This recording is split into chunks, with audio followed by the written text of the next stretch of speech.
Yeah.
Bore da, achos y cynnes yma i Landudno i fenyw Cymru ar diwrnod yma o fis Mai 2024 i gyfarfod bwrdd iechyd Prifysgol Betsi Cadwaladr.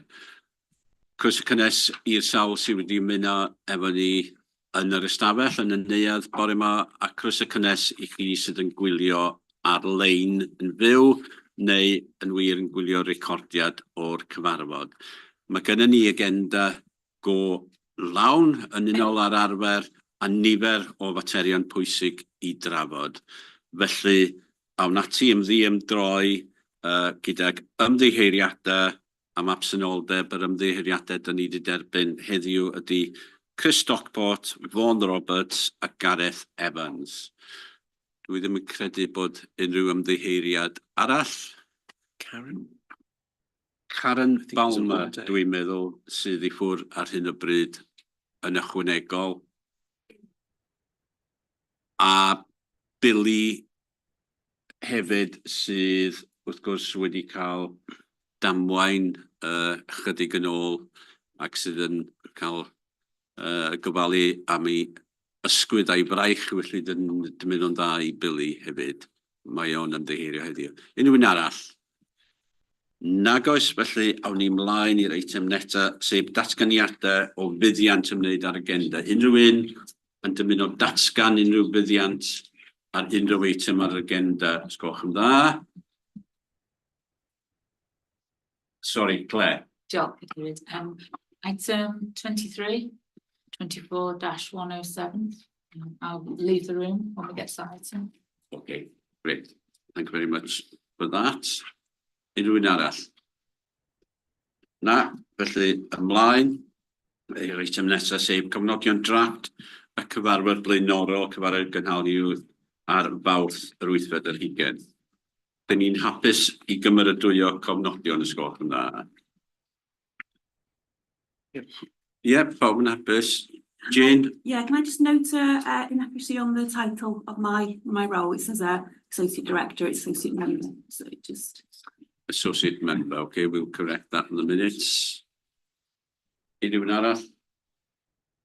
Na, pawb yn hapus i dderbyn cofnodion fel arall. Diolch yn fawr iawn.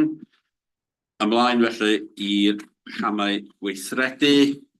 A mae gennych chi i gyd gofnod o hynny. Gareth, could I just raise something under the minutes, just a matter arising? It's not in the action points, but just on the industrial action, which was point HB 2442.3. So I think the reports in Wales were that the industrial action had been suspended pending talks with the Welsh Government.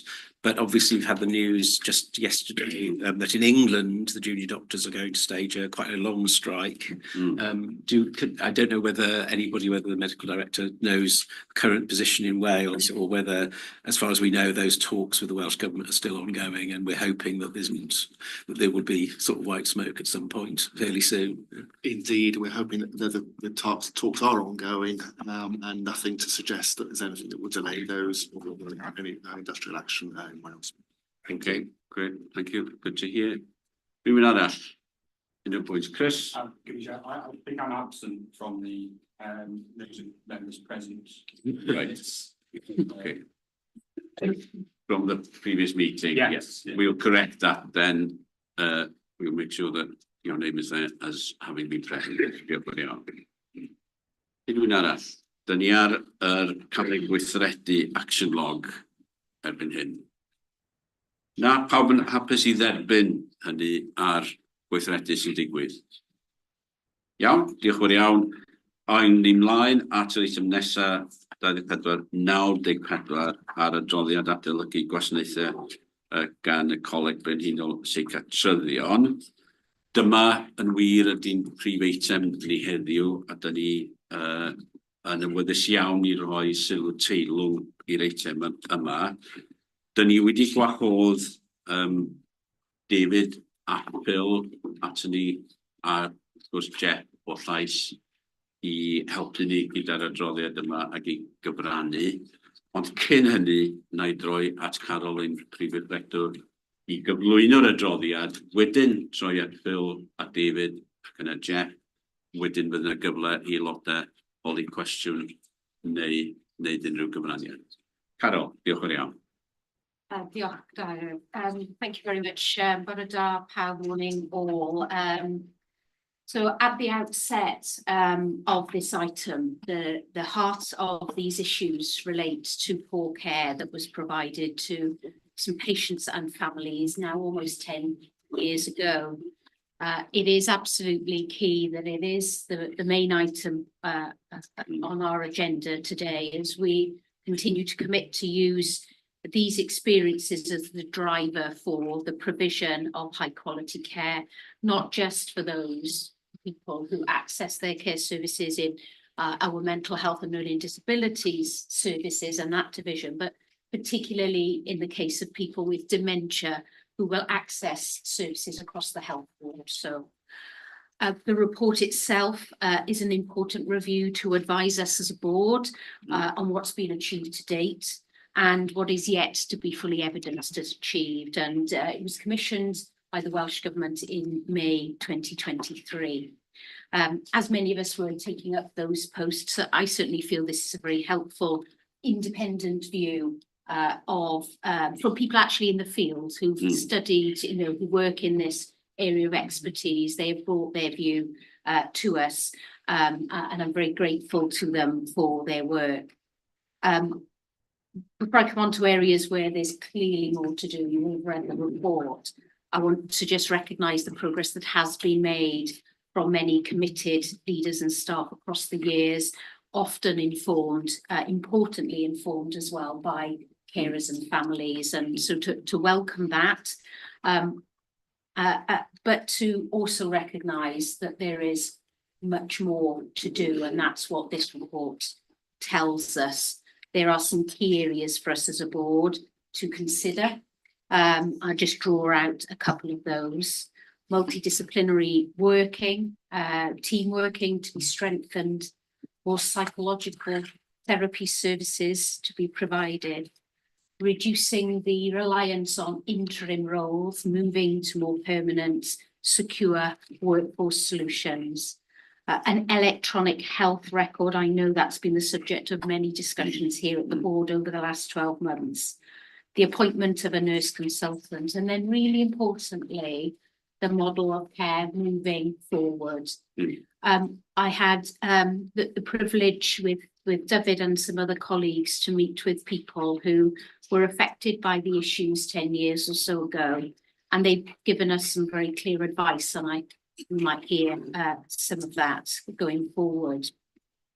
But I think this morning also presents an opportunity for us to reflect on those issues that happened to people in our communities 10 years ago that will continue to drive us forward. And in the recommendations that I made, I suggest we wholeheartedly restate afresh the apology to people who were let down by the health board that led to these reviews in the first place, and to put again on record a renewed commitment to take forward the work that is ahead of us, as advised by carers, family members, and indeed our staff as well. So I just thought some introductory comments. People, I'm sure, Chair, have read the paper just from me, and I'm happy to come back in. Diolch yn fawr, Carol, and before we get to the end of this item, I will want to confirm in public what action this health board will be taking, not only concerning those recommendations, but in the wider context also. So we will return to that and put it on the public record before we make any further progress. And at this point, I welcome both Phil and David to address the meeting. This is unusual for us as a health board because it's not a public meeting, but I have taken this step because I think it's the right thing to do to give you an opportunity as families who have been affected to have your say. This report makes a host of recommendations, but I think what it does more than anything is remind us of the pain and suffering that has existed over a 10-year period and more. So I think it's only right that you have the opportunity in public and on record to share your views. So Phil, over to you first. Thank you, Chair, members. Thank you for the opportunity for enabling a representative of Talpan families to make a statement to the board. I know it's an unusual step and I do appreciate it. The Talpan Families Group formed because of the abuse and neglect that their loved ones, husbands, wives, mothers, fathers, sisters and brothers endured as patients on Talpan. The ward closed, as you know, in December 2013 as a result of the family's concerns. There followed then the Ockenden Review in 2015, which rightly concluded that the ward had an ongoing culture of ill treatment resulting in institutional abuse. This report was accepted by the Health Board. Conversely, in 2018, the significantly flawed HASCAS review wrongly claimed no institutional abuse. This report was also accepted by the Health Board. Two further relevant reports were the Ockenden 2 Governance Report in 2018 and the 2012 Holden Report published more recently. Between the four reports, 84 recommendations were made, which have recently been reviewed by the Royal College of Psychiatrists to determine whether those recommendations have been implemented and embedded into practice. 51 of the 84 have not been implemented or embedded into practice, and some of those deemed to have been completed actually have not. Nursing staffing levels are coded green, for example. The Talpan families understandably feel let down, again, because of the objective of the recommendations was to improve the care provided by the Health Board to patients with dementia, and importantly, to ensure that what happened on Talpan is never ever repeated again. Because of the recent action taken by the Nursing and Midwifery Council in striking off Robert Lang, a Talpan staff nurse, for physically abusing vulnerable patients, behaving aggressively and causing harm to both the vulnerable patients and those witnessing his behaviour, the families feel the Health Board must commit to correcting the record publicly with regard to HASCAS' false claim that they found no institutional abuse. The Welsh Government definition is 5 incidents within a defined period of time. HASCAS created their own definition and avoided confirming the family's concerns about institutional abuse.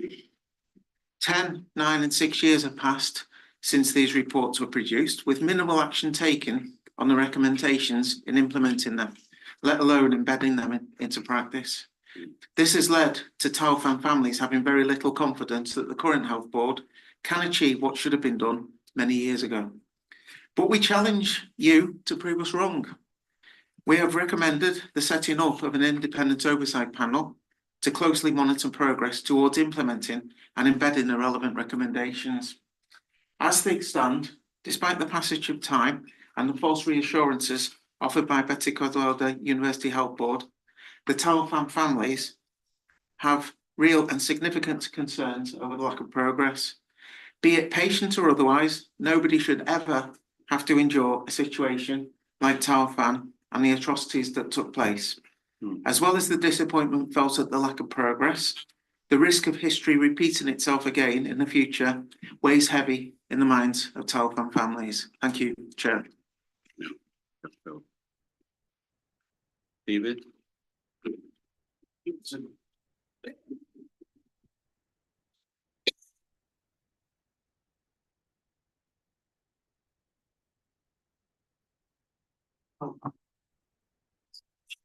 Lyfydd, diolch o galon am gyfle heddiw. Croeso. Dylwn i dweud rhywbeth am Peter Hickson. Iawn. Ach, yr uned newydd dementio'r tablet. Roedd Peter psychologist yn Gogledd Cymru am llawer o mlynedd. Ach, dyma'r CEO of HIW. Ie. Dyma cadeirydd o bwrdd yma. Oedd. Tiliod yn credu roedd Peter dyn arbennig. A'n bwrdd gennych chi gyfle. Rydach yn agor uned newydd. Please. Cofiwch Peter Ie. mewn ffordd da. Ie. That's the end of my Welsh. Da iawn. Da iawn. Da iawn. Just a bit of context. After the CPG closed dedicated EMI and step-down units in 2010 at Dolgellau, Llanbedr, Bangor, Pwllheli, Rhyl and Cefni, patients were shuffled like playing pieces around North Wales. The provision in North West Wales is still not there. The institutional abuse in the NMC report, and I'm pleased, I would beg that you do read it, on Telvan, sorry. It wasn't on a PICU, and if you read the descriptions, you'll understand why I point that out. It was on a dementia assessment unit.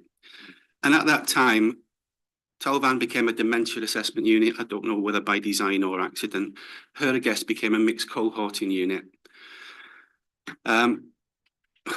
And on that unit, staff tried to explain to the director of nursing that they simply couldn't provide the fundamentals of care to complex need patients they were asked to look after. That report was withheld from independent board members for a decade, and it culminated in the HSE prosecution just before Christmas. Mental health services operates as a fiefdom within an organisation. A different culture beholden only unto itself. Beneath that, standards of governance and accountability don't exist as they do elsewhere in the organisation. What does is a covert and sometimes clandestine culture, where failure to address issues is endemic and questionable conduct thrives. And when performance is exposed, as it is in the RCP report, outside its confines, the achievements that the MHLD boasts are sometimes found that they turn to dust. You, as IBMs, were told time and time again that the issues are all historic, particularly with the Holden report. All of these recommendations were implemented. IBMs were misled, as were Public Accounts Committee in 2015 and 2019. And when the contents of the Holden report were finally and reluctantly revealed, both the First Minister and his Health Minister wrongly announced to Senedd that it was historic, and I say historical.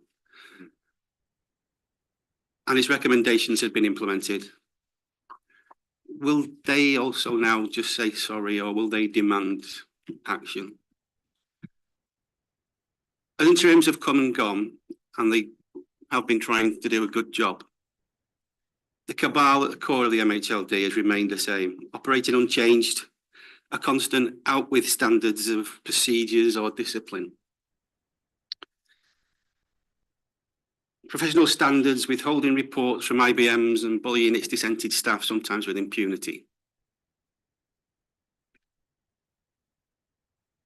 This impunity is endemic. For years, they've treated 24 external reports, demanding the same thing as the Royal College of Psychiatrists' recommendations, with disdain and contempt. And the recommendations therein, like the recommendations in these 4 reports, were not implemented. For years, it's marked its own homework, with the results shown in the Royal College of Psych report and HIW reports indicating that the Royal College of Psychiatrists have been unduly generous in some of their findings, particularly, as Phil said, Ockenden 2C establishment where you've got 45% vacancies in mental health nursing as of last January, and I don't know what the figure is now. The 10 years it took to release the Holden report and to be told Holden 1 and Holden recommendations and Ockenden 1 were not in place. 10 years to complete that NMC report that I've asked you to read. 10 years. And that in a period when the health boards in Wales, the other 6, were submitting 5 times as many NMC referrals as patients and members of the public did. Betsy Cadwallader have submitted half as many as members of the public and patients did. You asked what we can advise to help moving forward. Well, accountability. And we don't mean by accountability whose head's going to roll. What we mean is what you're going to do about those who have failed. They fail mental health services, and I've told you, you don't need to see Holden and all his recommendations are implemented. They've misled you, and that's undermined governance in this organisation to some considerable extent. You need accountability and you need candour. And I also would like to end with one message that I think you and the other 6 health boards also need an NHS regulator, because there isn't one in Wales. Somebody like the CQC, who won't be your enemy, but I heard a very good quote saying that they were the 3rd line of defence. And I think it's important that you can call upon somebody like that when things have gone wrong, because sometimes it's very difficult to address issues amongst your own, because you're an organisation, a culture, and you care about your own, but sometimes you need to talk quietly but carry a big stick. Diolch yn fawr iawn. Diolch yn iawn, David. Diolch yn y geiriau yna. Jeff, as one who's worked with the families over a very long period, if you want to add any short statement. My staff and I have supported the families for 11 years now. It's been a very difficult journey. The last couple of weeks have been as difficult as any time. In some ways, they were thankful to receive the Royal College report. In other ways, it was very difficult for them. It puts into words what they've known for many years. My staff and I have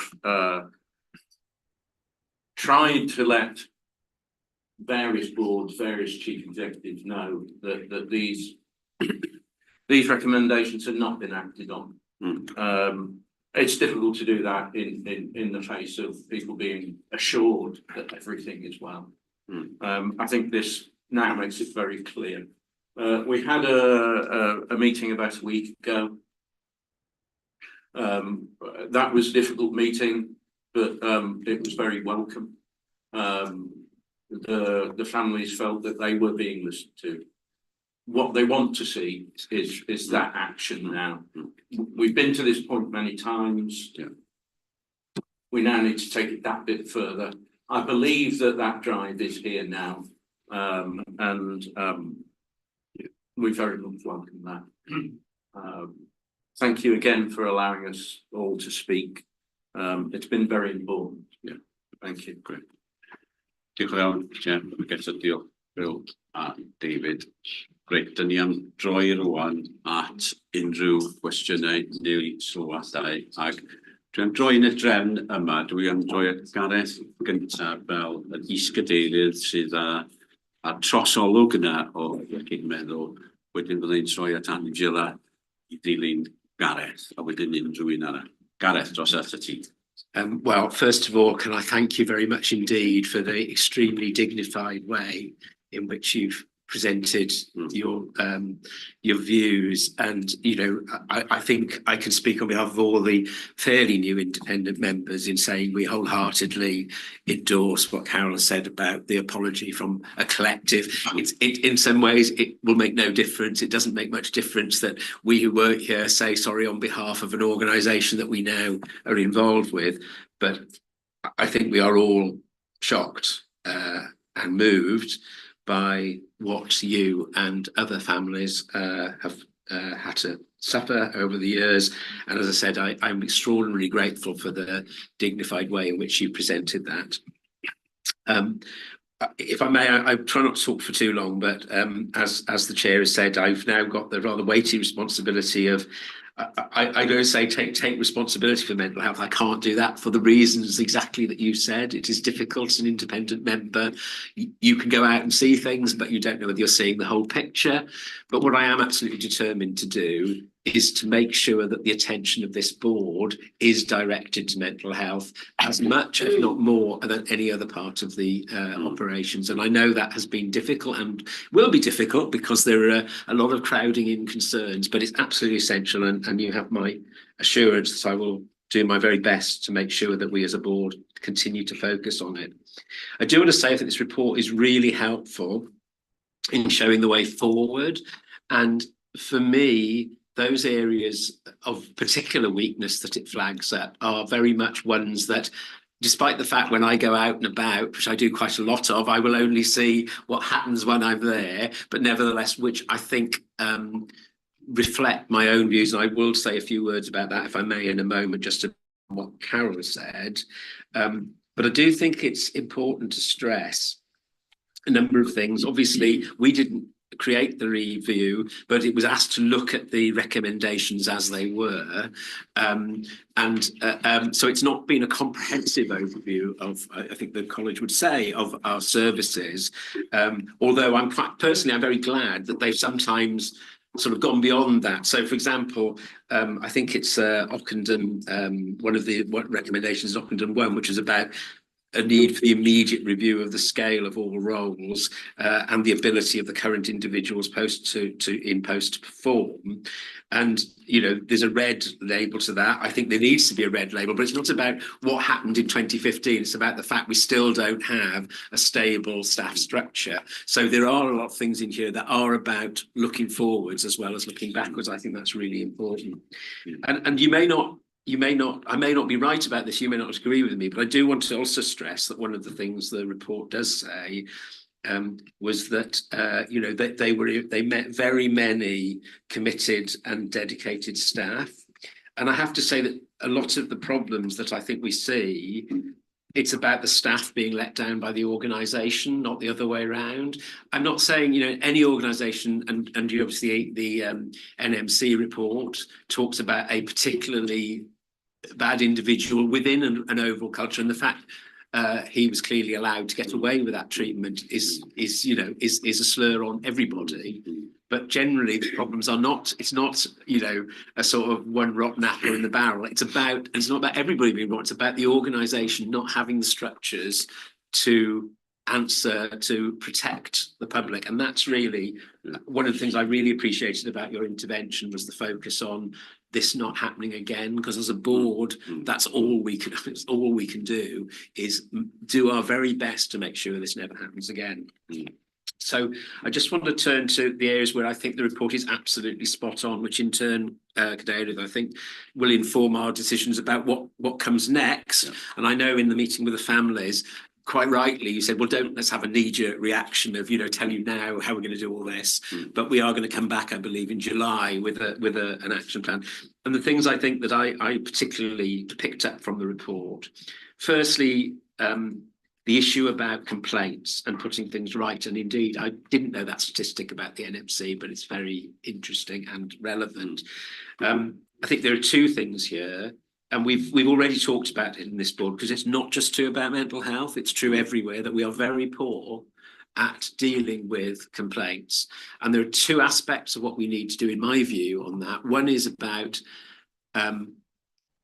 reinforcing the need with people. It's a sort of hearts and minds operation. It's saying, when you deal with families, when something has gone wrong, how you deal with them, what you say to them is every bit as important. They are as much concerned people as the patient who sits in front of you, because I think many of our staff are very, very good and very committed in dealing with patients, but when they see a complaint, they see it as a bit of bureaucracy rather than actually affecting people's lives. So we need to get that right, but also our systems don't encourage that. There's too much, it's too heavy a bureaucratic system to get the important apology and explanation in quickly. So that's something we need to do. I personally strongly agree with the view about the insufficient input from the multidisciplinary team. There's specific issues about psychology, but it's more than that. I do think that on our acute wards, and I say this as somebody who's got no clinical background, so I'm, please know this is my view, rather than that of a clinician, but I don't think there is enough focus on, if I can put it this way, diversionary activity, giving people meaningful things to do and talking therapies. I think that comes sometimes from an understandable view that the job of acute units is to get people stabilised to an extent that they can go back into the community, and in a sense that dealing with the longer term issues that led to the crisis may not be best dealt with there, and that I will defer to clinicians on that, but I think while people are in our care, they need to make sure there are people who are around to listen to them, because that's the most important thing. I think, fortunately, I only know about the milder end of depression, but that's what's most important, is having people who want to listen and are prepared to listen and will listen actively. So we need to address that. And I was pleased that the report highlights the art project at the medium secure unit, which is obviously one of the more difficult parts of our organisation to deal with. And that clearly, having been there, has made a big difference. I'll speed up. Management structure, it's absolutely right. I'm not sure it's yet in the public domain, but I believe we're about to announce a new executive director. And interestingly, that Carol has decided to link mental health with therapies. And I think that's a very important signal, because insofar as what we want to do is get more of the associated health professionals and therapies involved in the mental health world, that will help that appointment. And once that appointment is announced in, I believe, the next few days, I think that is going to be the firing gun for getting rid of all the interim posts, not the people in them, but the interim posts. So that's really important. Electronic records, Carol's mentioned. The physical environment is really, really, really difficult. And I won't labour the point, apart from to say that many of our mental health facilities, and indeed it's true, the physical health, that they are not therapeutically good environments.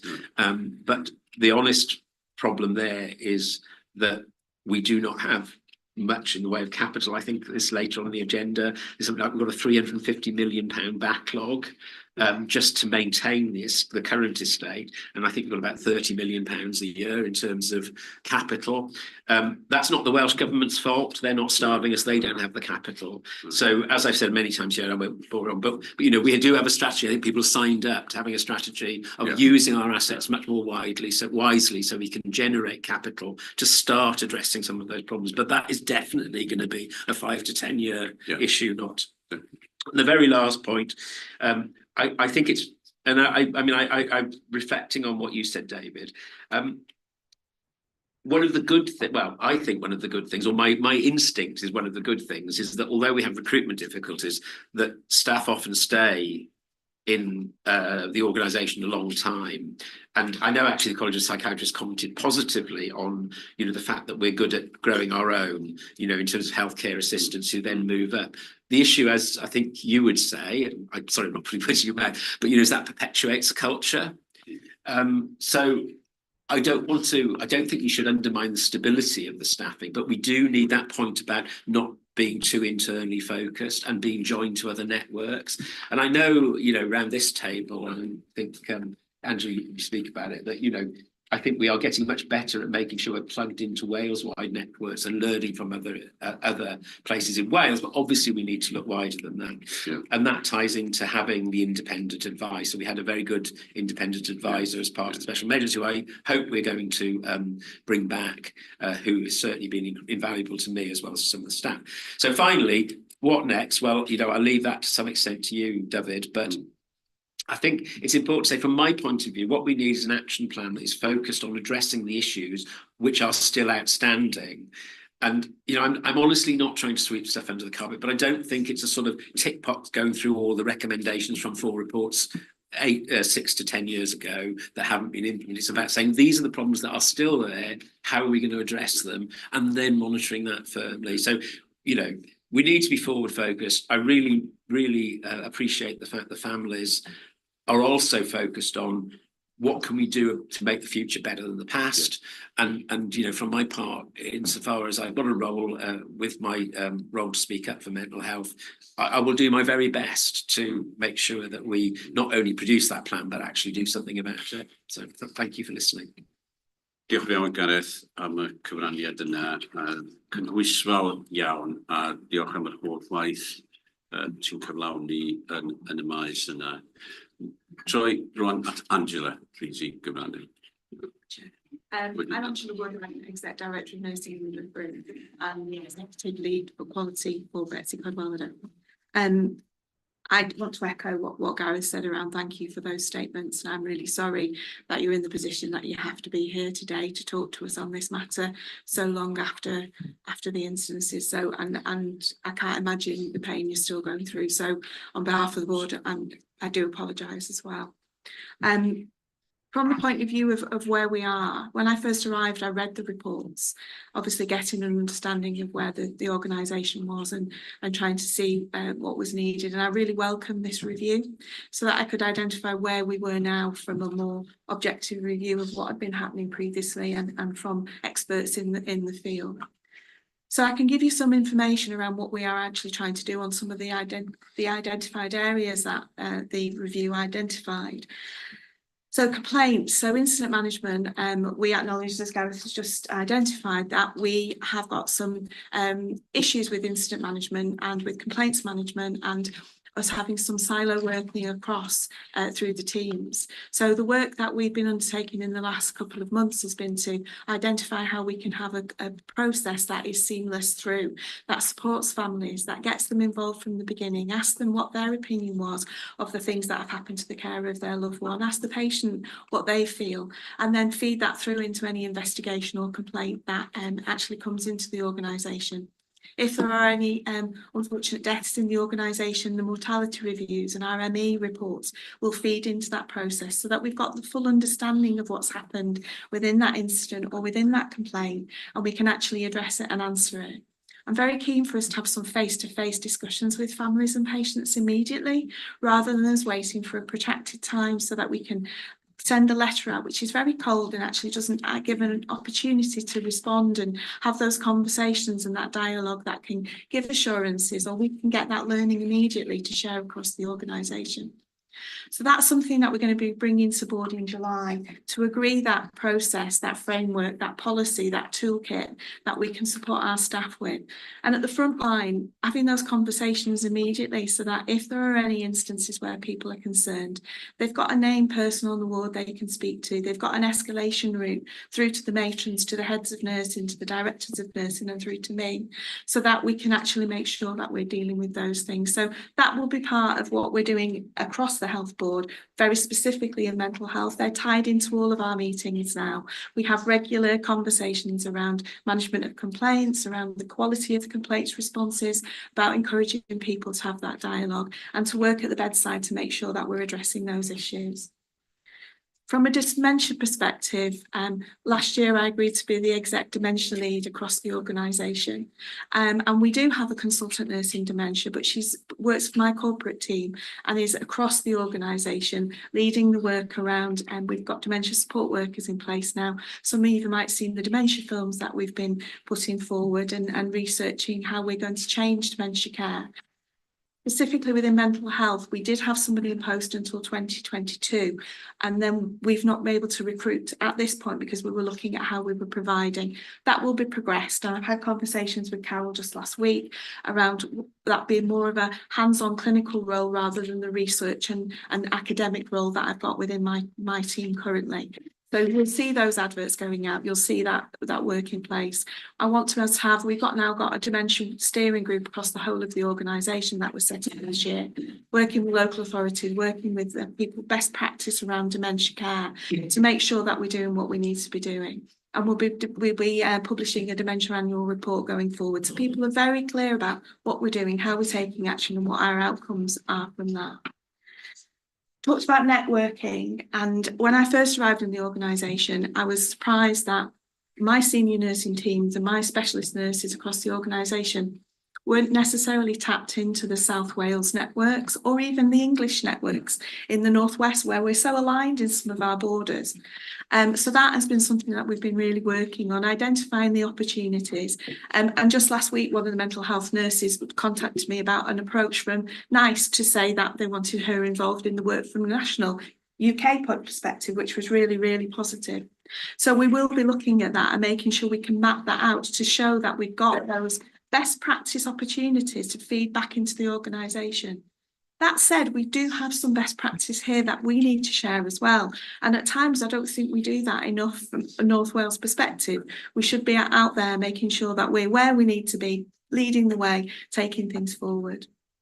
And then just on my last note would be around the interims that have been in place. So as I say, I've been here just nearly 2 years in August. We're now going to be going out for a permanent director of nursing for mental health.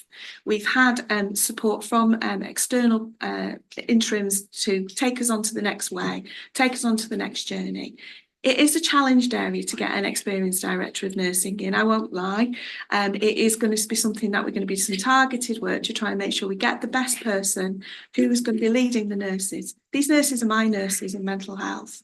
You know, I've got a very clear direction for nursing, where we want it to be, the standards of care, the quality that we need to see on a daily basis of those bedsides, whether it be mental health, whether it be maternity, whether it be general surgery. We have got that vision across, and we're seeing the voice of nurses coming through, wanting to work multidisciplinary, wanting to lead the way. So hopefully we can make sure that we can show you we're doing that. And my commitment is to take that forward whilst I'm here. Thank you. Diolch yn fawr, Angela, am yr dafodiad yna a'r diweddariad fydd y wybodaeth yna'n defnyddiol i ni wrth i ni symud ymlaen, dwi'n siŵr. Dylan, at y ti nesaf. Yeah, thank you. I just, I'm Dylan Roberts, I'm the Chief Digital and Information Officer. I just wanted to draw attention to the strong area of concern raised in the report, which is the lack of access to electronic patient record systems. I think just to make the point as a board, and I know we've been saying this for a while, having an electronic patient record system in the 21st century is a fundamental requirement, especially in an organisation where many of our sites are spread across a large geographical area. So to give that single view of the patient when a patient presents is really important. And on top of that, when we've got such a capability, it will allow us to standardise our practice and provide only some level of assurance that certain practice is undertaken and can be audited. So just in terms of an update on that, we've submitted, with the help of Welsh Government, we have submitted our draft case to Welsh Government to work on, to try to get an indicative view on what funding they might put towards that, with a view of bringing the case for the mental health system to the board on 25th of July. So just to give you that update, and that in terms of Welsh Government support at the moment. Diolch yn iawn, Dylan, am y diweddariad yna. Nesa, Carlau. Diolch yn fawr iawn. I think, you know, the findings of the Royal College report are clear, and as Angela, Gareth and Dylan have said, you know, we are already working on implementing many of these findings now, and there is, you know, a sense of pace and urgency to really address the wide range of issues that have been highlighted in the reports. I'm an independent member, I'm Caroline Turner, and I'm the chair of the Quality Standards and Patient Experience Committee. And then there's a collective responsibility by all of us here, executives and independent members of the board. And there will be many of us looking at this and looking at the action plan that we will receive in July from different perspectives. My responsibility and the QSE committee in particular will be focused on making sure that the action plan is implemented with pace. We'll be looking to make sure that the timescales are reasonable and realistic. But our responsibility will be to focus on making sure that the action plan is implemented with the pace that is required to make sure that all of the different aspects, the findings in this report are put together and implemented in a timely manner. Some we're already working on and we can implement relatively quickly. Other elements will take longer, but we're already starting on some of those elements. But the focus will be very much on delivering the action plan and on the quality of care that the people of North Wales receive at various stages in their lives. Diolch yn iawn. Troi arall. Dyfed. Diolch. A diolch o galon i David a Phil ac i Jeff hefyd am ddod yma heddiw. Yn y cwta blwyddyn ers i mi fod yn aelod annibynnol. Dwi'n meddwl bod hwn ydi nghyffwrdd fi go iawn oherwydd mae o'n mynd yn ôl dros gyfnod ac o fethianna ac eti a dwi'n meddwl eisiau rhoi sicrwydd fel aelod annibynnol a dwi'n gwybod bod fi'n siarad ar ran y criw sydd efo fi yma a byddwn ni'n hollol ddigwyll efo chi o ran wneud siŵr nad ydy hyn ddim yn digwydd eto. Dwi'n defnyddio fel mae sawl un yn ni yma yn defnyddio'r gwasanaethau yma bob dydd yn bersonol, yn teuluodd ni, yn ffrindiau ni, a mae hyn yn bwysig, mae o'n fwy na adroddiad ag ati, dyma beth sy'n digwydd go iawn, a mae o'n mor bwysig, ac unwaith eto, fi jyst eisiau diolch chi am ddod o'n blaenau ni heddiw. Diolch. Yn iawn. Cyn i mi droi nôl at Carol felly, mae'n un o ddau bethau sydd wedi taro fi am yr adroddiad ac am yr sgyrsiau dyn ni wedi cael. Un ydy, mae nifer o negesau yn yr adroddiad yma yn berthnasol i'r bwr iechyd gyfan. Nid dim ond i iechyd meddwl. Dyn ni sôn am ddiffygion cyfathrebu. Dyn ni sôn am wendidau yn systemau digidol ni. Dyn ni'n sôn am drefn rheoli ac yn y blaen. Dydy'r mater yma ddim yn unigryw i'r maes iechyd meddwl yn y sefydliad, ond reit ar draws y bwrdd iechyd. Dyn ni'n gwybod hynny. Ond mae'n y gyfle i ni gobeithio felly i cymryd y gwersi dyn ni'n dysgu ac i fwyd nhw ar draws y sefydliad.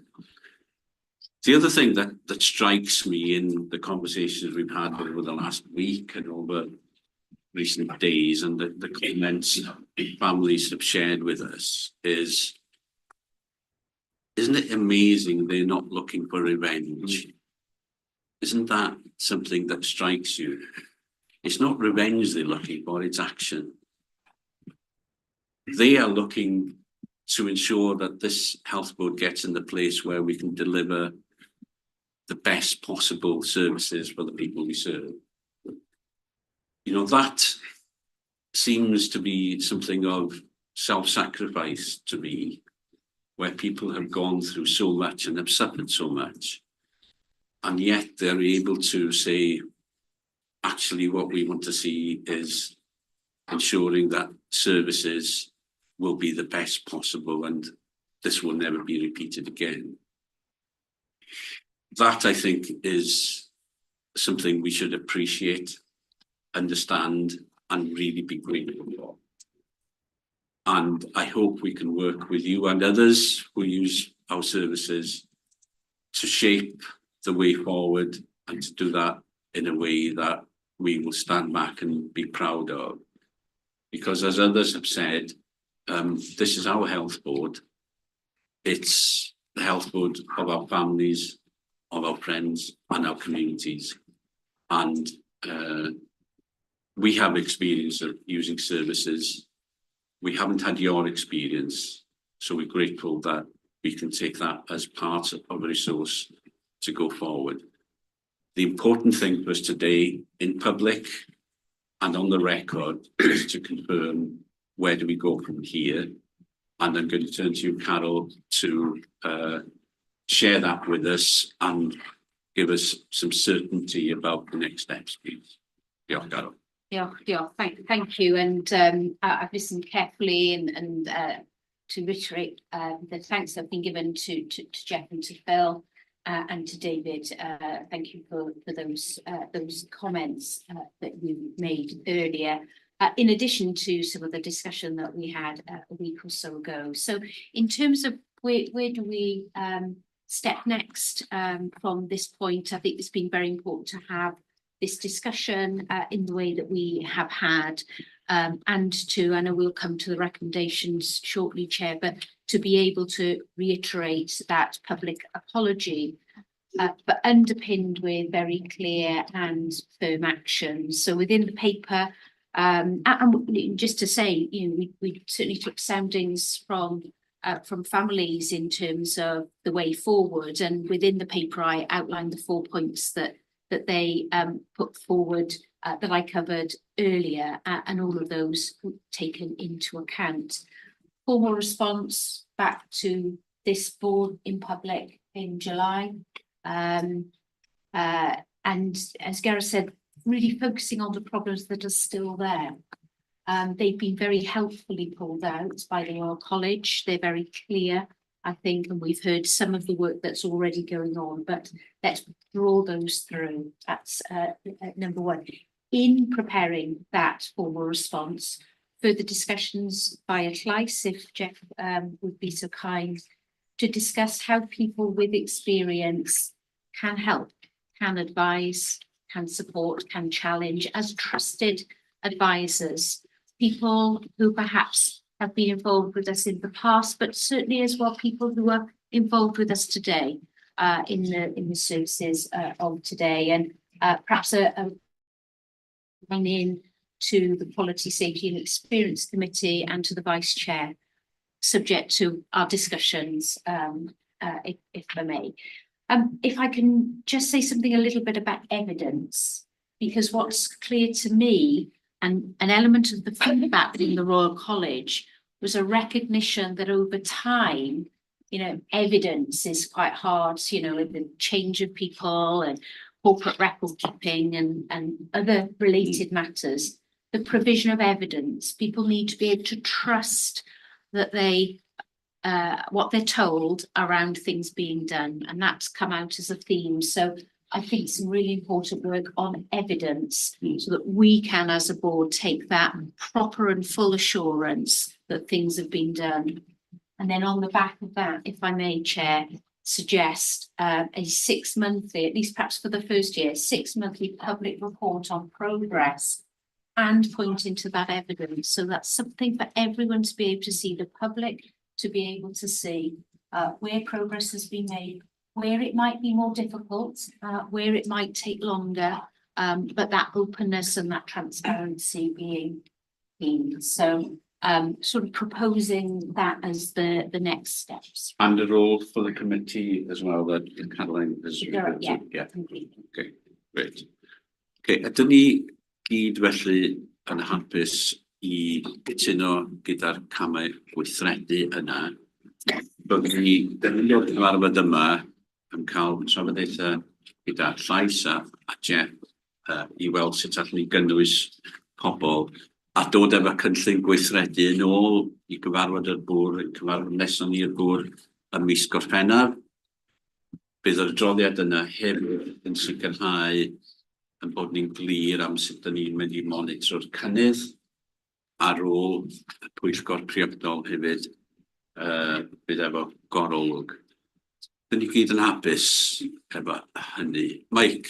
Can I just make an observation, Chair? Slightly going off strict our agenda here, but we have felt kind of hurt and pain and passion experienced by the Llywelyn group. Could be heard really in Bill and David's voices. You know, the pain and everything else, and not being heard for this amount of time, it's quite a feeling for us as a board. to, you know, to do, not just talk about it, but actually to do something about it. And personally, I'm determined. I've been going around some of the mental health as Gareth has, and it's educative. Talking to staff, when the cleaner or the consultant, you can get a remarkable amount of information from all levels. You don't just need to start, stick to the top players. So I personally, I think to engender confidence in the Tywelvan group, and we need to thank you for your tenacity for 10 years. I think we should invite you back in a year's time, so you can scrutinise what's been done. We have nothing to hide, except our passion to do something about it. Diolch yn aml, ac yn sicr, ni yn adrodd ar cynnydd ac yn rhoi cyfle eto i'r teuluoedd gael mewnbwn ac clywed beth dyn ni wedi gyflawni. Dyn ni gyd yn hapus gyda'r argymhelliad yna, felly bod ni'n dod efo'r cynllun gweithredu yn ôl i'r bwr nesaf, sef mis Gorffennaf, bydd yn amlynyddu beth yw'r camau i gymryd, ac hefyd yn y cymamser cael trafodaethau gyda Jeff a'i gydweithwyr yn llais i weld sut allan ni gynnwys rhai o'r teuluoedd ac hefyd gleifion presennol defnyddwyr gwasanaeth yn y gwaith yna. Ti'n pawb yn hapus? Diolch yn fawr. Jeff, you want to say something? As interesting as the next part of the meeting being, if the families would like to leave at this point. Yeah, that's fine. Yeah, thank you. Okay. And thank you very much again for attending. Thank you. The oedi am eiliad neu ddwy, felly trafod pobl gadael, nawn ni'n cael profiad ffurfiol, ond byddwn ni yn troi mewn munud felly at yr eitem nesaf gwrs sydd yn stori'r claf. Dyn ni wedi cymryd gryn amser gyda'r eitem yna, a mae hynny'n gwbl briodol. Ac nawn ni addasu'r gyfarfod am weddill y diwrnod dwi'n siŵr, ond bod yn gwbl briodol bod ni'n rhoi amser i'r eitem yna. Reit, ymlaen â ni, felly ysgwch yn dda, yr eitem nesaf ydy stori'r claf, eto eitem sydd yn dod i ni'n rheolaidd, ac dwi'n meddwl bod gennym ni fideo i chwarae yn yr eitem yna, ond falle, Angela, dwi'n meddwl ti sy'n mynd i gyflwyno. Angela. Diolch, Chair. So this is, as Chair says, our patient story that we identify the voice of the patient in the meeting and give opportunity for people to be heard at all. So this is a patient who was seen by our stroke prevention team in an event that was held at Thrill train station with our colleagues from Mind, and the feedback that's been given is really powerful and has helped us to shape what we're doing around this team and stroke prevention services across the health. Thank you. Rwy'n fideo sydd knowledge weithio.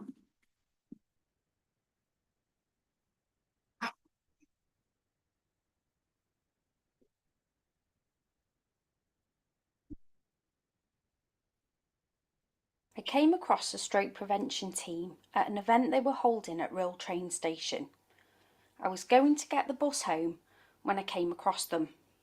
There was a Mind van outside the station and the stroke team were on there with them. The staff on board were lovely. They were really friendly and helpful, and they asked my husband and myself if we would like to have our blood pressures taken. My husband decided to have his taken because he's on medication for his high blood pressure.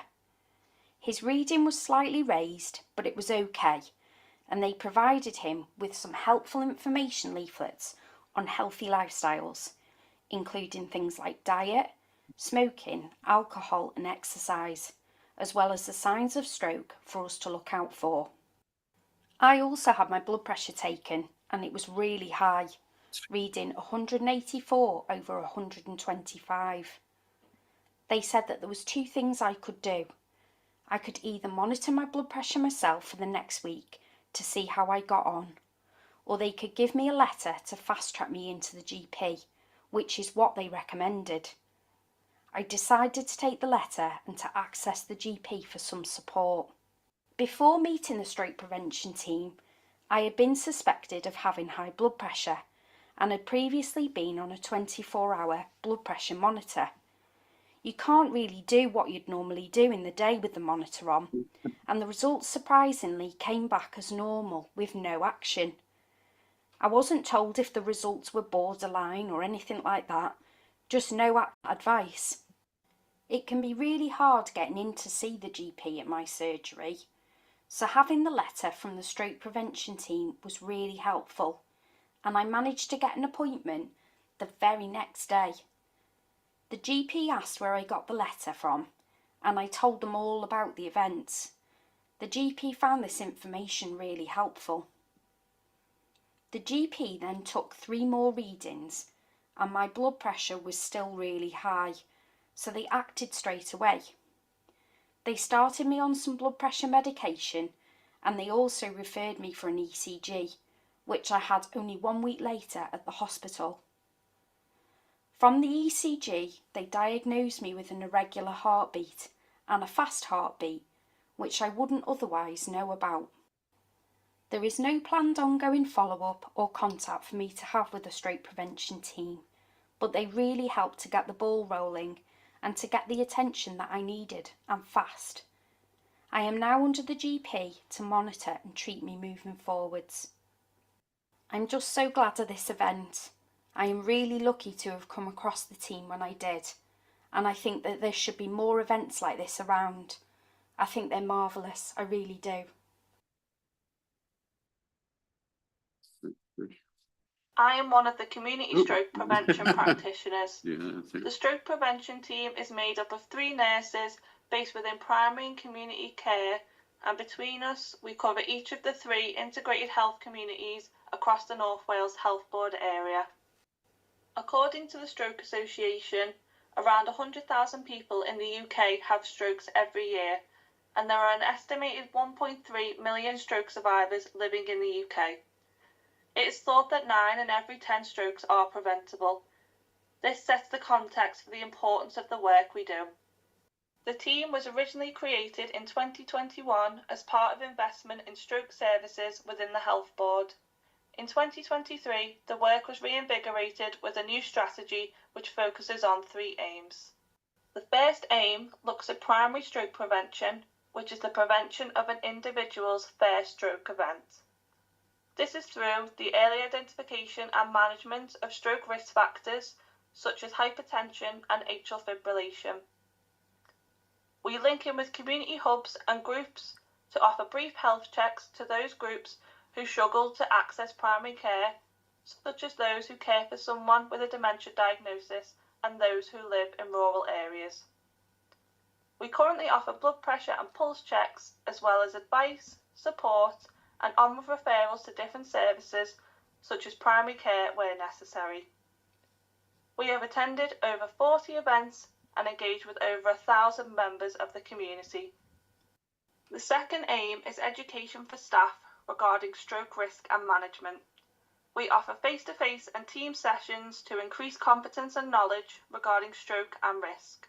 So far, we have trained over 100 staff and students from different backgrounds across the Health Board.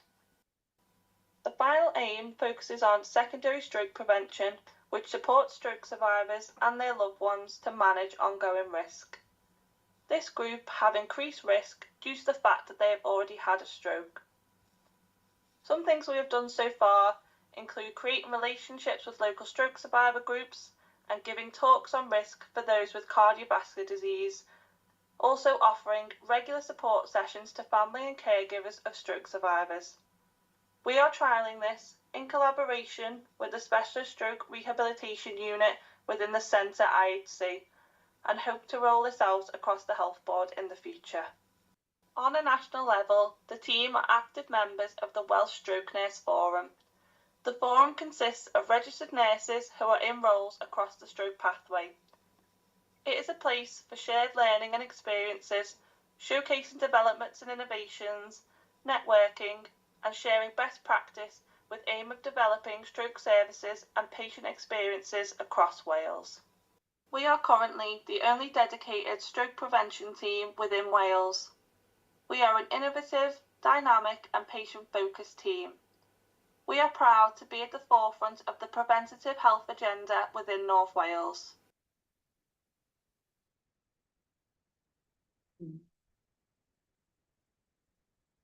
Da iawn. Yeah, so obviously very proud of this team. Yeah. And colleagues will have met them, I'm sure. in Yes, community yeah. engagement Many events, times. Many times. Yeah. Anytime I go there to have Yeah. a photograph while I'm having my blood pressure taken. Elevating your blood pressure. But they do a fantastic job, and I think it's really great. We've had some feedback about them. And it demonstrates again around the networking that I mentioned earlier, the fact we're getting out there now, and we're trying to make sure we've got that impact. But it's a lovely service to be able to offer. And it's a really good example of a service that gets amongst people, you know, not wait for people to get to the service, but a service that's proactive, getting out there and taking advantage of those community opportunities. So great, diolch yn iawn. Unrhyw gwestiwn, unrhyw sylw, Claire, at y ti gynta. Diolch, Cadeirydd. I just wanted to add my kind of thanks and appreciation for the service. In my day job, I work for a housing association. The team have been in and done some sessions with our staff to raise knowledge and awareness, and also have got sessions planned on homeless services where and these are temporary accommodation services for homeless people who often really struggle to access traditional health services, and rather than signpost people to services, they come into the service and create a kind of more comfortable atmosphere where people feel more confident and comfortable having the checks and assessments. So I just wanted to, I guess, confirm from a practical perspective, seeing the services in action, and they're just so fantastic at building people's knowledge, understanding and awareness, and the fact that we're taking those services out to people where they are and where they feel comfortable, I think is really the key to success. So it would be great to see us being able to continue to support this and to grow it across the region. And as you said, I've met staff many times. They are so enthusiastic about their work. It's one of those, it just brings a smile to your face when you meet them. So well done. Yes, certainly. I just wanted to say, not only from their perspective when they go out, do they just concentrate on stroke? So if they were dealing with homeless, in accommodation, they would ask them about other things and signpost them and then make those refer. I've seen it in action. So although they are a stroke team, they're an advocate for all services for better, really, because they will navigate the system as we need. Diolch yn iawn. Rhywun arall. Dyfed? Sylw sydyn am y gwasanaeth yma'n wych, mae'n dangos sut mae cydweithio hefo gymunedau a y trydydd sector yn gweithio, a da ni angen gwneud mwy o hynny draws bwrdd America. Mi oedd hi'n sôn am bod ti wedi cyllu efo GP, a bod y GP yn falch o glywed am y gwasanaeth. Cwestiwn o'n un ofyn i'n hyn ydy pob un GP o fewn primary care yn gwybod am y gwasanaeth yma, gwybod lle mae'r rôl nhw i fewn o, mwyn wneud iddo fo weithio yn mwy effeithiol. Cos da ni yn gwybod bod yna wahaniaeth yn gallu digwydd rhwng gwahanol practices falle o ran sut ma'n so just cwestiwn o ran sut mae hwnna yn gweithio rili. Angela? Thanks, Dylan, for that. We did do communication across all primary care services across the entire network to make sure that people are aware, but taking the point when things move forward, we'll make sure that we do a reinvigoration and make sure everybody is fully sighted on that. From a network from nursing, it has featured in one of the nursing newsletters, so you know community teams will be aware, but we'll just make sure we relaunch, if you like, 2 years on from when we had it fully put in place. Brilliant. Mike? Yeah, I agree with what David was saying about I think we need earlier intervention, particularly from the primary care side of things. I've quoted this before, but a perfect example of that was we had where primary care should be intervening earlier is we had the renal team in the reception in Ysbyty Gwynedd, stopping and talking to people, and I said, ask them, you know, what would you get a magic wand? What would you do? And she said, well, when people come to us in the renal unit, it's too late. Whereas some tests earlier on, you know, that intervention took place, they wouldn't end up in the renal unit. So I think we need to look at inventive ways, not you know, not just with renal, but other services as well, to try and catch things much earlier at primary care, you know, side of things. Diolch yn fawr. Rhywun arall? Nad oes pawb yn hapus i dderbyn yr adroddiad yna, a diolch hefyd am y tîm sydd wedi rhoi cyfan at ei gilydd, ddiolchgar iawn. Ymlaen â ni eitem nesaf sef 2496 ag adroddiad profiad dinasyddion y tro hwn, a fel ydych chi'n ymwybodol, mae'r adroddiad yma yn dod at ni yn chwarterol. Dwi'n meddwl, nid i bob un cyfarfod bod, ond bob yn ail, a felly dyma'r ail, dwi'n meddwl, yn y gyfres o adroddiadau, sydd yn dilyn mewn gwirionedd stori'r claf. Mae'n rhoi ffocws i ni ar brofiadau pobl o ddefnyddio'r gwasanaethau. A dwi'n credu dyn ni fel bwrdd wedi symud i'r lle yna, lle dyn ni isio cyfleidio beth sy'n bobl i ddeud wrthyn ni mwyn gwella gwasanaethau ac mwyn bod yn agored a thryloyw. Ac mae'r adroddiad yma, dwi'n meddwl, yn rhoi crynodeb reit da o hynny ac yn rhannu profiadau sydd ddim yn rhai cadarnhaol, ond hefyd yn dweud wrthyn ni lle mae pethau wedi mynd y dda. Ond dwi'n droi at Helen i ychwanegu unrhyw beth cyn i mi droi hefyd at Leon, os ydy Leon isio cyfrannu mewn unrhyw ffordd. Helen.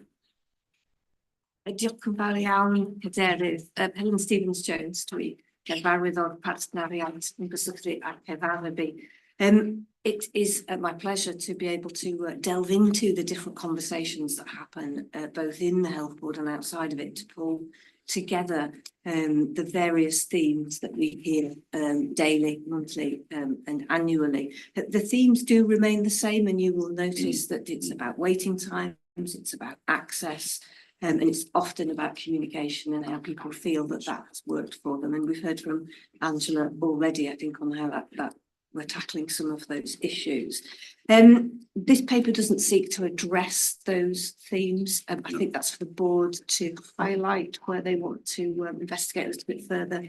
But today there is a conversation on planned care, which I think will start to take us forward on some of the thinking there.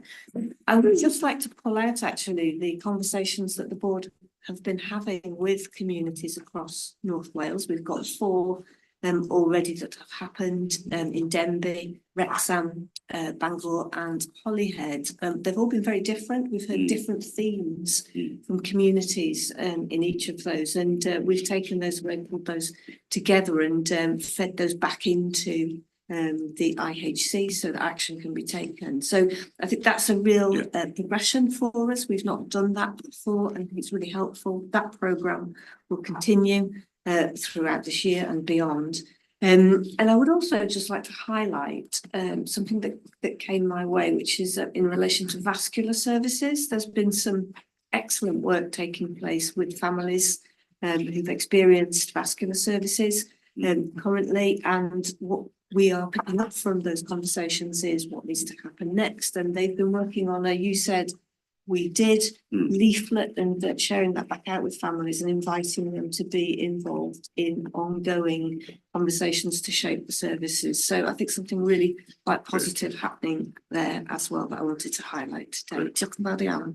Diolch yn iawn, Helen, am yr adroddiad ac am y gwaith. Dwi'n meddwl os ydy Leon isio wynegu unrhyw beth at y bwrdd ac a bod o'n wneud hynny. Mae'n bwysig bod ni'n nodi lle mae'r negeseuon yma'n mynd. Mae'r adroddiad yn ddefnyddiol iawn, mae rhaid ni fod yn glir beth sy'n digwydd i rhai o'r negeseuon yma, pa bwyllgorau sy'n mynd i pigo rhai o'r materion yma i fyny.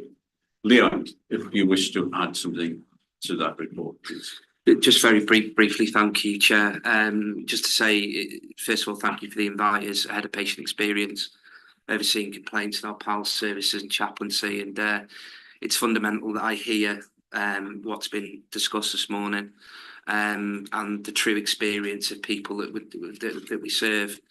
The challenge for, I suppose, patient experience going forward is fundamentally, what do we mean by patient experience? And what I mean by that is not my perception or perhaps people around this table, but the people who, you know, day to day access our services. How we truly capture that, and critically, how we evidence it. You'll note from the report that there's a significant amount of feedback that we receive on a regular basis. A lot positive, some not so, understandably. But the challenge, I suppose, looking over, you know, the short and medium term, is how does that translate into true tangible change and improvement in services that we, you know, provide outstanding healthcare, because we can't really settle for anything less for our patients. And again, just the only other comment really is, you know, I'm working very closely across a number of different committees, Organisational Learning Forum, Halfway Care Forum, working closely with Angela, with Helen, with Mandy, who's my direct line manager, the Assistant Executive Director of Nursing. And I've got a fabulous team who are motivated and extremely passionate about patient experience and making a difference. And that's what we sort of intend to do, starting, well, it's ongoing, but starting, you know, the minute we leave here really, and being relentless with that. So I'm happy to field any questions if anyone's got any. Unrhyw sylw, unrhyw gwestiwn, neu troi yn gynta at Rhian a wedyn Bertha. Wedi Gareth. I found it fascinating reading, uncomfortable at times, and the same themes are coming out time and time again, and we are addressing them, but obviously we're not addressing them quickly enough, or we're not sharing what we're doing. And I think for me, it would be quite helpful to see the accountability chain within this and ownership. Who actually owns the action for this? Things can go to committees for scrutiny, but I would like to see who owns it, where does the buck stop, and to make sure that the whole chain of accountability is transparent and clear, and that everybody knows where it is. Otherwise, we're not going to get the best, I don't think, for our patients. But I think the work that's being done is fabulous, it's invaluable, and I want to know about it. I want to hear about it in a board meeting, but I do want to see, like, who's got their name at the head of this one, and who's dealing with it, and by when, and when will we see it different. Diolch yn fawr. Bertha? Diolch yn fawr, Chair. Thank you.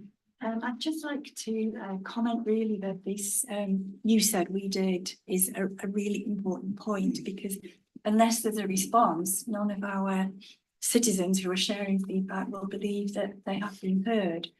And I suppose the important thing is we must have a response. And as Rhian just said, that's got to be visible. If there is no visible response, that's just the same as having no response, isn't it? So that is really important. By giving that response, we provide legitimacy for the voice of the citizens that do give their feedback. So I think those are really important things that we should be working to. But I'd also like to point out an example of a really good and quick response from Helen's team. In Bangor, we were speaking with members of the deaf community, who we can imagine had a lot of issues regarding communication. And Helen and I were both speaking with them, and Helen took forward responses to that, and there is going to be a specific session for feedback for the deaf community in June on the 17th. So that's, you know, that is a real positive response the organisation has made, which does follow the path that Rhian was just speaking. But just to share with you that that was a very good example of good practice in the work that we're doing in BCUHB. Thank you. Diolch yn fawr. Ydw lle nesa? Wedyn Gareth, wedyn Chris. Diolch, Cadeirydd. I think one of the things that really, it is a very, very powerful paper, and I think one of the things that struck me in it is still the kind of negative experiences people are facing in our emergency departments, and I feel it's an area of our practice that as a board we need to be giving some more scrutiny to in terms of our plans to improve experiences for people. So I guess it's just perhaps a question to Carol about when we might expect to see some focus around that. But I think the other thing that would be so helpful to see moving forward is a lot of what's in here is a looking back on what people have experienced and just thinking through the item we've just discussed around mental health services, where we're also talking about getting views and experience from current service users. What would be so nice to see in here as this report develops is how we're involving people of North Wales in improving services and in shaping the things we're going to focus on going forward. So it's also about how we improve and deal with things that aren't going so well for people, but actually what we can do and how we can share with the board regularly how people are being engaged in helping us shape the services for the future. And that would be a great addition to this as we move forward. Gareth, nesa, wedyn Chris. So I've got one particular question and then a couple of comments. So the question is that for the All Wales real-time feedback, the figure of 13,077 is quite impressive, but I don't know what the population is. How many people are we treating who would have had access to the system? Because that's obviously quite important. Then the comments are one. I mean, with the ED separate real time, obviously the responses rates are really small, but I was really struck by the fact that it's only like, well, I put 22% and it was been rounding. It was 21.9 or something. 22% of those people who asked said that they felt they were listened to. And that's different actually with the bigger real-time information. But that's really important because if you bear in mind all the publicity about Martha's Rule in England, it's so important that people feel that what they are presenting with is being properly, they're given the opportunity to explain it. So I echo really Claire's point about that. The other couple of points were, I picked up, and it's a small point, but it's important, about the need to provide interpretation of minority language. And I just wondered what training we're giving to clinicians to know that that's something they should be asking about.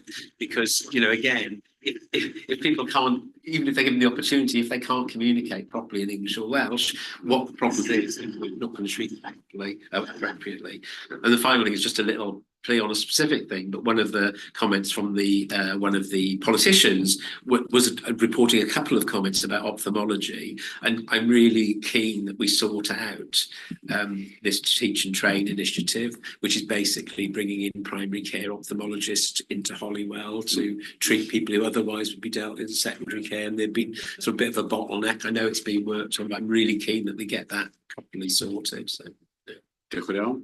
A cyfle i ateb y cwestiwn munud. Chris, nesa. Thank you, Chair. Just a very quick comment. The report's very interesting and shows a lot of improvements of which we're all more than familiar and have been that need to take place. But I think it's really important to highlight and to illustrate that there are some very good things. And I think what is very apparent is that when people are seen and things do go as they're meant to go, the staff that they're speaking to are dealing with them in an excellent way, and that's a really positive thing. And I think that needs to be amplified alongside the improvement. So staff that are delivering that care do know that it is recognised and appreciated. Diolch yn fawr. Helen, neu unrhyw beth cyn I mi droi at Carol. Diolch. In relation to the real-time experience, Leon is the expert in that. There is a small group now that meets that is taking forward how we can do better things with that system, which is a national system, as you've picked up. And I do know that emergency department is one of the areas that we are looking to focus on. So I'll hand over to Leon on that. Yeah, obviously, the data related to emergency departments is concerning, and you know, frankly, we need to do better, provide a better patient experience. That's not in question. We are, if I may slightly, and apologies, if one of the challenges within patient experience is true patient experience, and I'm talking my background's in mental health and addiction services the last sort of 2 decades. So expert by experience, you said we did, or together we did, you know, fundamental change, the small things that matter to people, are absolutely critical. And we're not far off that. Sometimes it's the small things that we don't quite get right. So one of the positive outlooks is there's nothing systemic, you know, in terms of systemic, real terms, it's going to be difficult to turn around. I don't believe that's a position in patient experience. But if we make some small changes, but first of all, we've got to properly understand what it is that our patients want us to deliver for patient experience, what matters to them. And I think that's where the critical stage is, and the work that I'm doing with Helen around co-production, not just in you know, experts by experience, service design, service delivery is a critical step for us this year, really. Great, here we are. Carol, just to round up then, and there's some questions and comments perhaps you can deal with as well. Yeah, certainly can. Thanks all for the commentary on that. I'm going to just start at the back end, because Leon talked about small things, but they make a difference. So maybe we can bring this through to the next report, but putting in a new phone line so people could actually contact the PALS service, because you had outdated equipment, you know, we'll see how that goes, so that, you know, otherwise people fall at the first hurdle when they're trying to give us feedback. So we'll have a look at how that's and when is that happening? Have we got any idea? I hate using the word imminent, because it's a word that means so it should have been last week. We've had just a small technical, so but it is truly imminent, and I promise you it's imminent every day. On the record. Yeah, if you can share that far and wide, I think that will give some people. I did notice quite late last night about a comment on social media, somebody been trying to access the service but couldn't. So I am aware that there are problems because of the. If you really publicise that, it'll be good for people's openness, I think. So because I know those things, once people are through, the assistance and the support is really great. I had a lot to do with Leon over the last 6 weeks or so, haven't we, Leon, in terms of, you know, really focusing on complaints. And I know we're going to come back to that a bit later. My observation, just picking up a couple of members' comments, is that the feedback on here, and the core issue is how to get into the NHS, whether that be planned care, or whether that be urgent emergency care. We're going to have a good conversation, I'm sure, on planned care later on emergency care. Claire, spoiler alert for July board, it's going to be a busy board in July, but a real focus on urgent emergency care. And I'm very, very keen to do work all year round, but we've got to do quite a lot of preparation ready for the winter time in particular. So the heat of July will focus our minds, I'm sure. I think we will have achieved a much more mature level organisationally when we can provide that evidence of citizen involvement shaping services. I've certainly seen pockets of it. I went to the North Wales Brain Injury Service a couple of weeks ago, and they were in abundance. Their clients, their families, carers have influenced, shaped the way in which that service is being delivered. But how we make sure that's whole spread is really key.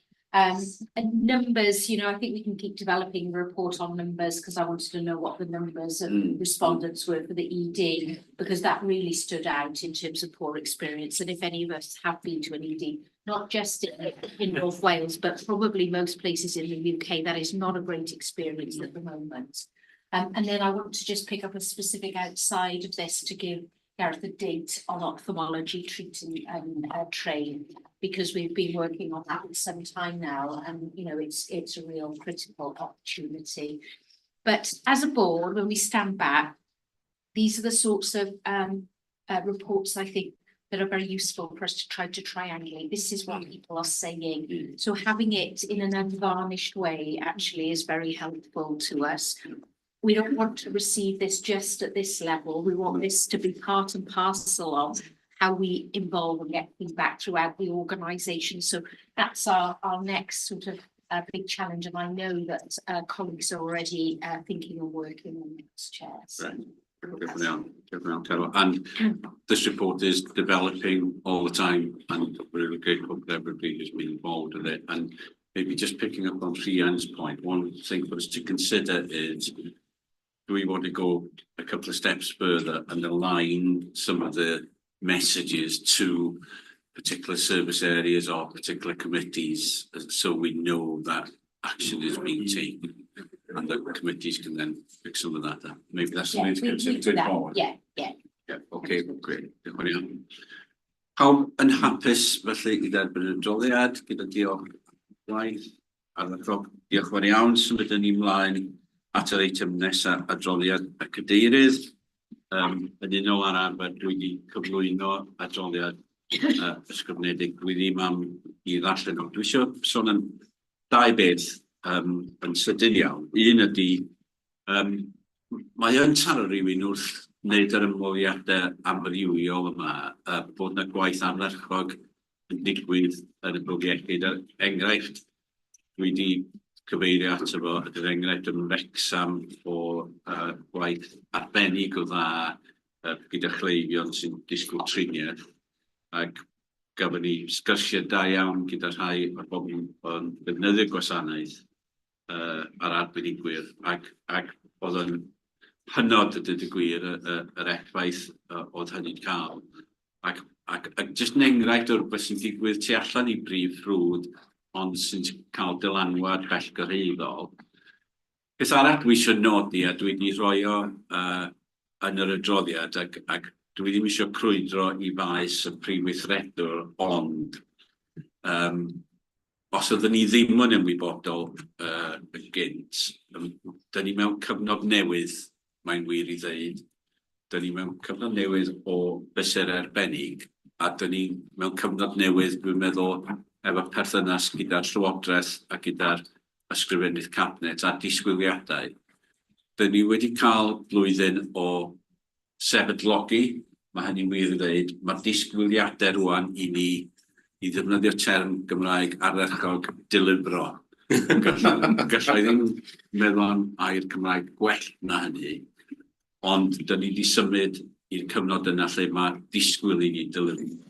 Mae disgwyl i ni allu dangos yn bod ni'n gwella a gwneud hynny wrth i ni gyrraedd rhai o'r targedau neu o leia symud tuag at gyrraedd rhai o'r targedau mae Llywodraeth yn gosod i ni. A dyna di'r gwir amdani, ac dwi ddim bob amser yn gyfforddus, ond dwi'n meddwl bod angen i ni gydnabod y disgwyliadau gan yr Ysgrifennydd Cabinet a'r Llywodraeth i ni gyrraedd perfformiad sydd gryndigyn well na lle dyn ni ar hyn o bryd. Na i orffen fyna, ond y ddau bwyslais yna oeddwn i eisiau tanlinellu yr cyfleon sydd yna ar draws y bwrdd iechyd a tu allan i'r bwrdd iechyd gyda gwasanaethau cymunedol sydd yn gwneud gwahaniaeth, a falle bod angen i ni tynnu sylw at rhain o dipyn bach yn fwy a'r pwyslais yna, os oeddwn ni ddim yn ymwybodol i rannu efo chi yn dilyn cyfarfodydd dyn ni wedi cael, mae pwyslais y Llywodraeth yn glir iawn ar gyflawni bellach. Hapus i gymryd unrhyw sylwadau neu unrhyw gwestiwn. Os nad oes gwestiwn neu sylw, pawb yn hapus i dderbyn hynny. Diolch yn iawn i chi. Ymlaen at yr adroddiad nesaf sydd yn adroddiad y prif weithredwr, ac eto mae Carol wedi cynnwys adroddiad i ni, ac Carol, trosglwyddo chi os oedd unrhyw sylwadau bellach. Diolch. Diolch. Thanks very much, Chair. Slightly different report to my usual report. We have a number of additional attachments and elements to it. And that's in many ways because, as the Chair has just said, we've passed the 1 year for special measures. and we're stepping into now the next phase of the work, and my report seeks to cover some of that. So I will just take us through a couple of items in this, if I may. I would start with the infected blood inquiry and acknowledge the inquiry publication last week before, now in terms of how significant an event that has been for everyone involved over such a long period of time, and with such fundamental sort of consequences and impacts, really. And whilst many of us won't have been around in the NHS, connected to the NHS during that time, there will no doubt be things that we will be taking from the inquiry into modern day practice. We do, within our corporate governance directorate, have a lead for inquiries, and we will be considering what the key application of learning for us as an organisation is in relation to that. But to underline both the UK government and Welsh government's apologies to people affected by this tragedy, and this will have affected some people in North Wales, to sort of acknowledge the difficulties there and to reaffirm the part that we will play as a health board. The Corporate Parenting Charter, A Promise for Wales, board members may well have noted that since the new First Minister has come into place, the Cabinet Secretary, as is now, is the Cabinet Secretary for Health, Social Care and Early Years, and the commitments therefore being placed around children and early years really re-emphasise the commitments that were already there, and a duty that there has already been. There's a desire for us to sign up as a corporate parent, and taking our role and responsibility in collaboration with local government to the next level, really, by signing this charter. And I would be keen just to get a view that board members are content for me to sign that charter on their behalf.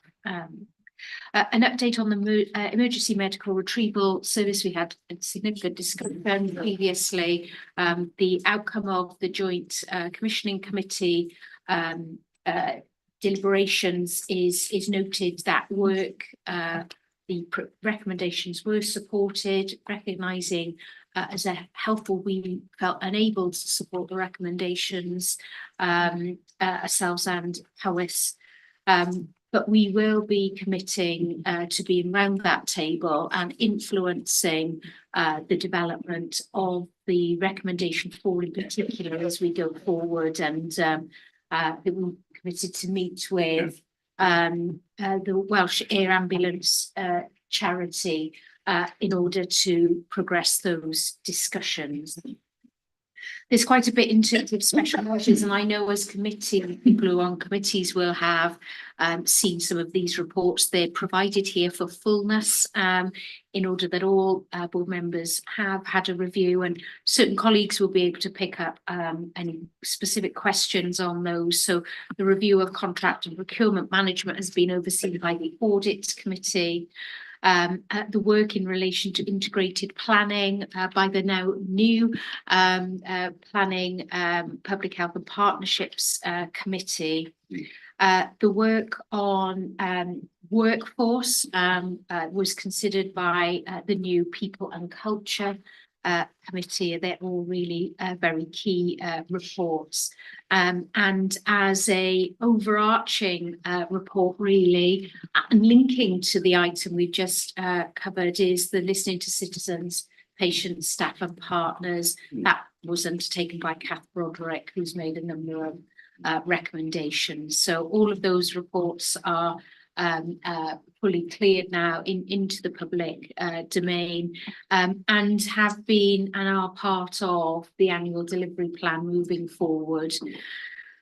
Just taking very briefly the point on evidence earlier, we will be considering through the year a stock take in terms of all of the reports, all of the recommendations, and where we got to in terms of evidence of delivery. So just to make that, make a note of that. And then finally, in the special measures section, the framework and the de-escalation criteria has now been issued to health boards. We've had ours. Every health board has had theirs, and it's attached for information to my report.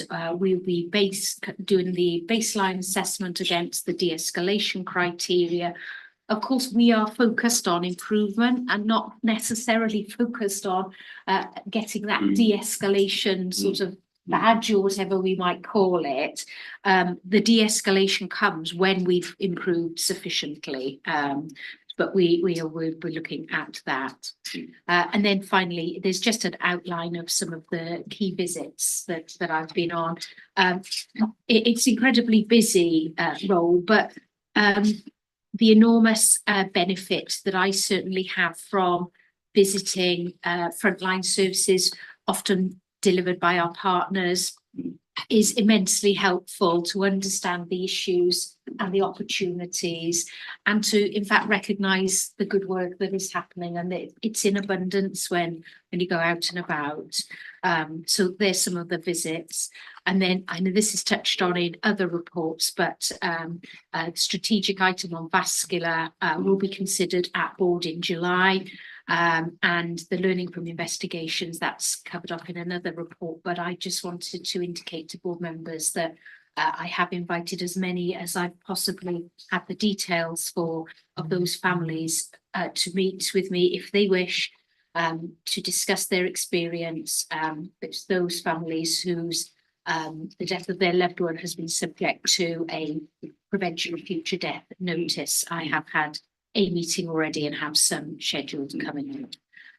And then just finally a footnote on updates from executive directors, and Angela's taken the slot about some of the work that she's been involved with. So thank you, Chair. A lot to cover. Apologies. Yes, no, it's good. Diolch yn fawr. Unrhyw gwestiwn, unrhyw sylw? Gareth, just very quickly, so the corporate parenting charter we're going to sign up to straight away if we're, good, because I know the action plan was like in the fourth quarter. Yes, Why? yes, Anyway, well, good. And the other thing, I just want to give a word of praise to Russ and some of his colleagues. It's so nice with the procurement to see the management response, and I think I counted rightly, but 19 of the 24 are green, and we don't very often get that, do we? So, and it was a very good detailed report with lots of change needed, but I think it's good we move quickly on that. So, thank you. Diolch yn fawr. Felly, ydyn ni'n hapus i cael arwyddo y siarter yn y rhiantu corfforaethol, fel mae ni am yn lle hapus i wneud hynny. Pawb yn gytuno i wneud hynny ardderchog. We also say, Carol, thank you very much for all the work. That report doesn't cover everything, but it gives a suggestion of the activity you've been involved in, and the huge effort you put in. So thanks for all your work, but also thanks to colleagues, the exec team as well, for everything they have done over the last periods. It's been really busy, so if we can share that, be really grateful. Thank you very much for your leadership. Reit ymlaen at yr eitem nesa, adroddiad, yr isgadeirydd a troi at Gareth ar yr adroddiad. I'm not going to say anything by way of introduction. I think the report speaks for itself. I'd be very happy, obviously, to take questions now, but equally happy to talk to any colleagues who want to, discuss some of the more specific observations I've got of things that I think we need to be worrying and thinking about. But yes, perhaps I'll just add that people say, am I enjoying it? I don't really enjoy is the right word, but it's really stimulating and really interesting. And just I would just say to emphasise what Carol says, that when one gets out and about, you realise what fantastic work is done by very many of our staff. And perhaps going back to the comment I made earlier, I increasingly feel that it's good staff let down by the organisation, and we've got an opportunity to put that right. So if we can get the organisation right, we've got the staff who can deliver really well. Diolch yn fawr, Gareth, yes. Right. I do often look in the dictionary for the definition of enjoy. Refer to it. Ond diolch fawr iawn, Gareth, am y gwaith. Fe welwch chi o'r adroddiad, mae Gareth yn weithgar iawn. Ac yn gwneud cyflawni gwaith bwysig. Ac da ni'n bach iawn o'i ymdrechion yn arbennig yn y maes iechyd. Dwi'n meddwl, felly diolch fawr iawn, Gareth, am gwaith. Unrhyw gwestiwn neu unrhyw sylw gan unrhyw un am yr adroddiad yna? Os nad oes, pawb yn hapus i ddiolch am yr adroddiad unwaith eto. Ymlaen â ni at eitem nesa, 24 sef gofal wedi gynllunio. And I think it's 2 elements to this report. I think you're going to talk about the sort of strategic level to it, and Russ going to talk about finance. Very correct. So, Nick, over to you to begin with. Diolch fawr iawn. Diolch, thank you, Chair. Nick Lyons, Dewey, Medical Director, Deputy Chief Executive, and currently providing a little leadership in the plan care arena. When I say plan care, just to remind ourselves, I'm talking about the provision of outpatients and treatment for patients, including surgery. And whilst the paper rightly, and in a moment I'll perhaps highlight some areas before handing over to Russ, the numbers are there, but perhaps just to remind ourselves that behind those numbers are many people. All of us, I'm sure, know friends, colleagues, neighbours who are on our waiting lists, and we take very seriously the challenges that they experience. And perhaps just to read out a couple of quotes from the paper Helen brought a moment or two ago, a patient who says, "I used to be active, but now I'm reliant on a walker. It's getting worse, and I don't know when I'll have the op." And another patient says, "I ring up and ask when I'll get my knee replacement, and they can't tell me. They tell me they have no idea. It's so frustrating." And for me, that perhaps illustrates better than the numbers in some ways, the size of the challenge. And alongside the work in this paper, a lot of work taking place to consider how we can communicate more effectively with our patients, particularly when patient's condition has deteriorated, and ensuring that we understand any harm and risk for patients on those waiting lists. So the paper describes the challenge that we have. And of course, we are not alone in that as a health board. It is so across every health provider in the United Kingdom. The numbers, though, are very sobering, partly because we're the largest health board, but partly illustrating the amount of work we need to do. There is, of course, a lot of really hard and effective work going on in a traditional way. There's also work in more innovative ways, and Gareth mentioned the teach and train opportunity in Holywell, the new optometry contract coming in, and really us trying to consider how we can more effectively treat patients, both in a timely fashion, but to the highest quality. So very briefly, before I hand over to Russ, and we'll both be happy to answer any questions. The paper describes how we are looking to use the 34 million of ring-fenced money for planned care, how we can use that effectively and quickly, and describes 3 schemes. The greens in that list are how we can use the no-brainers, if I can use that, where we just need to crack on and we need to do it. How we can use waiting list initiatives where we incentivise people to work in the evenings or weekends, whilst at the same time making sure that we protect them and the well-being of the staff, because we have a duty of care to them, and work to commission some contracts, which we can do very quickly. There are also the ambers in there where there's more work for us to do, to ensure that where we do commission work or we take out additional capacity, that we're doing so to the very, very highest quality standards. And the work that we commission, we have oversight of, we're understanding the quality and the patient experience within those contracts, and we're ensuring that the governance, including the procurement chair, is to the highest standards in the view of what we've learned over the last weeks and months. And then there are other areas which we may be touching on in board or in order because of the size of the contract or the procurement rules to ensure again that governance is exactly as it should be. The paper at the end also mentions our trajectories. And trajectories, of course, is another way of saying a huge amount of work that needs to be done. And you'll see that this week we are responding to the correct and fair challenge by Welsh Government for us to improve our performance. And those numbers we are working on almost as we speak, and will be shared with Welsh Government colleagues over the next hours and days. And we will be bringing regularly to the executive team with a reboot, perhaps, of some of the planned care work, Carol, if I can use that term again, of the work to ensure that we really are driving improvements forward in a timely fashion. But I'm sure, Chair, also reporting back to board both through our integrated performance report, but I'm sure at other times as well during the year, should the board receives assurance that we're making the progress that we need to make. Happy to answer any questions, and I don't know, Chair, whether Russ, the author of the report, thank you, Russ, wants to highlight anything that I've neglected in terms of the performance and the money. Thanks very much, Nick. Yes, and Russell, to you maybe to highlight some of the financial aspects too. Yes, Diolch, thank you, Chair. So really just to highlight some important changes really. So clearly we went through the pandemic and that's why unfortunately planned care and the list and numbers of patients waiting went significantly higher than we'd hoped. It's a United Kingdom challenge to move back into a productive environment, of course.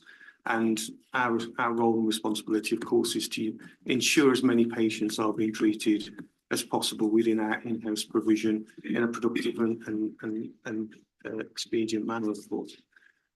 Welsh Government made very generous allocations in order to recover from the pandemic on planned care. We currently have £34 million. That has now been made recurrent in our baseline. And the reason that's really important is because when we get underneath that demand and capacity modelling, we will find that there are areas that we don't have, even if we are productive and efficient, we don't have sufficient capacity to service our local demands. And now that resource is recurrent, we can put it together substantive structures to move forwards and treat patients in a cost-effective manner, and also treat as many as we possibly can through that model. So from a servicing advancement, it's really a really important change and a clear commitment from Welsh Government that they see improvements. We've modelled some of those improvements, some really targeted areas. The 104-week waits is a clear focus for us. We currently have 3 years and 4-year waits, and an initial focus on removal of those is key. So we're not going to get underneath all of our services and specialties with appropriate demand capacity modelling to make sure we're having efficient use of in-house capacity in the short term. And so we'll commit, and we're looking to commit through premium working essentially, which is the most costly way of servicing that additional patient demand. And that is the model that we're endorsing as we go forwards. At the same time, underpinning that by looking at how we can improve our productivity of services for outpatients, planned care, elective care. And all of that work is taking place and will take place this year and should add value to how many patients we can treat in year as well. So those two measures are our current adoption. The sustainability model is to get our services right-sized and invest as appropriate within those services to make sure we've got sufficient in-house capacity to meet our local need. And as we move forward, of course, that's where that program planning to get towards. Just a slight touch on the governance, because I think it's really important that we get oversight of what's happening. We'll talk a little bit later on around the integrated performance report and development of local metrics and measures, and we've talked about that as a health board for 2 or 3 meetings now, haven't we? So we're anxious to build those in. We've got some really good quality metrics, and I'll talk about those as we talk on the report that we'll be including as we go forward.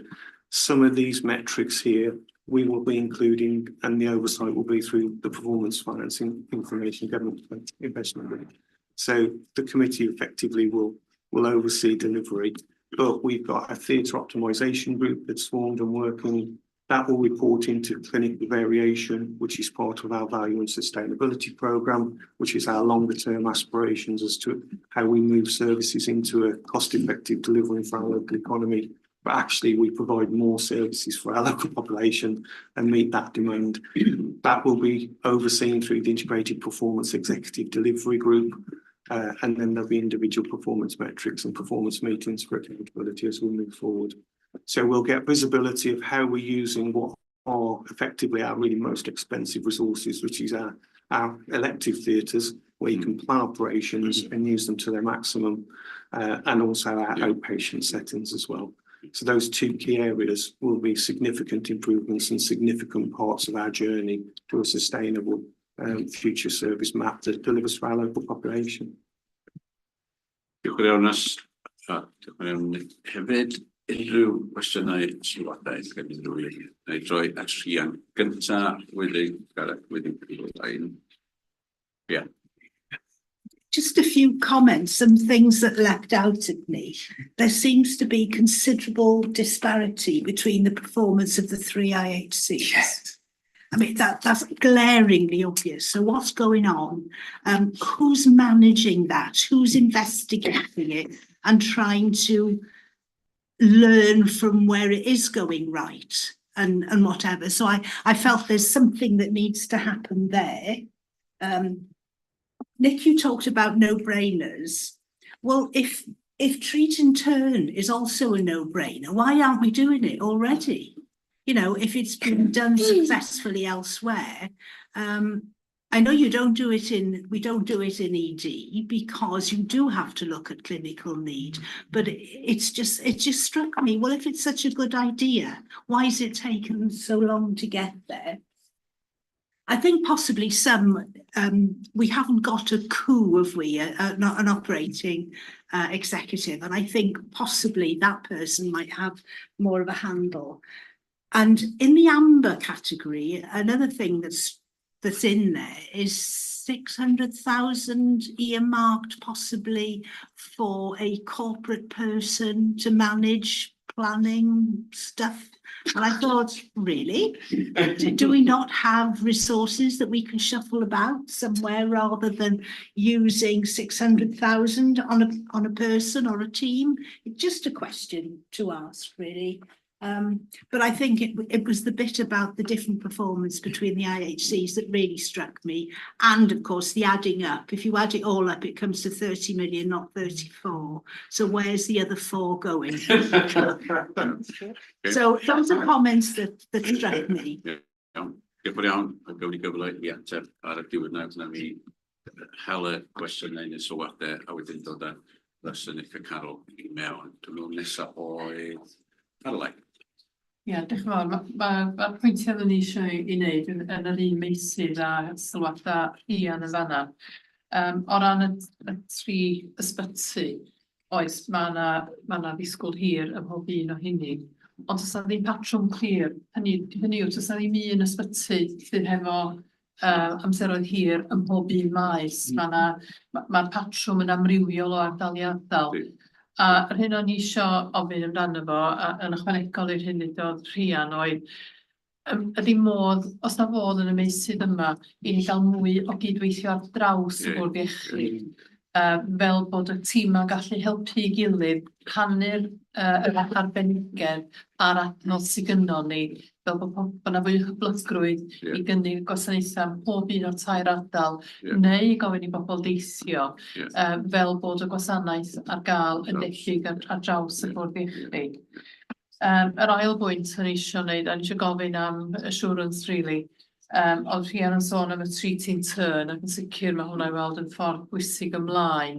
Ond o'n i eisiau sicrhau hefyd bod ni ddim yn methu, hynny yw, oedd Rhian yn sôn am y clinical need. Hynny yw, yn y meysydd yma, dwi'n cymryd bod treat and turn yn briodol, a mewn meysydd eraill tu hwnt i'r planned care, fysa ni'n disgwyl bod yna blaenoriaethu ar sail anghenion unigolion. Felly jyst gofyn cwestiwn, sy'n licio cael yr assurance yna. Diolch yn iawn. Nesaf dwi'n meddwl, Yrsa, wedyn Gareth. Hi, I've got a question regarding comments in the further measures section. I'm interested in the comment about making sure the risks are validated in a timely fashion. So we know that people are on the correct pathway, but it also links to the chatbot and communication. Because obviously great if we've got a chatbot, because some people like that. But if the message is the same, we don't know anything about what it will be. So just how do those two work together? You know, how do we know there's going to be an improvement? You know, if it's that simple, again, you know, those obvious questions really. If you could just give me a bit more on that, that would be really helpful. Thank you. Gareth, within Claire. So I think this is an excellent paper. It's just the sort of clarity I think we need to help us sort of get through. So I really appreciate it. And, you know, I think this is a pattern of how we should concentrate on particular issues and have the sort of rounded picture. I just want to, I don't want to seem the sort of, you know, whatever it is, the sort of pet schoolboy of the Welsh Government. But, you know, right at the start, it talks about the regulatory ask. And I just have to say, I think I've said it before, but it is important that we do recognise we have a real responsibility here, because the Welsh Government have gone out on a limb to give us the maximum money they realistically can. With squeezing, I would say this, I know that squeezing lots of other services. So we have a real responsibility about getting value for every pound that we get, and we obviously aren't doing that at the moment as well as we could. And you know, related to that, I mean, I take what Nick says, but when you look at the comparative health board data, it's really useful, but it's depressing, isn't it? That even when you don't look at numbers, but you look at percentage of the reduction in long waiters, we've done less well in the last year since we joined than every other health board. So, you know, we've got a really important obligation and we've got a really big challenge. But there are also, you know, things we can do here, which is about, I completely support the work of the theatre optimisation group. I've always liked drama myself. And you know, PFIG will take a close interest in this. I've picked up the same point we've all made about, you know, the table of the 104-week waiters. And as you said, Caroline, it's not just consistent. So in some places, the West's got all the long waiters, and in others, it's the East. So surely we can do something about that. So in terms of treat in turn, is that something we are going to try and manage across the whole health board area? And there's a reference to the centralised booking system, which is clearly essential. And but there isn't any time scale on that. So I'm wondering how far away we are from that. The question about the utilisation of time resources, I did the 30 million out of 34. And I think I'm not going to get anywhere here, but I am going to make and it is serious pitch that, as you know from my report and what I said before, I'm really, really worried about a hidden waiting list that we've got in the community mental health, that there are loads of people who don't have care coordinators and are waiting sometimes very long time to get those. We are not required to commute statistics on that, but it's a real problem, and it's what is feeding some of the pressure on our acute services. And the problem is, it's not actually, when you ask, that we're below establishment, is the establishment is not sufficient. So given the fact this money is recurrent, and it may not be, as I said, the waiting lists that the Welsh Government have asked us to give them data on, but can we consider, and if it's not within the current rules, can we raise, and I'm quite happy to raise with the new minister for mental health, whether that is a justifiable use of some of this money. And the final point, just to endorse really the direction of travel we're being asked to endorse in this paper, that I think in the medium term, insofar as there is a solution, but the main solution has to be ensuring we're driving up the productivity of our resources without paying premium rates. But I absolutely accept that we should be, in the short term, using that, and I'd much prefer to use premium rates on our own staff than I would sort of insourcing or outsourcing, particularly given the fact that some of the issues that we know have been evident there. So, but thank you for the paper, it's really helpful. Gareth, Gareth spent that 4 million that you that's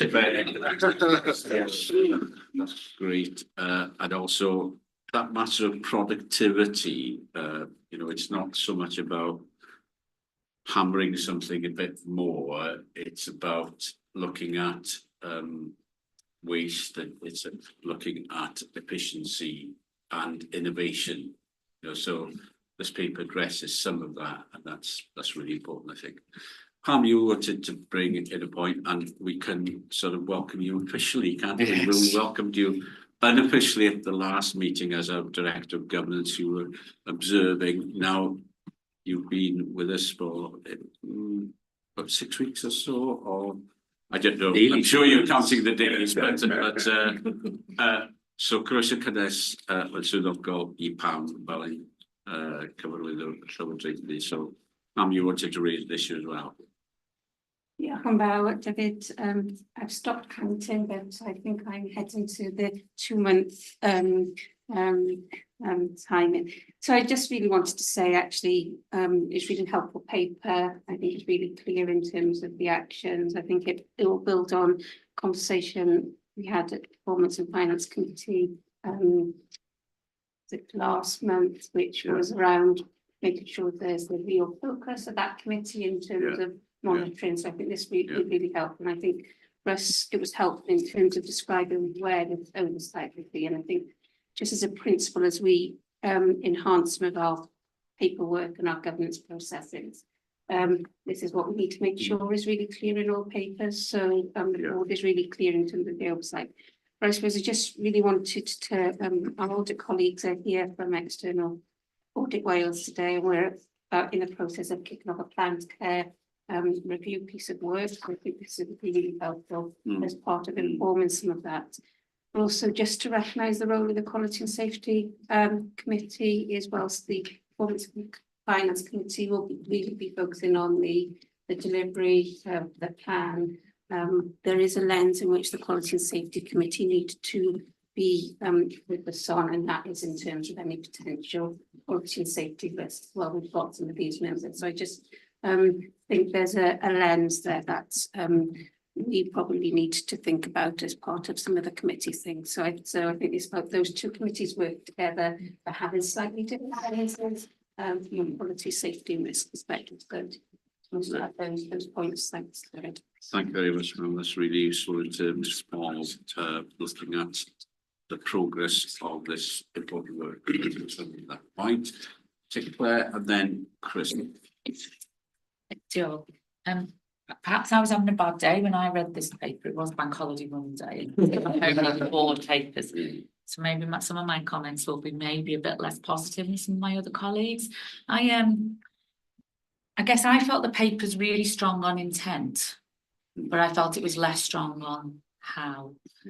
So I have a question about the confidence levels of the organisation in achieving what we want to achieve here, because we had a really clear intent 12 months ago to reduce 104-week waits, and our progress has been, I mean, it's not just a little bit worse than the rest of Wales, it's significant, poor compared to the rest of Wales.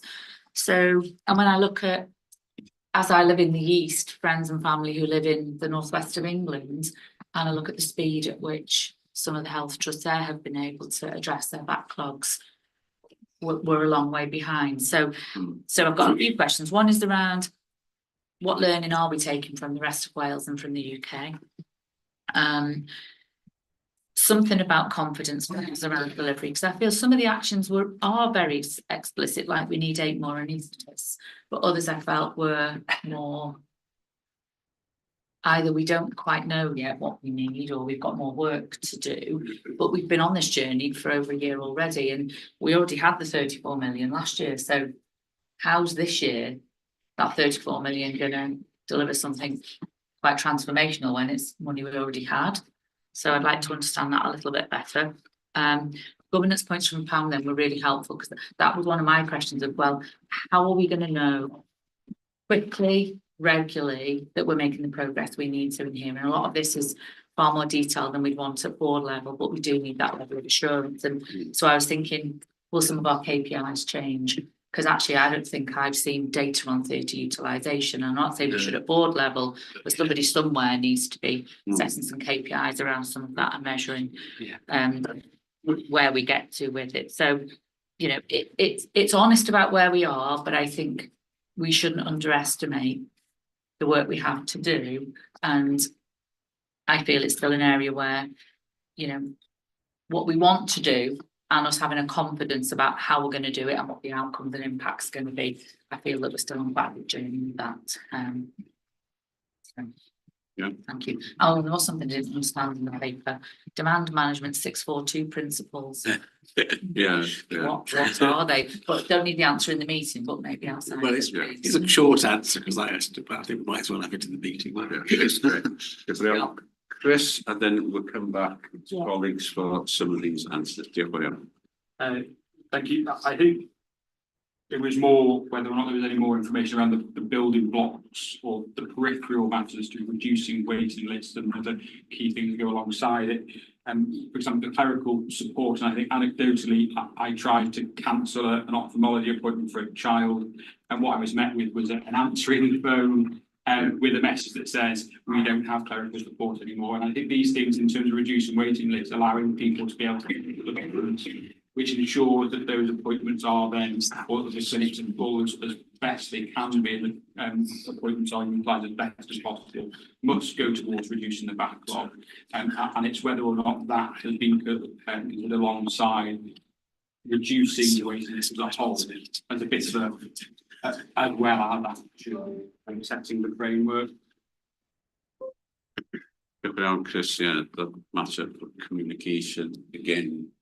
Yeah, many people have that community around. So, Trian, if I just come back very quickly, what I'm not seeing here, and maybe it shouldn't be in here, but people reach the stage of needing planned care because they've been referred into the system from primary care.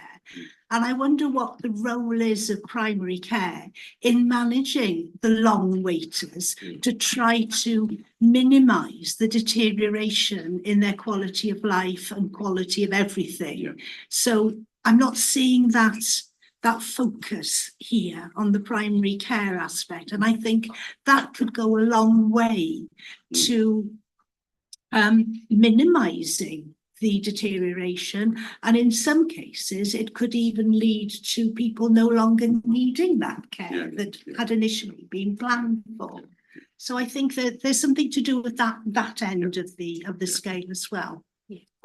That's an important point because previously, I don't know, 20 years ago, quarter of a century ago, you got into the system and there was a very short wait, but now we know that people are going to wait a long time. So the care is about when people are waiting, not just when they've been treated actually. So you need to have that wrap around, which is extra resources. But Krian makes the point that otherwise people will, condition will deteriorate.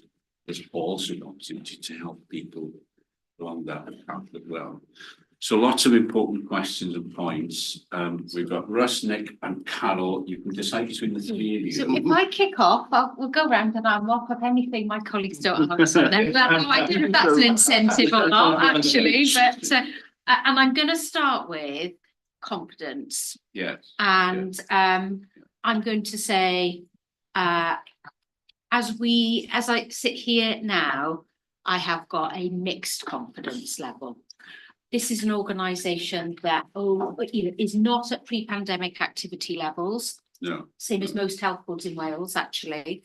I'll come on to how England have done, but the England story is not all the headline shows. But we have not got back to pre-pandemic activity levels. The NHS as the country has a productivity problem. There is a very good, I shouldn't quote it publicly, but Health Foundation podcast about, I think Dylan sent it to a couple of colleagues about how to increase productivity. When we talk about digital, giving people the tools to do their job, that will help to increase productivity. But we have a productivity issue, we have a pre-pandemic activity issue, we're not back there yet. And so confidence is mixed. The reason I say confidence is mixed is that we're increasingly getting to understand the picture more and the historical picture that has been building up. What I haven't got yet is a fully watertight delivery plan that says by the 31st of March 2025 there will be X number of patients waiting rather than Y. Now we're setting some goals on that. But they're goals and ambitions at this stage as we work really very quickly through the twin track approach here. I'll just give a couple of thoughts on that. I might be touching on territory that Russ and Nick will go and cover, but seeing this very much as a recovery approach, because there are people waiting, and as Nick described earlier, people who are in pain waiting, and people who are losing confidence in the NHS waiting, actually. So really 6 core elements, and we were presenting this to the Welsh Government last Friday afternoon. One is waiting lists, so how we support the demand or the referrals, to Rhiann's point really about how we can assist primary care referrers and how primary care referrers can assist themselves in accessing. So quite a lot of pathways, priority pathways work. Validation and booking, what we mean by that is for people who no longer need an appointment, they let us know, or we ask them, we take them off, that we afford that appointment to somebody else. We've got to make it easier to cancel an appointment in advance. And the good old fashioned did not attend DNAs, you know, those are the details that we must pay attention to. Stream 2 really is about outpatient modernisation. So I'm sure we've all had an experience of going back for a follow-up, which was 5 minutes, that said, oh, everything's fine. We need to turn that and put a bit more responsibility into the people who will be accessing that to come when they need us. And as clinicians feel really confident to do that. So that's called SOS and PIFU, see on symptoms and patient-initiated follow-up. Government are setting targets on that. We were quite good. Before the pandemic, we were starting to get into this. And we're not now. Theatre optimisation is massive. So if we focus on 2 key things, it will be the outpatient waiting list bit, and it will be theatres. We have got poor optimisation levels. We've seen the data, we have got data. And that's about scheduling, start-finish times, preoperative assessments. Number 4, diagnostics. I won't say too much about that. Number 5 is building knowledge and capability. David mentioned 25 years ago or 20 years ago, the waiting lists come down. I remember those days. It was called Access 2009, for those of us who were around in Wales at the time. And the discipline that we had and the techniques we applied to managing the capacity. Across the NHS, we've lost some of that. So we need to bring that back. And then the 6th element is about specialty plans. And in that, increasingly move resources or ask patients to move between different parts of the region in order to access shorter waiting times. But also we do have to commission additional activity, whether that be from our own colleagues or whether that be from others for this first year, and increasingly, I hope, with our more substantive plans, tail that on as we, you know, as we improve that. There's a lot of work to do on this, and then just finally from me, I think the colleagues can probably pick up most of the other things. Is this recovery approach, very senior leadership? We've got to, our structures don't help us, we know that, but we've got to step in and do some other things in the meantime. And I do wonder whether, a bit like we had on some of the financial oversight, whether a monthly touch points with Gareth or and PFIG or other board members, just to keep people attuned to the progress that we're making. Just on that before we bring Russ and Nick, yes, if we can make a note of that, please. I think that monthly touch point is important because we won't be meeting again as a board 2 months' time. The cycle committees won't always capture. So I think that monthly touch point will be really, really important given the significance of this work. So that's an action to go from here. I'll bring you in later if I may, Gareth, unless it was on. No, it was just to or something specifically that Carol said, just to say, you know, and you know this obviously, but all the evidence shows that patients are willing to move to have treatment. So we mustn't make that an excuse. No. Absolutely, great. And many of our population travel one way or the other. Actually, you know, if you're based in Dolgestre, for example, your local hospital is Wrexham. Yeah. You know, so people are used to travelling, and we've got to look also to see those who are providing the service if they can travel as well, not just the patient. Yeah. That's mother. Right, Russ. Then they can. Yeah, thank you, Chair. So yes, I think Carol's answers were quite comprehensive. I suppose just adding to those, for me, there is a real need for us to understand where we sit at the moment in terms of our current demand and understanding demand capacity modelling by specialty. And there's a lot of work, so it might just not have been that being a Monday bank holiday. It's not a great place for us to find ourselves, but we need to move forward from that base position. I think this paper, I think recovery is a really good analogy. Yeah. So we're going to have to spend as patients are waiting now, but there's an awful lot of work for us to do to get that modelling by specialty correct. Yeah. And we do tend to operate by 3 separate IHCs, which is why you see the variation in this. And clearly some specialties could be helping each other if we operated on a PAN BCU basis, for example. So there's lots of work for us to underpin all of that. And you're right, we need visibility, attraction, we need to see improvement.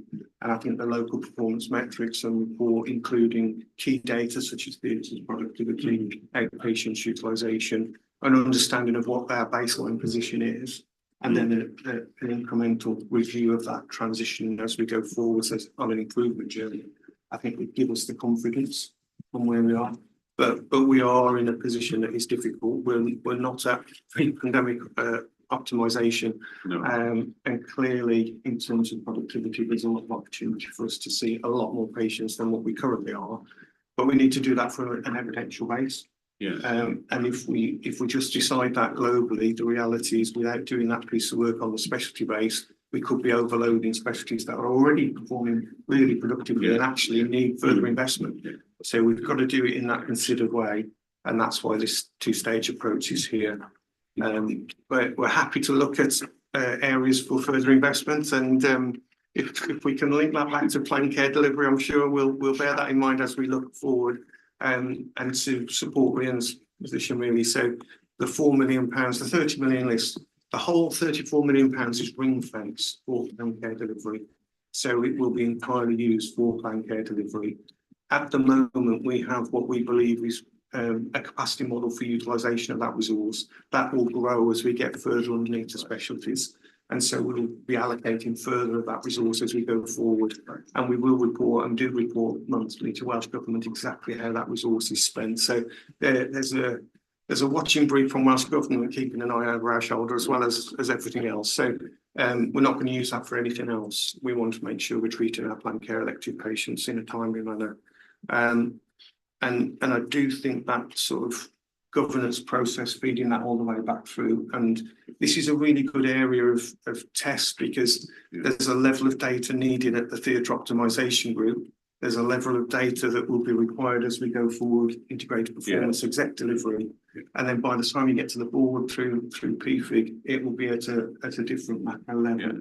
And so our report should reflect the different organisational need and structure and committee needs, and we're not in a good place at the moment. So this will be a good tester for that as well. Maybe Nick, have you anything to add? I'll pick up 1 or 2 areas and then hopefully we'll have covered them all. Just a little bit more on the 3 IHC waiting lists and bringing that together.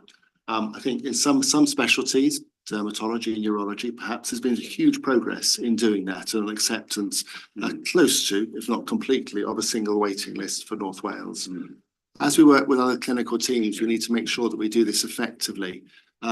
Some clinicians are more comfortable than others about accepting the recommendation of a specialist as to what operation is needed. And the last thing we want to do is to introduce an additional outpatient into a patient's pathway. But I think we are making real progress with the clinical teams in order to drive that forward. And as colleagues have said, to give patients the choice where they are largely would jump at the opportunity to be travelling. So progress made, but absolutely more to do.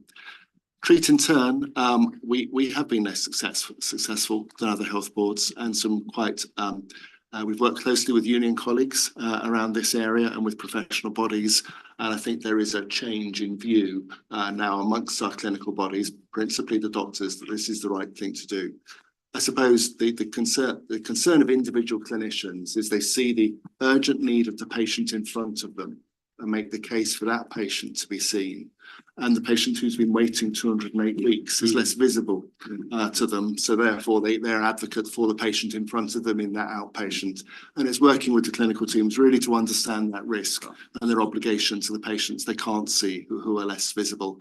And I think that treat in turn is really important, and we're making progress. The chatbot, I confess, I wasn't convinced, and I was wrong. I think the uptake and the use of chatbots has been more than we anticipated, but it's just one strand because some people and teams will be comfortable, others not. So I think it's an area we're focusing on and is a part of the improved communication. Just two further areas briefly. Primary care are absolutely important and a part of this. And we regularly meet the primary care teams. One evening this week we did so. And this is not just in terms of supporting patients on the waiting list, although that is important.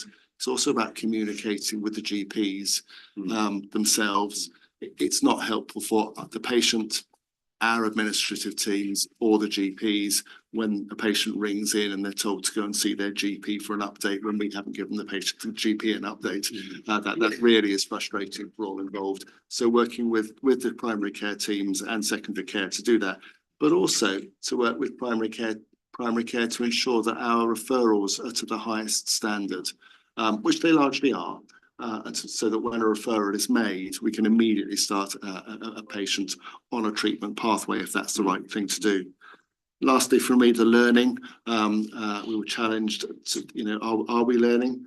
I think we are. I've got a meeting with Swansea Bay, their chief operating officer next week to work out how they've made some significant progress.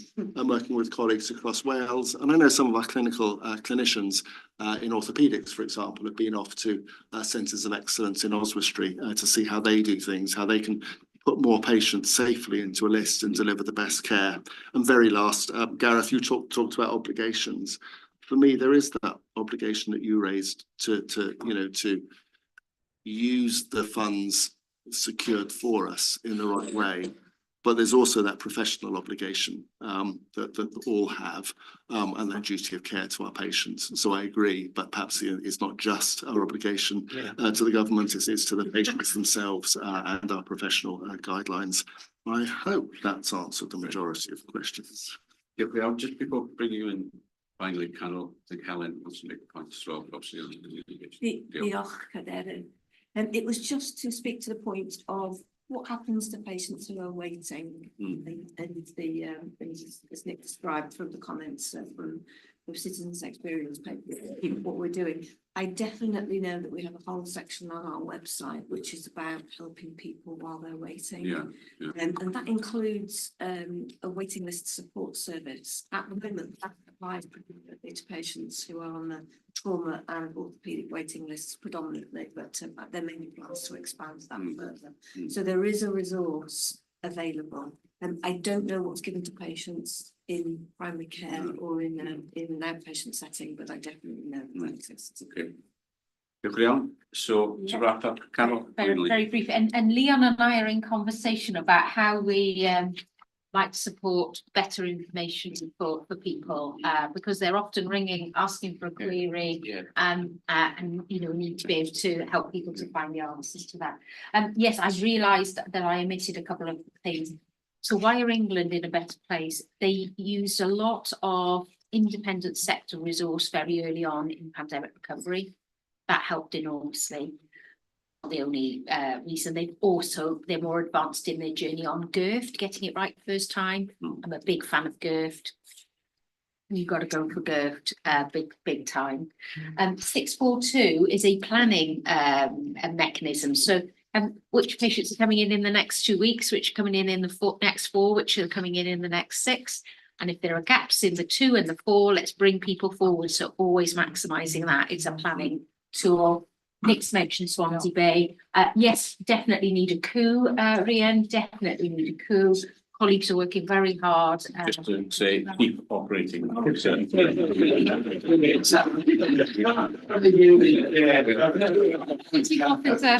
in case there was a revolution. I'm in favour of revolution. Yeah. A chief operating officer, definitely. And we are looking to recruit. We're still building the executive team as we know.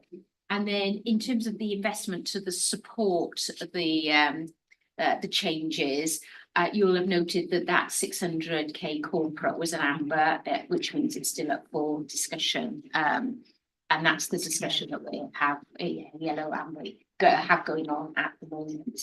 So thank you. This was a first item of focus on. Yeah. Yes, yeah. So it does feel as though we were able to climb into it a bit more. And we've got urgent and emergency care at the July meeting. Yeah, grêt, diolch yn fawr iawn. Ie, adroddiad hynod ddefnyddiol, lot fawr o waith i wneud, lot fawr o waith bwysig i wneud, ac fel dych chi wedi dweud, mae wedi bod gyfle i ni fel bwrdd edrych yn fanwl ar y maes yma oherwydd ei bwysigrwydd. Felly, di pawb yn hapus i ni dderbyn yr argymellion yn yr adroddiad, diolch am yr holl waith, ac edrych ymlaen at weld y cynnydd a nawn ni un pwynt gweithredu i sicrhau bod na bonitro misol yn digwydd a nawn ni ddod â grŵp ynghyd i sicrhau bod hynny yn digwydd ac hefyd rôl i'r pwyllgor mae Gareth yn gyda'r pwyllgor perfformio hefyd. Pawb yn hapus i dderbyn hynny. Iawn, diolch fawr iawn i chi. Gawn ni doriad rwan, mae'n hanner dydd mwy neu lai, gawn ni doriad nes 10 munud wedi hanner 10:12 rili. Diolch yn fawr.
Croeso nôl I gyfarfod bwrdd iechyd Prifysgol Betsi Cadwaladr, a dyn ni'n symud ymlaen gyda'n cyfarfod gyda adroddiad archwilio blynyddol 2023, a dyn ni'n croesawu cyfeillion o Archwilio Cymru, wrth gwrs sef Andrew a Michelle, a dwi am droi at Andrew a Michelle I gyflwyno'r adroddiadau I ni, a wedyn mae'n y gyfle I unrhyw un chwilio cwestiwn neu sylw.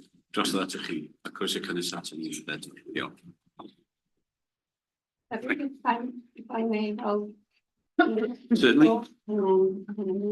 So, Prynhawda Pal Camwain Bydwi, Director of Corporate Governance, started with Betsy Cadwaladr, University Health Board on the 1st of April. So, what I thought I'd do is just reflect some key high-level messages and then pass over to Michelle and Andrew to give their view.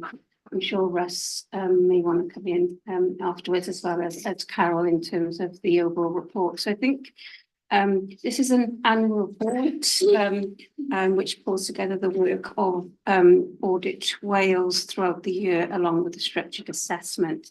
It's obviously slightly later for the Health Board to receive this report than was normal, and that's because of the board will be aware there was a board effectiveness review that was undertaken last year and a follow-up review. So as part of, I suppose, receiving the final reports, the Audit Wales wanted to conclude that follow-up report. So it is later, and it probably feels quite historic, I'm sure, for many board members in terms of people that have been on the journey. So I suppose I just wanted to reflect, just coming into the Health Board.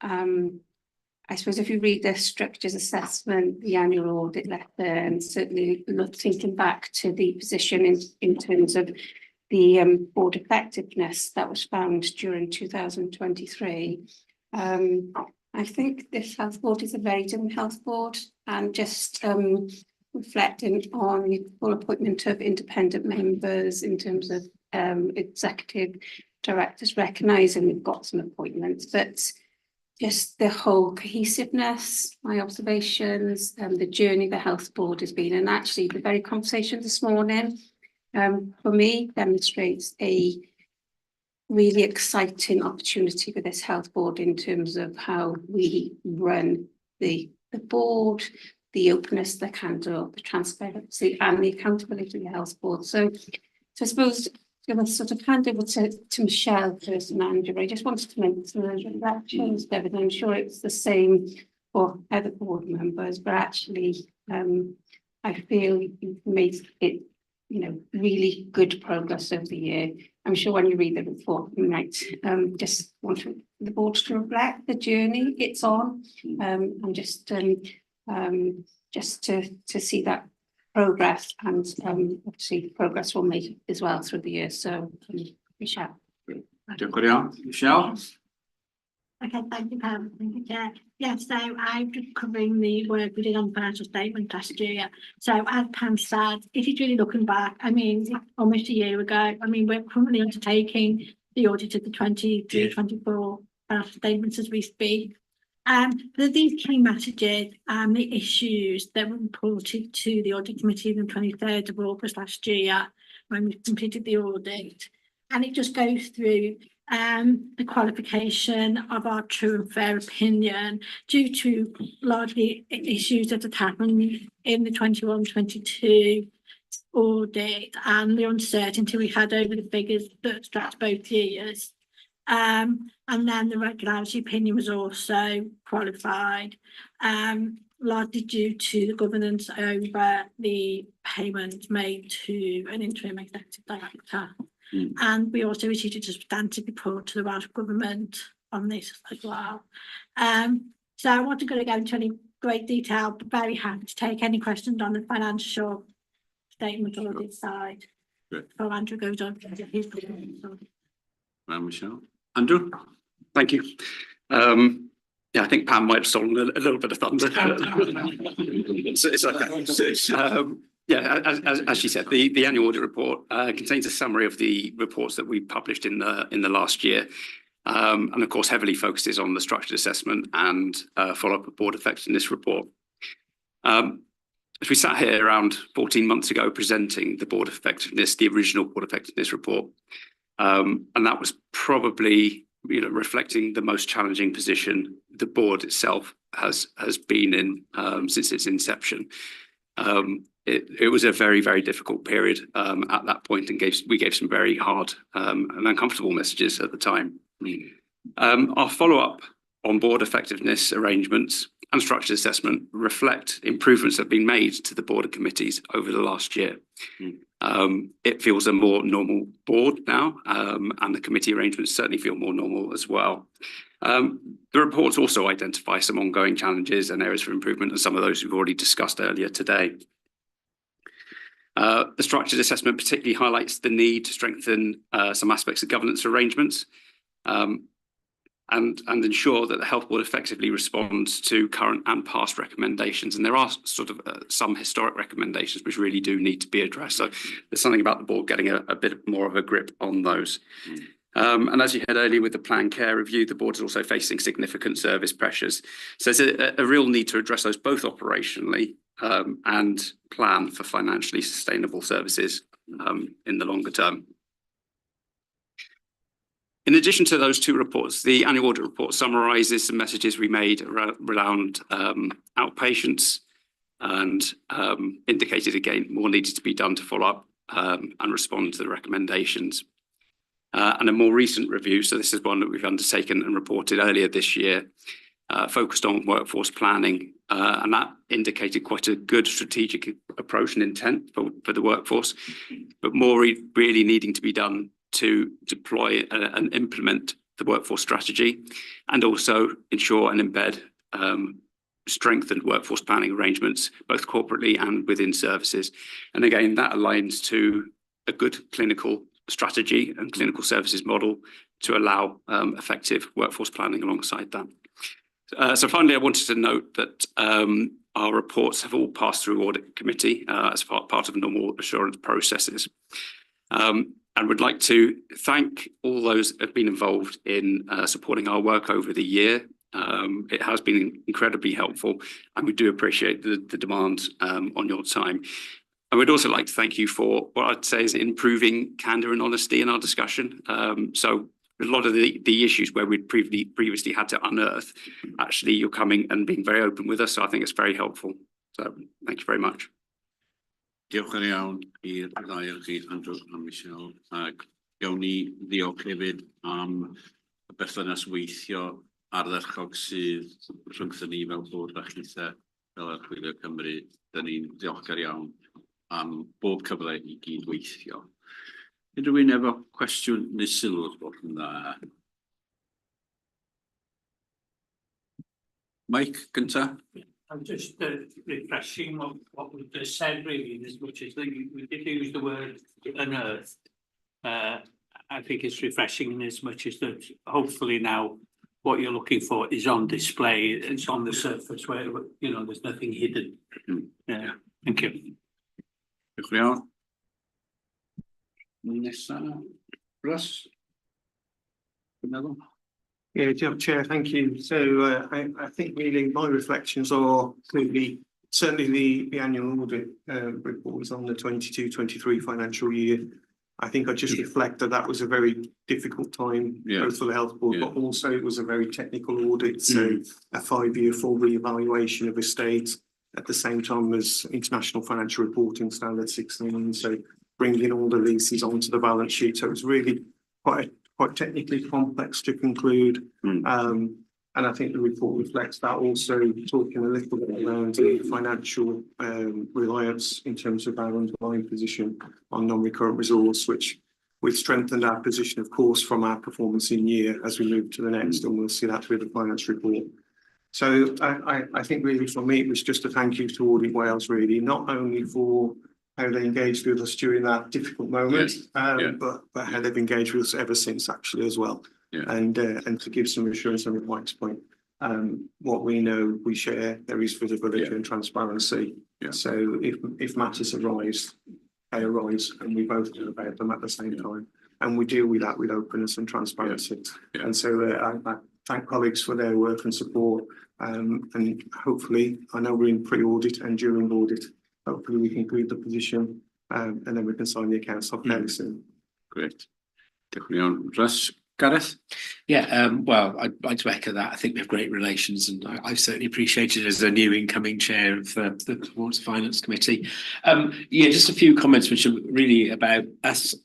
So I think the on the audit report, obviously, and this comes from the workforce report you did, I do think that the scale in the increase in our staff costs is really quite shocking, and it's not just staff costs, it's staff numbers. And we've already recognised, I think there's a problem with what I think of as the muddled middle, and we really need to get grips with that. I'm sure, Carol, I know that you're committed to that, but you know, it's a real challenge about the productivity challenge as well. I was quite interested in the structured assessment on the comments on us not having a supportive environment for the level of transformation needed. I think that's right. I think, you know, you hear a lot going around. I hear a lot about people not feeling they have themselves have the skills or have the support to turn often good ideas into sort of actual, how might this work? So, you know, I don't think we have an easy solution to that, but I definitely think that we've got a challenge there. I like the point also in structured assessment that we need a clearer focus on what we're doing in respect to improving performance rather than just monitoring our failing performance. And I think just to say, I mean, I just come back on an earlier point, Claire. I mean, when I said I welcomed the report on the planned care, it wasn't the content is not comfortable, but I thought, and I agree about the how, but it's the fact that we are now getting presented with an analysis of what the problem is rather than, you know, it is a problem. So, you know, but there's a lot more to do on that. I've got a slightly, I don't know, I should raise this here, but I will do, because there's a reference as well, this is my final point, to the Financial Control Action Plan and the fallout, if I can put it that way, of the EY report. I'm conscious that from what I understand, as somebody who wasn't here at the time, that there is a degree of uncertainty, perhaps should we say, around people at this table, you know, the degree to which the EY report was entirely fair. But I think if we think that, we shouldn't just be burying it or ignoring it. We should bring a report back to the appropriate body, which probably is the audit committee and the board, to say what we have done about those recommendations, and if there are ones we're not acting on, why we think we shouldn't be acting on them, because I think otherwise it does look as if we're just trying to push it out of the way because it's inconvenient. Sure. But in saying that, I have my own doubts about some of the aspects of it, but I think we need an open discussion of that. Okay. Diolch yn fawr. We'll come back to that shortly. Ilse? It's just a comment really regarding recommendation 10 about youth stakeholder engagement plan. So reading these papers, I really noticed that as a theme that was coming through. It came through with the Royal College of Psychiatrists report as well as others. And of course, it's lovely to read the citizen engagement report. I know that we are doing activities, but backing what Claire was saying earlier, it would be great to see how that develops and see a concrete plan. It will probably take 5 years because I know BETS is huge and there is good practice going on already, but it is a theme that keeps coming back. Yeah. So it would be great, I think, to see a more dedicated use. Yeah. Okay, great. Anyone else? Okay, colleagues, if you want to respond to anything, and then I'll bring Carol in to round things up. Michelle and Andrew. Nothing from me, was there? Anything from me? No. No, okay, fine. Carol? Yeah, great. Thanks very much. And I'm used to working with Audit Wales. We worked very closely together the first period of my tenure here. So all of this feels absolutely the reality of where the health board has been and where is now. So and I'm I'm heartened by the comments that this feels a more normal board. This is my experience as well, having been on boards elsewhere.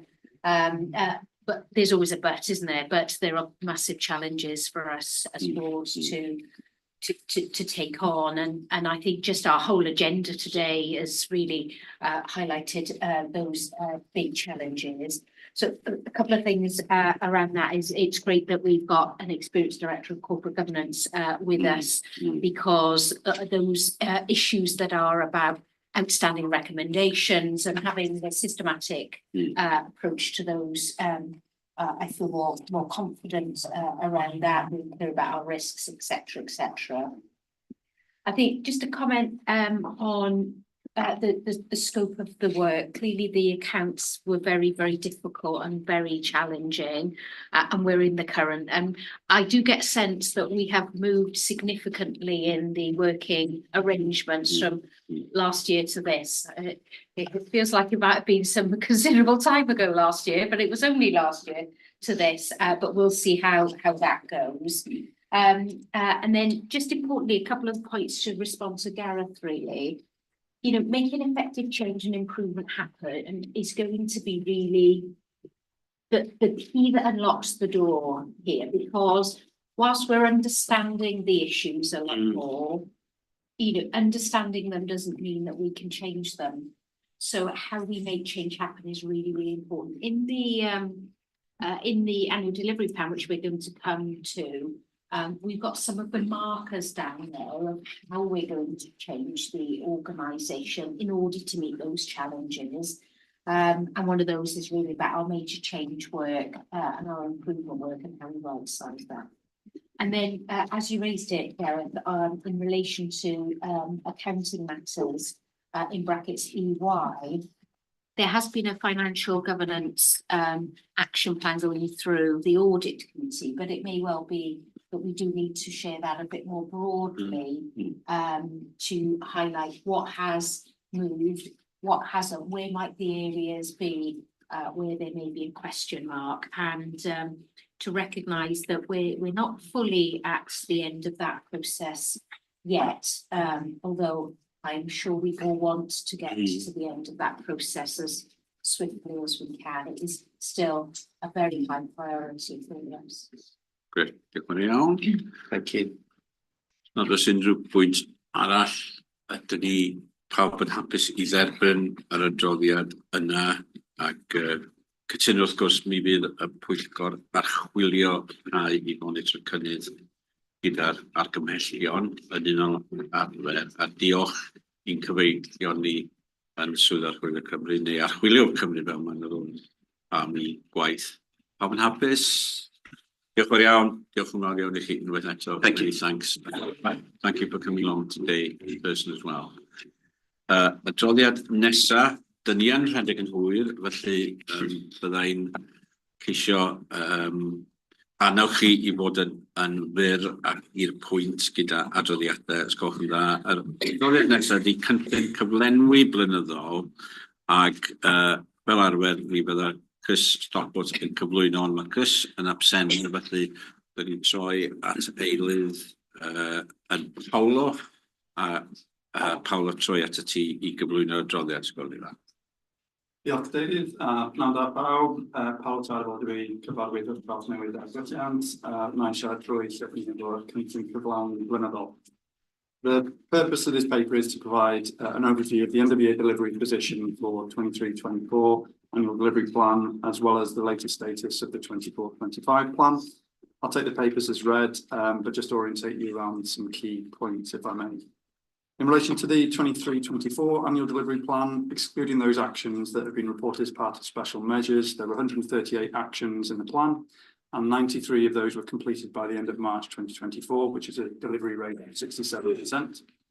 Whilst this is not as high as we would have liked, it is worth noting that last year was obviously our first year in special measures, and there was a large amount of stabilisation work required to support consistent delivery going forward.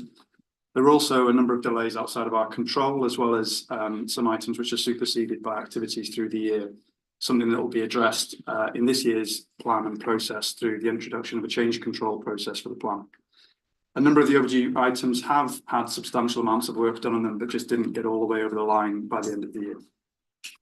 Details of the actions not completed could be found in Appendix 1 and are being tracked as 23-24 overdue actions, which will be tracked alongside the 24-25 annual delivery plan, which can be found in Appendix 2.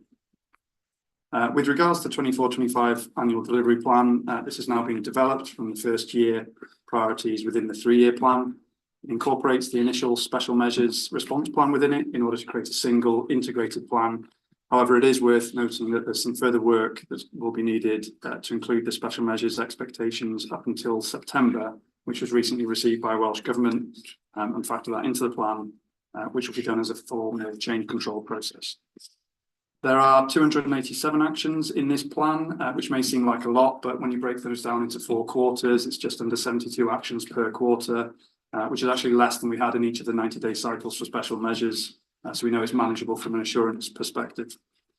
The plan is in the process of being cascaded and will form the basis of the objectives for the directorates and teams across the organisation, which is an important step to ensure everyone is focused on the key organisational priorities. So to conclude, the Health Board is asked to note the overall progress being made with the high challenges highlighted. Diolch yn fawr, dwi'n hapus cymryd unrhyw cwestiynau. Diolch yn fawr iawn, Paolo, am yr adroddiad yna. Reit, unrhyw gwestiynau, sgwch na. Rhian, cynta, wedyn Claire. Just very quickly, the actions of primary care was 10 yes, 9 no. That balance didn't seem the right, you know, in the context of the others. It was the worst area. Why? So, nawn ni gasglu cwestiynau wedyn cyfleithio ateb wedyn. So, Rhian, wedyn oedd Claire. Diolch. First point is a governance question, which I think I did raise earlier in the week about the recommendation here. I think this report's being provided for assurance purposes, not just for noting. So I think for future items, it should be asking the board whether we're assured about the progress made, any actions being taken to deliver objectives that aren't being progressed as we would like, or any targets that are being missed. So that's a kind of a governance point. I admire Paolo's optimism about the scale of the task in taking forward 287 recommendations. But as we were able this year to deliver 67%, I do have to ask a question again about our intent and ambition versus our capacity and capability to deliver what we'd like to. And I'm all for realism, stretch targets that are realistic, and where we can provide optimism and confidence to the organisation that we're making progress. And sometimes over-ambition can lead to people feeling that despite their best efforts, they're continuing to fail. I also think that it's good to see the plan for this year, but for future years, it would be nice at the end of May to be seeing how we were doing up to the end of April, whereas all we're doing here now is looking back at a year ago, and I feel, you know, only another 4 weeks and we're in Q2, so that would just be and then it's just a question, Paolo. I know around special measures we have developed far more robust than we used to have evidence and data collection, so we're confident that we can say something's being completed. Are we in a position now where we can attach the same level of rigour to the actions in the annual plan? Because that will give the board again some assurance. And I know that committees are looking at these things that are kind of deeper level of review and analysis, but that's the kind of thing we need. If we look back at the first item today around the Royal College of Psychiatry review, some of the challenges are whether we're able to evidence the things that we think we've made progress in. So it's a really critical point, I think, for us moving forward. So, John. Gareth? As normal, excellent points from Claire. I just want to also echo what Rhian said about primary care. And, you know, just to flag up, I'm really concerned about the lack of focus we've got with the absence of coup. And I know we're getting help from colleagues who are doing it on top of their normal day job. But, you know, I really think this area needs a push. I think lots of good people working there, but it needs it all pulled together. And just a small point related to that. One of the points where we didn't succeed was on sorting out our primary care commissioning, and I think this is so important that we work more closely with the third sector, particularly perhaps on the mental health area. So I'm very anxious that we get into a much better way of commissioning and contracting with the third sector. On the action plan, I mean, I welcome this. I agree with Claire actually about the scope of the ambition. I just wanted to be a bit clear as well about the governance point, because I think, Paolo, the way you put it was this is where we've got to on the delivery plan in terms of, is this the final formulation of it, or is there more work going on? Because while I think it is generally really quite good and useful, you know, some of the actions are not, I don't necessarily actions need all to be smart, all bits of it, but they're not very specific in some cases. So I think some of it probably does need to be tightened up. But as Claire says, you're in a way, there's a limit to how much you want to do that when you actually want to get on and deliver it. So I just, and also the point of governance is, you know, is it for the board to approve this, given the fact we approved the actual plan, or is that a matter that that's a genuinely open question, Carol, incidentally. And one final small point, but important. I mean, as you will know from things I bang on about regularly, I'm afraid, the use of MIUs, I strongly support the action that's in here about supporting ambulance and non-ambulance use of MIUs. But I had a very interesting exchange with somebody reasonably senior in Weston, one of the vice chairs meetings I go to, who was basically saying that the problem is, he wasn't talking specifically about North Wales, but that across Wales, you know, the MIUs are so mixed in terms of their opening hours and what they can deal with. Now, we can't do anything about the whole of Wales, but we can look at see what we can do to be more consistent in that, and B, communicating very clearly to the ambulance service, you know, what is available when, because I really think that we're missing an opportunity, particularly with, I mean, the reality is, isn't it, that when people are taken to ED, a high proportion of the time gets admitted, and particularly, you know, we know that once they're admitted, it's difficult to get them out, and particularly with elderly patients, which are the majority. And if you can get their needs seen to more quickly, more locally, and avoid the ED, I'd say ED trap, that sounds very unpleasant for people who work in ED, but you know, I think you know what I mean. Then obviously that's a win all round. Absolutely. Good point. So Mike, within Carol and Paolo, either or. Thanks. Yeah, the thing that struck me is but Ian's pointed one out already, but we've got cancer P5 with 6 of 10 not achieved. There's something in the narrative that follows that we got 3 consultant vacancies, so that could explain some of those. Were they anticipated? Were they sort of retirements, or were they? I know there was 1 resignation, so that wasn't, I guess, but. So that was the first one. Also, I noticed women's services also 6 out of 7 deferred. Is some reasoning, and also wider delivery? It's only 3, but all 3 of those are deferred. They seem to be 3 outliers. I think staffing probably an issue in cancer. I just wondered about women's services and the wider delivery. Well, so Carol, if you could start up, who's if I make a start, and I'll hand over to, because there's some questions that I feel are organisational rather than Paolo. So we just had the item with colleagues from Audit Wales, sort of looking back, and this is a bit of a look back and reflect, if I'm honest, you know.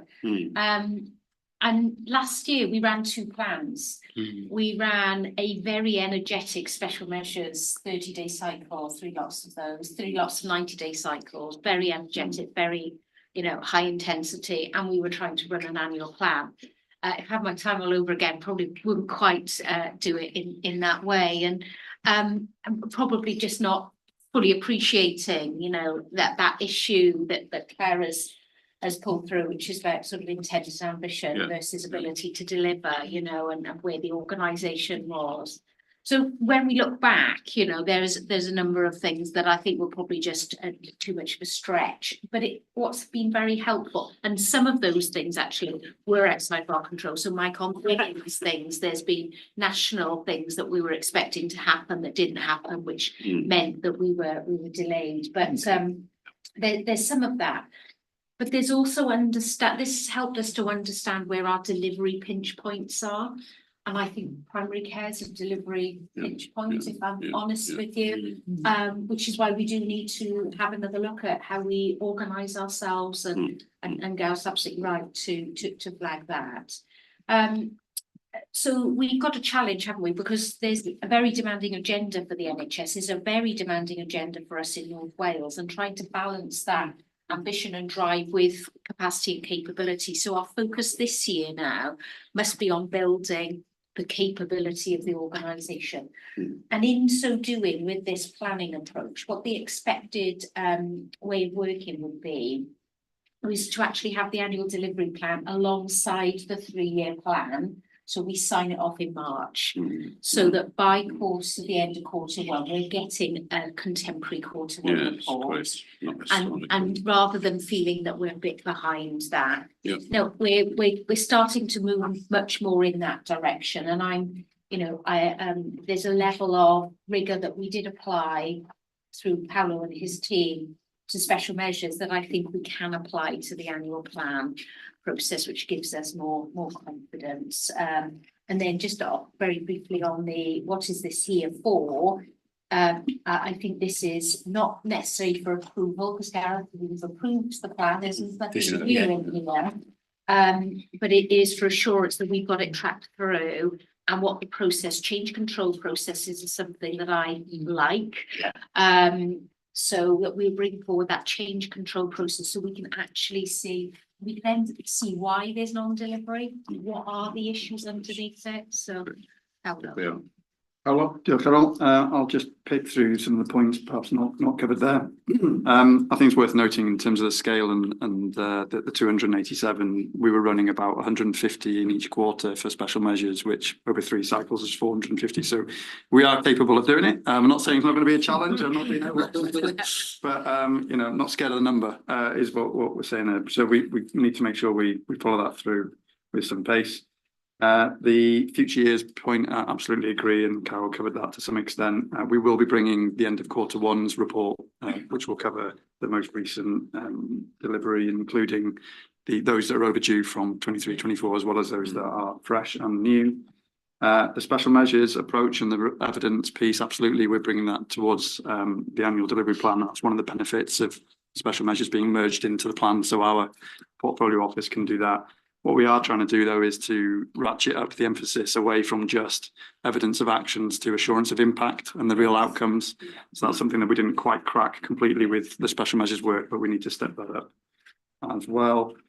I think we've covered primary care. I mean, one little point of glimmer of hope in the primary care space in the pharmacy world, although it was one of the items not completed, the independent prescribing services, we did manage to commission 39, and we were trying to get to 50. So we didn't get all the way there, but there was some substantial work done, which is useful.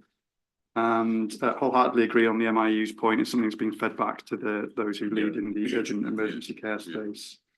And yeah, the cancer questions, a lot of that is driven by some of the staffing issues, as well as impact on specific services, which I think is quite well rehearsed. And the women's space, Angela may want to comment briefly on that, but I know we've been relying on a lot of national work in that space, and there's been some dependencies, but that's caused some delays. Right, well, no, okay. Oh, delay. Just one thing to add to that. There is picking up on the intent and ambition versus ability to deliver. We have got an intent that when we get to Q1, if we need to stop some things or rejig, then we've got the ability to do that. So we have, I think, a strong ambition into the next year, but it's not to say that we can't rejig that if we need to prioritise on our planned care, for instance, or whatever. So just to make that clear, it's not a case we're going to carry on regardless throughout the year. Yes, when the facts change, we change in line. That's some sense. So yeah, it's important to do that. And then just the final thing on some of the digital ones, they do need a bit of a tidy up, and I'll sort that out with Paolo. Okay. Which is a question from Gareth. Diolch yn iawn. Pawb yn hapus I dderbyn y adroddiad nodi'r cynnydd lot fawr o waith wedi digwydd, ond lot fawr o waith I wneud hefyd. Ac diolch I bawb sydd bod yn rhywun. Diolch I pawb o'r tîm am y bob waith. Pawb yn hapus, diolch yn fawr iawn. Symud ni ymlaen i'r adroddiad nesaf, dyn ni yn rhedeg bron i awr yn hwyl bellach. Nawn ni gorau i ddal i fyny rhywfaint. Adroddiad nesaf ydy'r system rheoli ansawdd, wrth gwrs, ag eitem 2414. A dwi'n hollol siŵr pwy sy'n cyflwyno eitem. Angela, Nick? I think you've got me, Chair. Okay, Nick, if you can introduce this item. And I will be brief. It's been a real privilege to provide a little bit of leadership in this area, but this is very much a product of the whole executive team and indeed the board, because we've had 2 board development sessions where we've really got to grips, I think, with some of the principles behind this and why we're doing it. So very briefly, we're looking today for the board to note and support the approach described. The quality management system is there to build on some of the areas that we're doing really well in, recognising that there are some areas in our management of quality issues where there's significant room for improvement, and to bring this into a consistent framework. It's not there as a report to put on the shelf and for us not to use. It's designed very much to be the start of a very new way of working. It's been discussed, as I said, at length. We've gone within Wales, but also further in the UK to understand where the quality management system works, but where it does not work, and to learn from some of the falters in their implementation. We've worked with Improvement Cymru and with IHI to really understand the national and the international context of how a QMS could work. So perhaps if I just guide you very briefly to page 4 of the covering report, where for those who like pictures, there's a coloured circle there, which describes the 4 stages of a quality management system. And whilst we've already heard, perhaps in places in this meeting, that we have work to do in terms of quality assurance and quality control, and we've touched on quality improvement, I would suggest that the quality planning, the top left quadrant, is a real opportunity for us as a health board to do things differently. And right from the outset, when we're looking at new services and developing our existing services, to have that quality planning there from the beginning.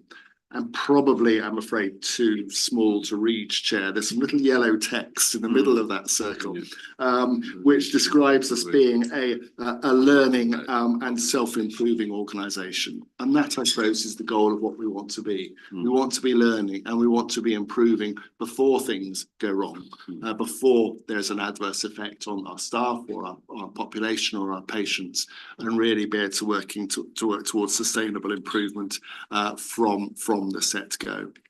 What we're going to do with it, if it's supported today, we'll start using it. In fact, if I'm completely honest, Chair, we already have. And the first 2 services where it's shaping our approach is in the vascular service and the urology service, 2 of our areas under the special measures clinical area of concern, really to start taking that improvement journey in a consistent way. Is this the finished article? Will there be things that we can tweak, we can improve? I think our discussions with organisations who are further down this journey than us will say, you won't get it right first time, Nick. You will need to improve it. It'll be an iterative process. And I suppose I should just finally, I should say, whether we want one or not, we are required to have one. It is a duty for us to have a quality management system. Just to write any debate as to whether we should have one or not, we have to have one. So happy to take any questions, Chair, and I hope that just provides a snapshot of why it's here. Iawn, ardderchog, unrhyw sylw neu gwestiynau? Wel, ydw i Mike gyntaf neu fynd ffordd yma, dod at ar y ddiwedd, Sky. Mike. Yeah, just a quick one. Have we not had this before? Have there been previous versions of this, or is this really starting from scratch? Okay. Yeah. Okay. Well done. Yeah. But iawn. Chris, Claire, we didn't. So I noticed you said this has been implemented in 2 clinical services. Is there a trial in a non-clinical service or area? And Not decided which, I don't think, but an acceptance that that is learning from other organisations where sometimes the greatest impact can be. So, yes, but detail to be confirmed. There we are. Claire? Another governance question, sorry, Pam, sorry. Should we be approving this? I mean, this is a whole new way of doing quality improvement. Yeah. And just for other board members, we did have a presentation on this at the PPH committee a few months ago by Chris. And I think it's important when the reports are drafted to kind of reference as well a bit better that things have been to committee so that the rest of the board know that there's been a bit of an oversight or something or questions asked in other places before it comes here. And then maybe when that happens also maybe to ask the relevant chairs to if they want to say something about the item so that we just build the kind of governance around it. That was the first thing. It was good to see in here that we have tested this system with staff. I liked that. It will be also nice to see moving forward we test that the point Ursula's going to make as well. We test these things with people, citizens. So also to check whether there's enough balance. This is a quality management system. Actually spoken to people.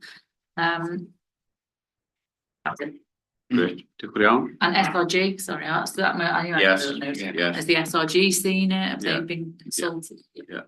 Great. And that's Nick reference to all the session on this with the board development. That was really good, comprehensive. But that's that. You're right. Obviously, this is a theme that's come through many of the papers today, but I'm really interested to note the feedback from the East London Foundation Trust. And they were making really strong comments about the importance of understanding how citizens using the service saw and understood quality, what it means for them. But they also said it would take 10 years for you to get it right, which is interesting. I mean, in the long run, that's probably where we missed it. But what I wanted to comment on basically was that dialogue with citizens and their involvement, that's also key to that resilience. Because if if we're not responding to if we don't hear them and respond to it, we've missed it. And it's really key to our resilience in building the future. And that's one of the themes of today, isn't it? There's that opportunity for co-production with staff members and also patients who use our services. That's definitely one of the themes for today. Gareth, and I'll bring others in. Yeah, just building on that was on the page 11 of the document. I'm missing that a bit in the quality planning box. There is a reference to the input of those who provide and use them on the evaluation of current services, but it's not really. It should be there. I think it should be there right at the start, shouldn't it? When we're designing our services, we should be trying to get out of the people that we're serving what their expectations are. So I mean it may be a bit late in the day to suggest that, but I do think I did suggest a formulation of words that we might use, but something there right to the first bullet point about should be in there. Everybody on? Right, we'll bring Nick and Carol to round up then, please. Really helpful feedback. I think I said it was iterative, and every time we discuss this, a new issue is teased out, and particularly around that citizen involvement and that co-production. And Cara, I'm sure you're right, Claire. I'm sure will need approval. But Cara, I don't know if you've got any other thoughts. Yeah, thanks, Nick, and thanks for the discussion. If I could just comment that there are some areas of the health board who have a quality management system in place. They may not be calling it that, but they meet the ISO 9001 standards. So quite highly regulated areas use that. So we should be utilising their skills and expertise and actually recognising it as a quality management system. In postural mobility services being one, just as an example. Yes, it should be for approval, and the quality planning section. We should have sort of picked this up. That should have user involvement throughout, really, as well as the use of insights that we gather, be it from the Civica feedback system, from Embrace reports, external reports, etc. And that is one of our biggest development areas, is the quality planning, because we know that we at the moment have got services that are really struggling with sustainability because we haven't tackled that quality design and planning issue, providing things over to many places, etc., etc. So I think that, as Nick says, we'll get moving on this, subject to board's approval. I think we need to bring back some live demonstration of it being used, so that we could all sort of appreciate that. And then reflect and refine on it as we go forward. I think there's an intention to develop an implementation plan. Great, yeah. QSE. I was just about to say, yeah. That's that, Just one comment before we move on. Just a kind of reminder, really, that good involvement from citizens costs money. So that's, you know, that would obviously need to be a priority. But you can also, through efficiencies, save money once you've got that up and running. So. Diolch yn iawn. Reit, pawb yn hapus I ni gymeradwyo felly yr adroddiad yma. Ni dim ond I nodi, ond I gymeradwyo.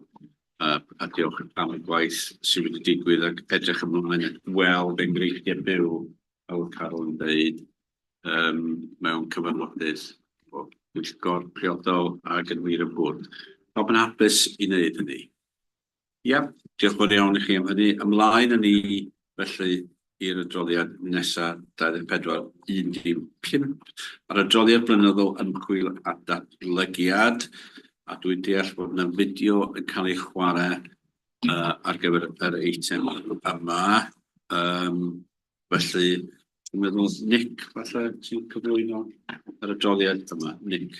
It is me again, Chair, and we'll just, if I may say a few words, we'll play the video and then I'll just try and briefly summarise. Of course, Chair, I enjoy bringing any paper to board, but I particularly enjoy this one because it is absolutely amazing the work that's going on day in, day out across our health board in the research and development arena.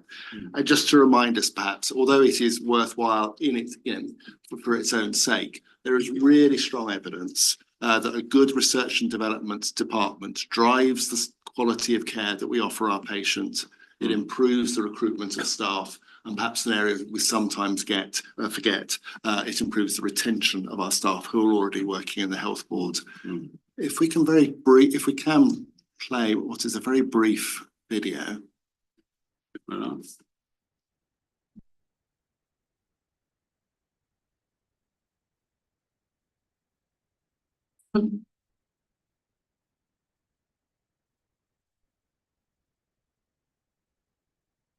Taking part in research provides opportunities for our enthusiastic staff. As a training practice, we have taken the time to support our future generation and encourage foundation doctors and GP registrars to take part in research. I volunteered to be part of a clinical trial to assist with the progression of treatment for cancer. Treatment that could ultimately extend and enhance the quality of my life. My experience has been first class. The trial team are dedicated, friendly, and extremely informative. Rather than feel like a passive bystander, they make me feel part of a very meaningful process. As a result, today I'm not defined by my illness. I focus on the answers and have an excellent quality of life. I'd like to extend my sincere gratitude to all involved. Thank you. This is a very exciting time in trauma and orthopaedics with regards to research. There are many pragmatic randomized controlled trials that have helped change the way we practice trauma care. We pride ourselves in being able to offer patients the opportunity to be part of NHS research, which we do in collaboration with our colleagues in Oxford as part of the National Institute of Health Research organisation. We strongly encourage patients to ask their treating clinicians what research projects they may be eligible for, and we try and offer this to as many patients as possible, not just in hip fractures, but in all areas of trauma research. In 2014, I was diagnosed with chronic lymphocytic leukemia, CLL for short, and I was offered the opportunity to take part in the FLAIR clinical trial. So The trial itself had 3 arms to it, one of those arms being chemotherapy, but I was lucky enough to not have to go down that route and to be able to take the 2 drugs, which are ibrutinib and venetoclax. Without the offer of this clinical trial, my route of treatment would have been chemotherapy. So by taking these drugs, I've been able to just get on with my life day to day, and actually anybody that met me wouldn't have even known that I was dealing with cancer and having treatment. So it's enabled me to manage it a whole lot better and to live my life to the full still. One of the main reasons to choose Glencree Hospital and now Betsy way back in 2006 was the opportunities in clinical trials. They got one of the best R&D. In hematology, many of our patients are treated in clinical trial. That gives us an opportunity to treat them with some of the innovative new drugs. In turn, these patients do have access to tests and procedures which normally we cannot undertake locally. It saves hundreds and thousands of pounds just from the drugs just in our hematology department alone. I think that is it. Great. So if I may very briefly, Chair, just to draw attention, perhaps on page 4 of the cover report, there is some really amazing stuff going on. The fact that we're working with Imperial in London to look at the evaluation of an artificial intelligence stethoscope, really to help GPs identify heart failure at an early stage. This is really exciting stuff, isn't it? And you talk to the clinicians involved in the trial, and the smiles on their faces really are quite humbling. If I had one criticism of the report, I would say that we probably are underselling the level of our ambition and the level of what is already being done. And I think the team are really motivated. There are further opportunities for us.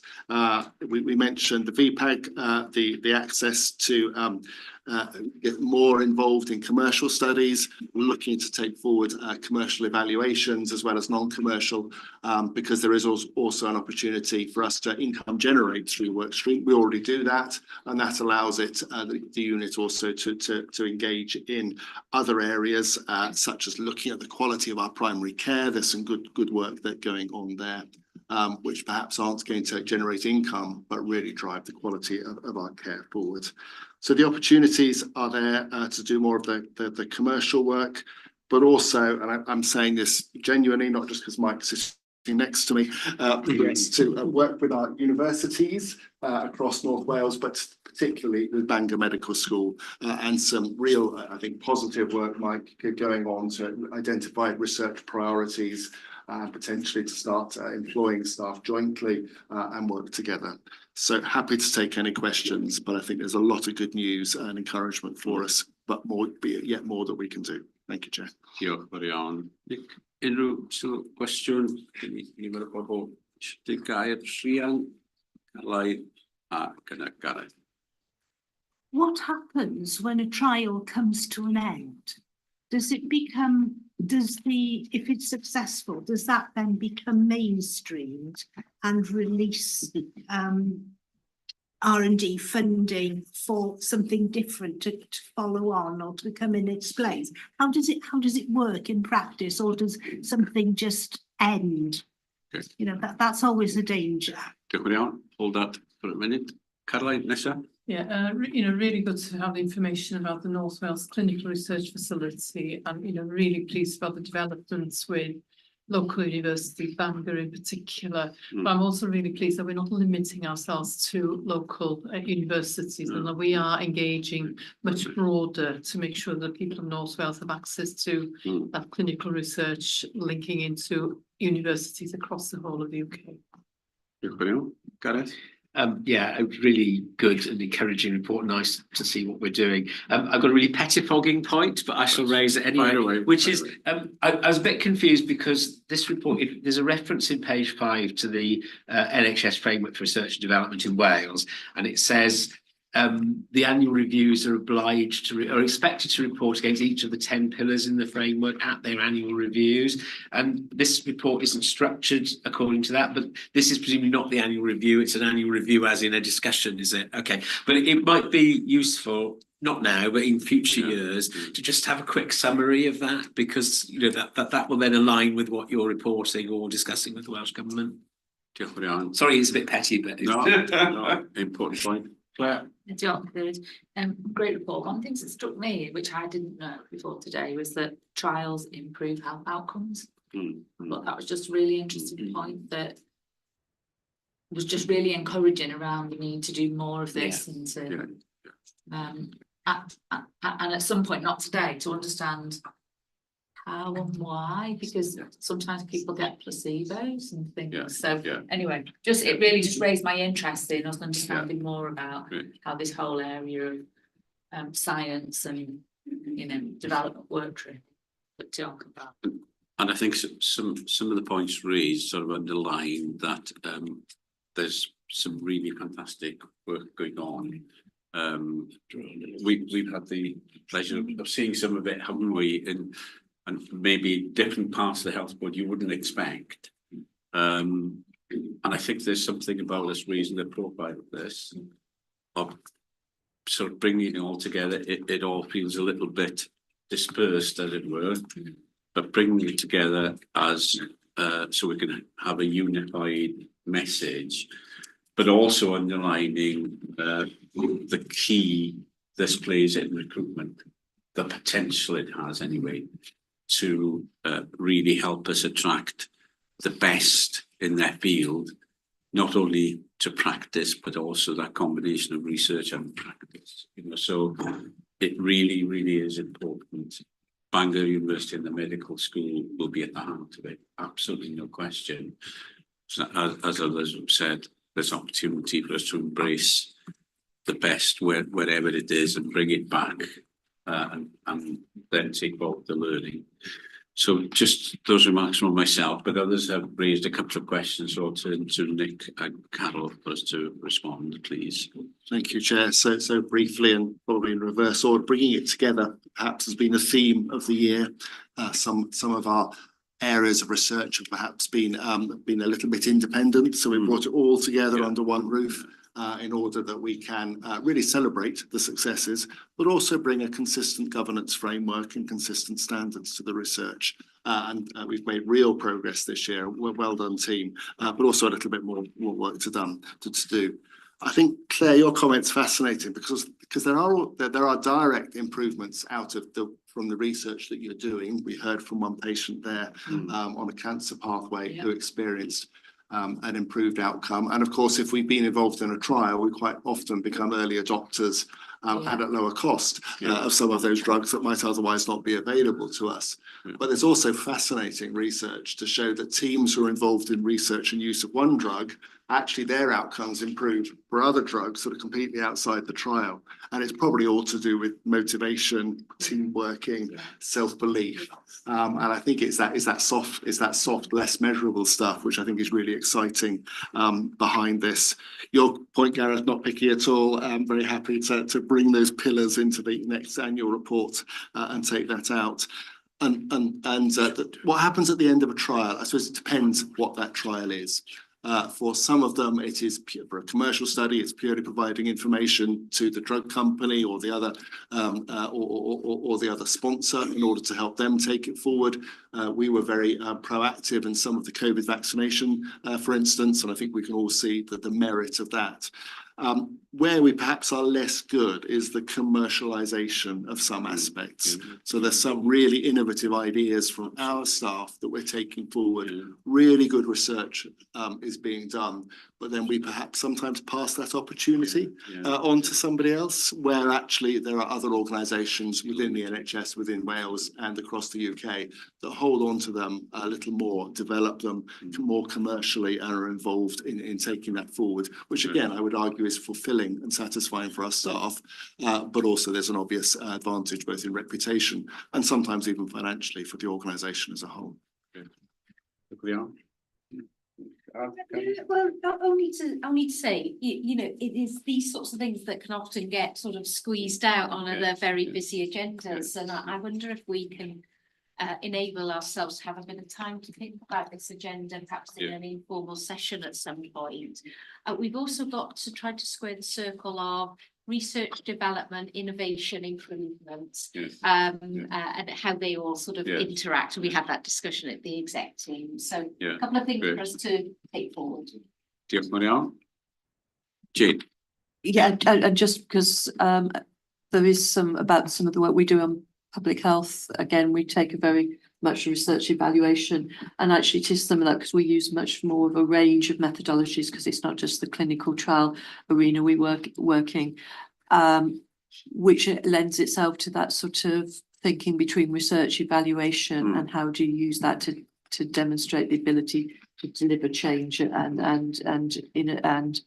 embed activity. So I think this being seen as a journey, and again, I'm going to iterate the really strong collaborations with our universities and with other partners as well is really important in making sure we actually deliver research that actually has impact. And I think that's some of the real value on some of this. It's allowed us to demonstrate impact that's allowed implementation, which is really important. Yeah, absolutely. Diolch yn iawn. Pawb yn hapus felly i dderbyn yr adroddiad yna, a diolch am y manylion, a diolch am ddysgu am yr holl waith sydd yn digwydd a'r cyfleoedd i ddatblygu'r gwaith ymhellach. Pawb yn hapus efo hynny. Diolch yn fawr iawn. Ymlaen ni at yr eitem nesaf. Dyma eitem ola gawn ni toriad mewn chydig ar egwyl cinio, ond gawn ni'r eitem nesaf ma ar y sicrwydd lefel estapio yn nyrsio, a dwi'n meddwl mai Angela sydd yn cyflwyno. So Angela, no pressure, but it's lunch. Okay, so this report is a report that colleagues will be familiar with. The expectation from the Nurse Staffing Levels Act of 2016 identified that boards are required to calculate, take reasonable steps to maintain nurse staffing levels in acute adult medical and surgical inpatient wards and paediatric inpatient wards. So we bring a regular paper through. Colleagues will note the last board we signed off the 3-year review in its interim stage, and that will be coming back in a few months. We have submitted that to Welsh Government, and we'll get the feedback hopefully within the next month or so. So this report identifies the work that's been undertaken over the last year, working with the teams to identify what the staffing levels need to be, how we need to address those and triangulate the information we get around patient harms, around complaints, and professional identification of professional responsibilities and an understanding of what that assessment has been. Colleagues will note the last time I presented, I identified that we put an extra step in the process that I brought over from when I came from England, which was including HR and finance within check and challenge meetings with the teams to make sure that that oversight was where it needed to be, that it wasn't just an agreement that we would increase staffing levels, that it was identifying what the risks were, how we were taking things forwards. And in some areas, we've reduced staffing levels in some areas because of change in cohorting or a change in geography. So this paper is to give the board the assurance that we are following the Act, we are making the assessments, and just to also note that I'm working very closely with Russ and the finance team to make sure that all of the finances are behind these assessments, and we're actually planning for these to be able to be put into budgets, and HR is supporting us rostering changes as well, so that we can actually ensure we can recruit to the posts that we identify we need. We've seen, as the paper identifies, we've seen increases in our recruitment, a reduction in our vacancy rates, and also a really positive, our international recruitment. You'll note that we've recruited 270 international nurses since I started the programme in October 22. So that is a real positive for us. We're also working with Wrexham University. We've brought in 52 students from international areas to come and train in our training, to hopefully keep them within Wales and working going forward. So I'm happy to take any questions, but it is a process that we go through regularly. Diolch yn iawn. Angela, unrhyw Cwestiwn gen unrhyw sylw. Claire? Diolch. Rhian? Thanks, Angela. I'm on page, I think I'm on page 15 and 21, so appendix 1. And I think it's for the first time you're reporting to us now avoidable and unavoidable hospital-acquired pressure damage. So in that section there, my question is that over the course of the year, I think we've got about 60% closure rate in terms of closed incidents and complaints. So I think, and in the avoidables, again, so we've got 30 that are being carried forward and 38 that we've closed during the year. And they're kind of split across all sites and service areas, really. So I just wondered whether it kind of plays to the quality report further on still, I guess, and how we're managing complaints better, how we're responding and learning to incidents, whether we are in a place where we've got sufficient learning around the avoidables. And is it all about insufficient staff, or is it about the way we're working with people in the hospital settings? Okay, so yeah, the information around HAPUs and how we report has changed, and how we report them nationally. I think you're right, we do have enough information about what is causing us to have these issues. We've been talking about to NHS exec about proportional investigations and how we capture the learning. So as part of the NNCP, the COVID learning, we used group sort of methodology to identify where we were going with reports and whether those themes then could be identified and action plans put into place. So that is some of the work that we're actually undertaking. I think possibly some of the issues we've had with investigations across the IHCs, maybe some of these, because we do know what the learning is and we are able to change it, and that's pushed them to probably a little bit at the back of the queue. So we are catching up on those and we are using that proportionate investigation. We provided a deep dive into HAPUs at Policy Safety Experience Committee, and I've actually got the updated improvement plan that will be circulated to members of the committee in the next week or two. Just to show where we're going with that. I've also appointed a HAPU lead, so a health acquired pressure, so lead for the organisation for us to do that targeted work. So I think you're absolutely right. We just need to make sure we identify what the learning is and then take that forward. And I think we've got some targeted work that's happening around faults and about HAPUs, and that will feed into the investigations and that early identification of where the cause is, what the influences are, and how we can do. A lot of the times it isn't actually the staffing that has been the issue. It will be oversight, it will be observation, it will be the intentional rounding potentially, and also the assessment when people come into hospital, because if it's not picked up and they've had it at home, when they come in, when we pick it up, it's ours because it's been a time frame of us. So there's a lot of nuances around it, but it is something that we've got a real focus on. Diolch yn iawn. Unrhyw un arall? Ag gyda'r adroddiad yma, falle gawn ni ofyn i, sori, gawn ni ofyn hefyd i edrych ar ydy'r adroddiad yma angen fynd i ryw bwyllgor yn dod at falle. Job i Pam, os ga i ofyn Pam rhywbryd, to see this particular report, if it needs to go to committee, maybe before coming to board, or how we deal with it in the governance way. If I could come in, we actually used to bring the whole report to committee. Yeah. What we do now is a presentation. Right. So we identify what the changes are and how the nuances, rather than this is a national expectation of the detail. Okay. So what we do is bring the information through, and it is discussed at QSE. Okay, so yeah, let's have a look how that works, so the board can pick up some of those messages then that the committee has looked in the detail. Rhian.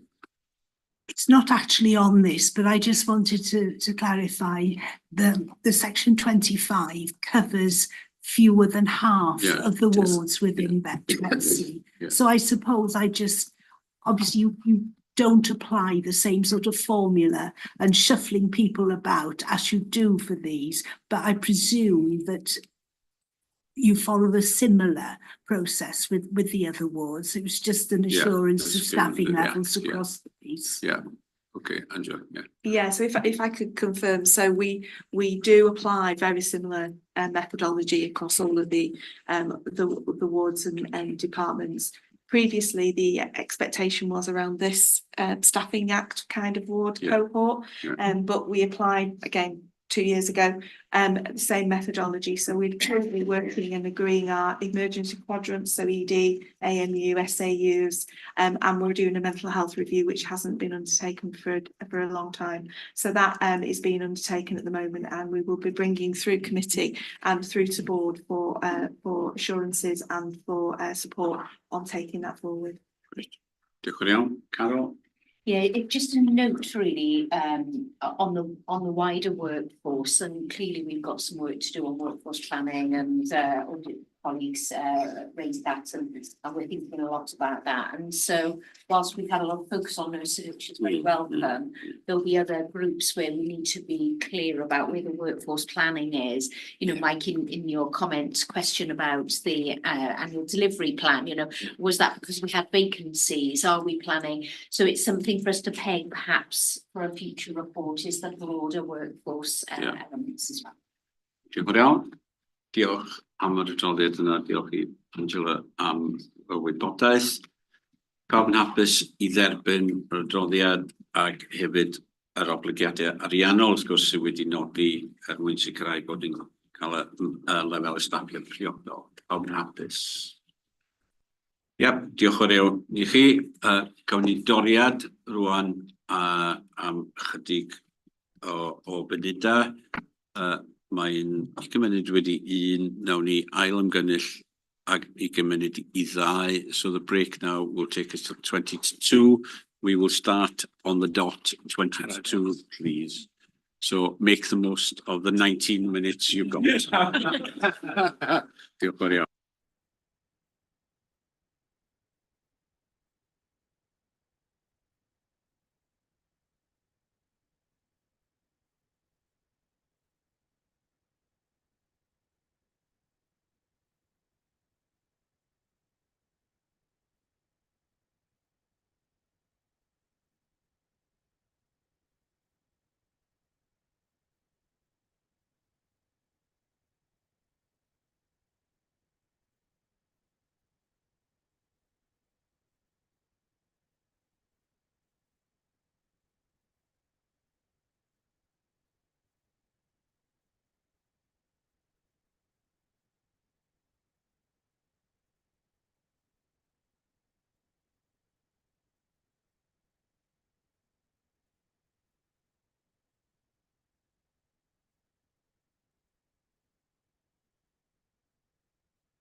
Angela, you're going to introduce Jean, aren't you?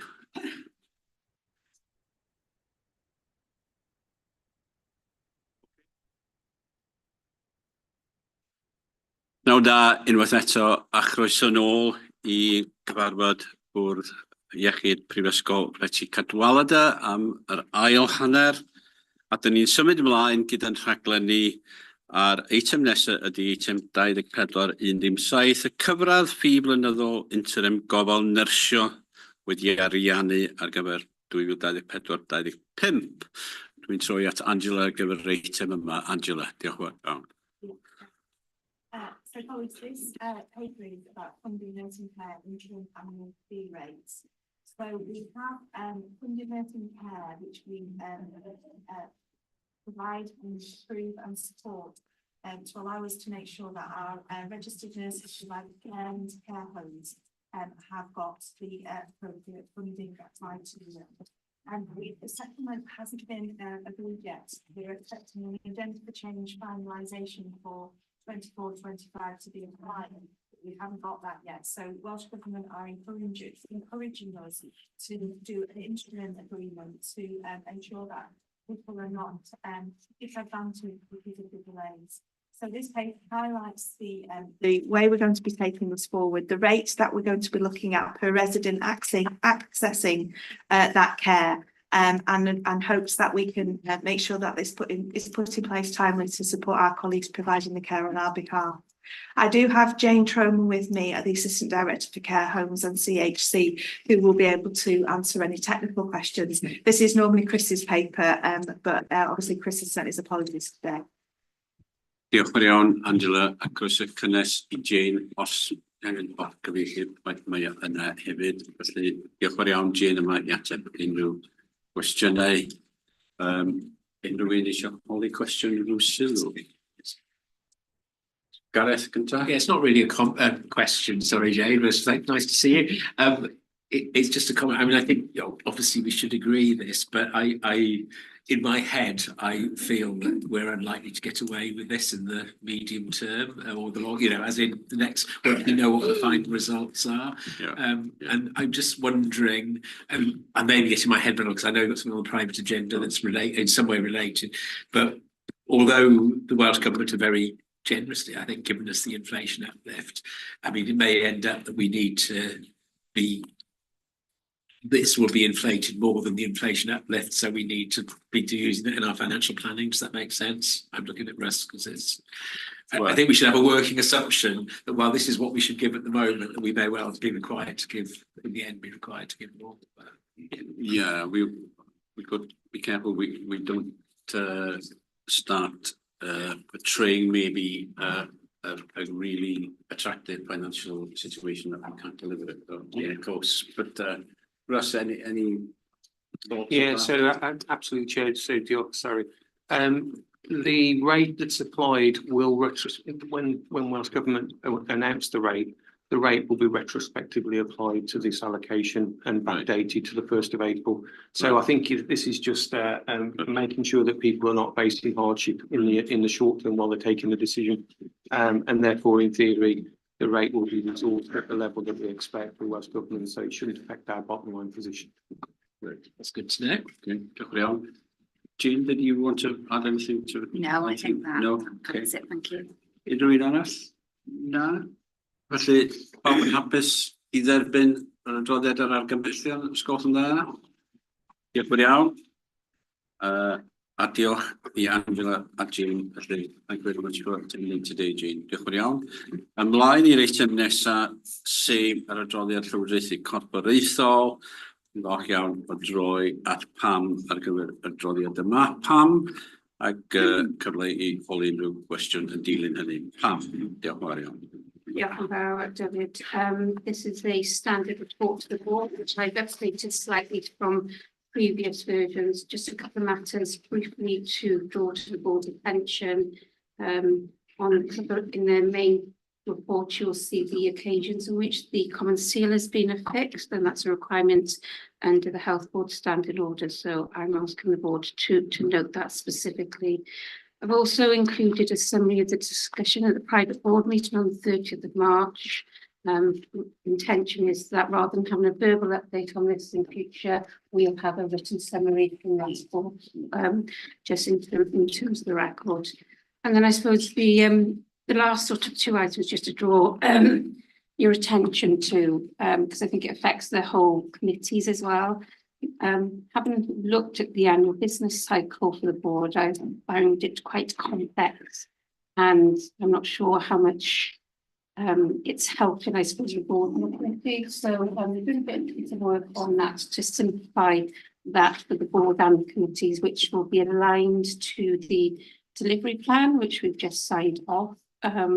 The purposes of today, just you'll start to see some trying to have a much more strategic focus in terms of the board meetings, trying to get some issues in there. So just really to signal some of the items for the next meeting, but obviously there's some additions in there as well, which will be the learning from investigations toolkit and the mental health report. So just really to get some of the more strategic items on there. And then the last item is just to receive the minutes from the joint commissioning meetings held in April, because they are subcommittee of the board. My intention with the board's permission is to circulate those when they are received. They're already in the public domain in other places, and I know we've talked about this in terms of the subcommittee, and then we'll just report that they've been circulated, because I think it weighs down the packs too much. But I think there's just, if there's any important issues we need to escalate from those meetings, we'll do it that way. So I just, I suppose that's the main elements, David. Happy to take any questions. So, and you'll see I have separated the board, the risk register from this report, so I think that's important. Happy to take any questions. Diolch yn fawr iawn. Unrhyw gwestiwn neu sylw? Sorry, Claire. Yeah, only a really operational question, Pam. Have you been doing a bit of like a clear up on seals? I just wondered why there were 2 documents sealed that were from 5 years ago, and that everything seemed to have happened on the 7th of May. So, so surely that wasn't like a just by chance day when sealing day at the health board. I think the truthful answer there is the process around how we sign contracts and how we affix the common seal needs some work, and just getting a clearer process. I think what we've currently got at the moment is whenever key people are available to sign contracts, that's when it all happens on the same day. But I'm really keen to get the process really clear. And then obviously they wouldn't necessarily all happen on the same day, but I think there's a bit of a backlog. So it's my observation. So yeah, and I get the point about people being available, but I'm sure somebody was available between now and the last 5 years to see.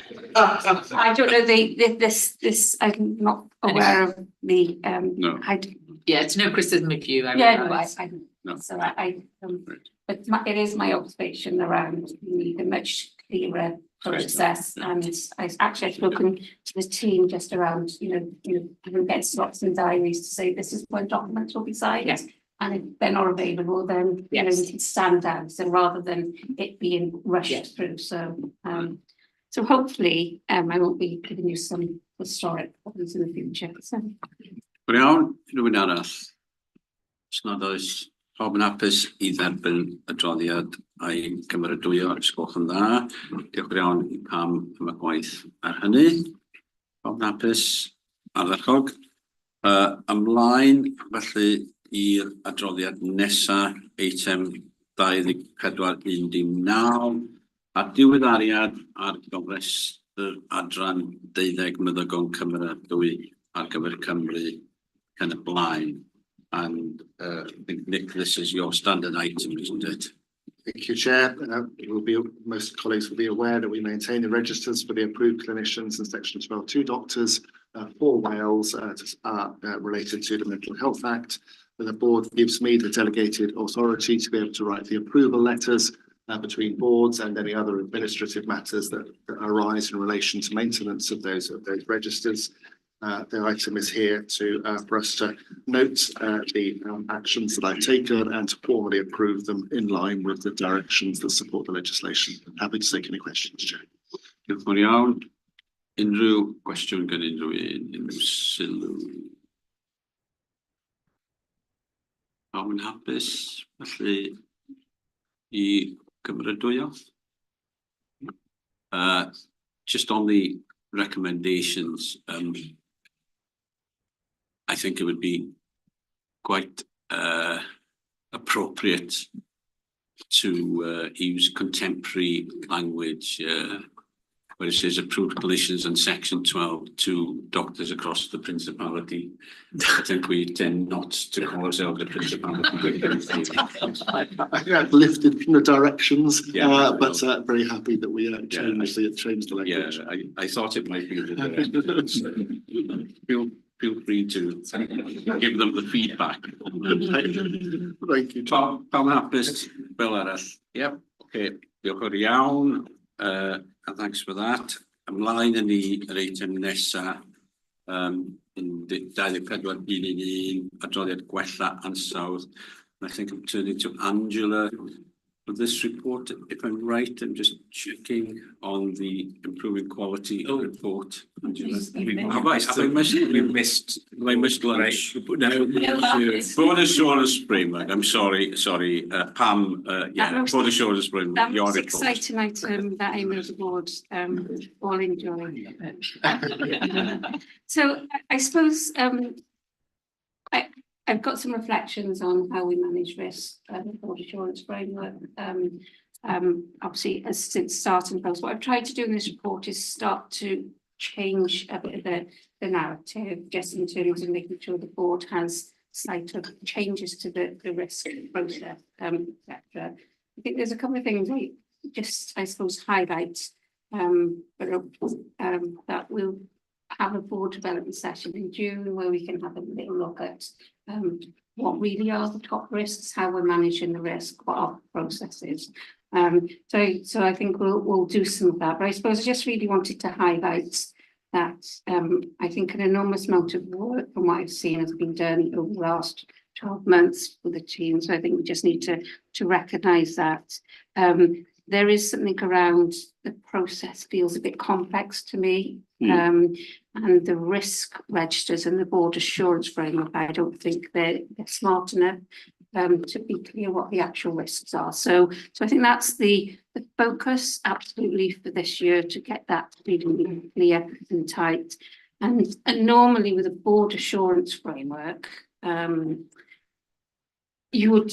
it's strategic in terms of how we're looking at delivering against our strategic objectives, and normally just within you'd align that to your health board strategy and recognise we have a health board strategy, but it's outdated and we commit to a new strategy this year. So it's almost a bit of chicken and egg, and I'm not sure the board assurance framework gives the board the assurance it needs in some of those areas. So I think that sort of just leads me to looking at how the frequency on which we'll report through the board assurance framework and corporate risk register, which we can cover off in the session in June. But I suppose for today, really, I just wanted the board to receive the report, sort of get a sense of some thinking where we needed to get to.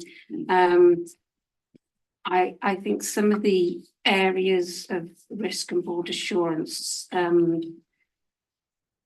just needs a little bit of work, and I'm keen to work with my exec colleagues on reframing some of those, and then thinking about how the committees get the assurance, and to make sure the cycles of business are focusing on the key risks. So the risk register isn't separate to what we're trying to do.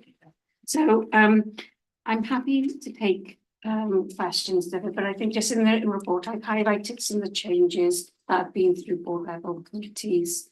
I would propose we have this as a item on the agenda as opposed to having it included with another report. And I've detailed in the report the reporting and the proposed actions, how we'll take this forward going over the next couple of months. Happy to take questions on the detail on approach, but I think it's needs a little bit of work to pin down what are the risks and are the actions the right actions to reduce the risks. So happy to take any questions. Diolch yn iawn, and we'll have an opportunity to get into some of the detail in the board development session, won't we, as you say. Right, unrhyw gwestiwn gan unrhyw sylw, na I droi at Gareth, Caroline, Tria. Chair as well. Right, sorry. Okay, I'll wait for you last. And Mike. I do want to emphasise what you said. Well, I'm grateful for the report. I think it's really good. I think it should be a separate report. I think it does need to be recognised that there's been a huge amount of work on this. And while it may be overcomplicated, it's better to have got to that position and then simplify it. No, I didn't imply you didn't think that yourself. But I think, I really want it to be recognised that a huge amount of work and positive work has gone on. And you picked it up very cleverly, Pam, but it is interesting, and I think we perhaps need some clarity, because you in my view, quite rightly said there's no real organisational strategy. Well, there isn't one that we own, definitely. But it's quite interesting, isn't it, that in the structured assessment, and I was looking it up, they say it's now 5 years into your 10-year strategy. And I thought, well, I knew it existed. But we've got no ownership of it, and I just think we need to be a bit clearer about that. It's including the colleagues in Audit Wales. We've got a perfect excuse, haven't we, with COVID, let alone all the people in the board. But okay, that's just sort of in a way is a minor point, but it's also quite major. I think, but the point you make is very good one on that, because with PFIG, I think that the sort of scales dropped from my eyes when basically Dave, I've forgotten his name now, from internal audit, hasn't been with us today. Who gives great value, but he sort of said, well, he was trying to, because we were struggling with the BAF and the corporate risk, we couldn't get our heads around, we needed the two of them, and he basically said, well, it's supposed to relate to your plan, and you haven't got a plan that's got any objectives, you can have what risks you go. So, the point you make there is absolutely right. And obviously, again, it comes back to last year, definitely only operating with a 1-year plan. You shouldn't have to revisit that every year, should you? Basically rewrite the entire BAF register because it's all changed. On a minor point, I'm not sure why the BAF risk on urgent emergency care is 0, when the one on the corporate risk register is 20 or something. So is there a... Yeah, so this is all part of the process. Okay. So what's happened, which I hadn't picked up before the paper had gone out, I had assumed it was just an error, but because that hasn't quite been through the processes. They can't give a score to it. But where I would prefer it not to be on there, or make it clear, because it looks as if that's wrong. So okay. Well, sorry to be picky. It's part of my role, isn't it, to be picky? Sorry. And I think that's some of the complexity is around, you've got these risk group, and then I've got this group, and it just, even if you look at board and committee agendas, I see report from the risk management group, I don't know how many times on it, how many different agendas. But actually the risk group reports into the executive team. So I'm slowly, you might start to see on committees, I'm slowly removing that, because it needs to be from the executive team through the committee. So and then the final, which is a slightly more important point. So I noticed that I think it's in all cases where the risk where there was a recommendation to amend the score downwards on the risk, that's been that was not agreed by the risk management group and the executive. And I just wonder, is that because the staff working on this are, in your view, or the view of the executive, being too gun-ho, can use a really technical phrase, or is it that the executive are being overcautious about not wanting to sort of let us collectively off the hook about the number of risks we've got, we're at 20 or 25? So there's a couple of things, sorry, but so on these two, Gareth, and it might be that I came in to post halfway through. So it's the way in which the risks were defined. Okay. So if you look at the leadership one, linked to the special measures, it was actually that risk was at that point in time, there was no independent board members weren't appointed. And actually, while some of them have been, we've got full set of independent members, we've got a number of executive appointments. So I think it's it's around that sort of check and balance. But I think what I would observe, I don't think we've got the right team structure with this management group. I don't think we've got the right expertise around that table. So I would be taking through to my exec colleagues a proposal around risk going forward. So I think that's where that was. And the other one I believe was the was it the financial risk, and that was because that was done in the context of the financial risk as it was for the year, but actually we wanted to redefine the risk in terms of the longer term position in terms of 3 years, you know, where we see ourselves going. So I don't know if that helps. Diolch yn iawn. Reit, mae gen i nifer isio codi cwestiwn, gai ofyn i chi bod yn byr, sgwch yna, neu byddwn ni'n trafod hwn am weddill nawn. Felly, Caroline, Rhian, Claire, Mike. Yeah, thank you. We did touch on this on the risk register at a QSE development session yesterday. Of the 17 risks, 7 of them are allocated to QSE and 6 of those are on a very high score of red. And, you know, I acknowledge the work that's been done over the past 12 months on developing and refining, you know, the risk approach. But I think the time is right now to look at the contents and to, you know, for the board collectively to have a development session that sort of discusses the various elements to help us better moderate across all of the risks. Because, for example, some of the ones that are, you know, on red with a score of 20 for QSC, I wouldn't say that they're all in the same place. So now the work has been done to develop this approach. We just need to refine it now. And also, as Pam said, to, you know, to refine the wording as well, so it's more specific. And I think that sort of guidance from the board will help staff who are working on the content and populating this to have a better understanding of what our expectations are, and it'll make their work a lot easier, I think, from now on. Rather than discussing it in detail yesterday, we didn't do that. We just said we'd wait for the board development so we can do it collectively. Rhian, within Claire, within Mike. Yeah, I think I've always said that I haven't been able to get my head around the corporate risk register and the BAF and, you know, how everything fits together. So I really welcome what Pam has just said about the clarity and Gareth, that you've got your strategy, you've got your 3-year plan, you've got your 1-year plan, and everything flows from that. You ought to be able to see the ups and downs. So I really look forward to the day when all of this is clear. Claire, within Mike. Nice to see the 3 lines defence being introduced. It's good, so we can start to see those 3 different levels of assurance. 2 of the risks that bother me considerably are the digital and data one and the estates, where we rightly assessing ourselves as a red, but with no plan to address or to reduce that risk. So they just feel to me, and the digital and data one comes to populate planning PPPH every time too, and we just feel a bit inert. It feels like so what? So I just think when we do that session, we know what the challenges are there, don't we?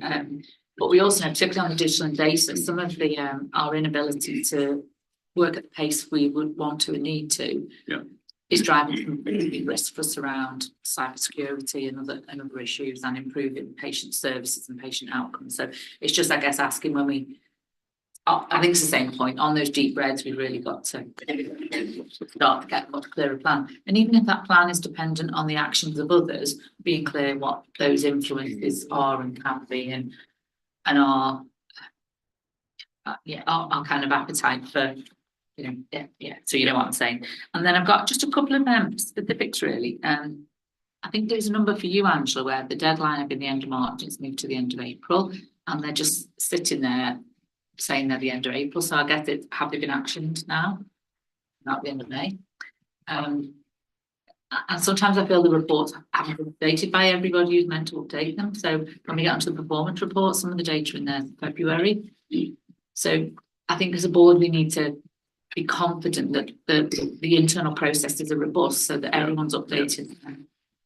And I think There be areas of accountability in time. Yeah, and you've all suggested you're going to address that whole process because it's not what it should be currently, is it? So great. Mike, and then Councillor Noel. Yeah. Within Dylan, within Carol. Mike? Okay, sorry. I've got two queries. The first one is on BAF SP5 cancer, page 484 of the bundle. There's a couple of references in the main body and the assurance about RIGA, the Recurrent Investment Group Assurance, sort of turned down some posts basically. I think in a public available document, there would have been a good reason why they were turned down. It might just be worth adding that reason or considering that, because it just, I think it could lead to a variety of interpretations that we're not focusing on cancer, which we are. I know we are.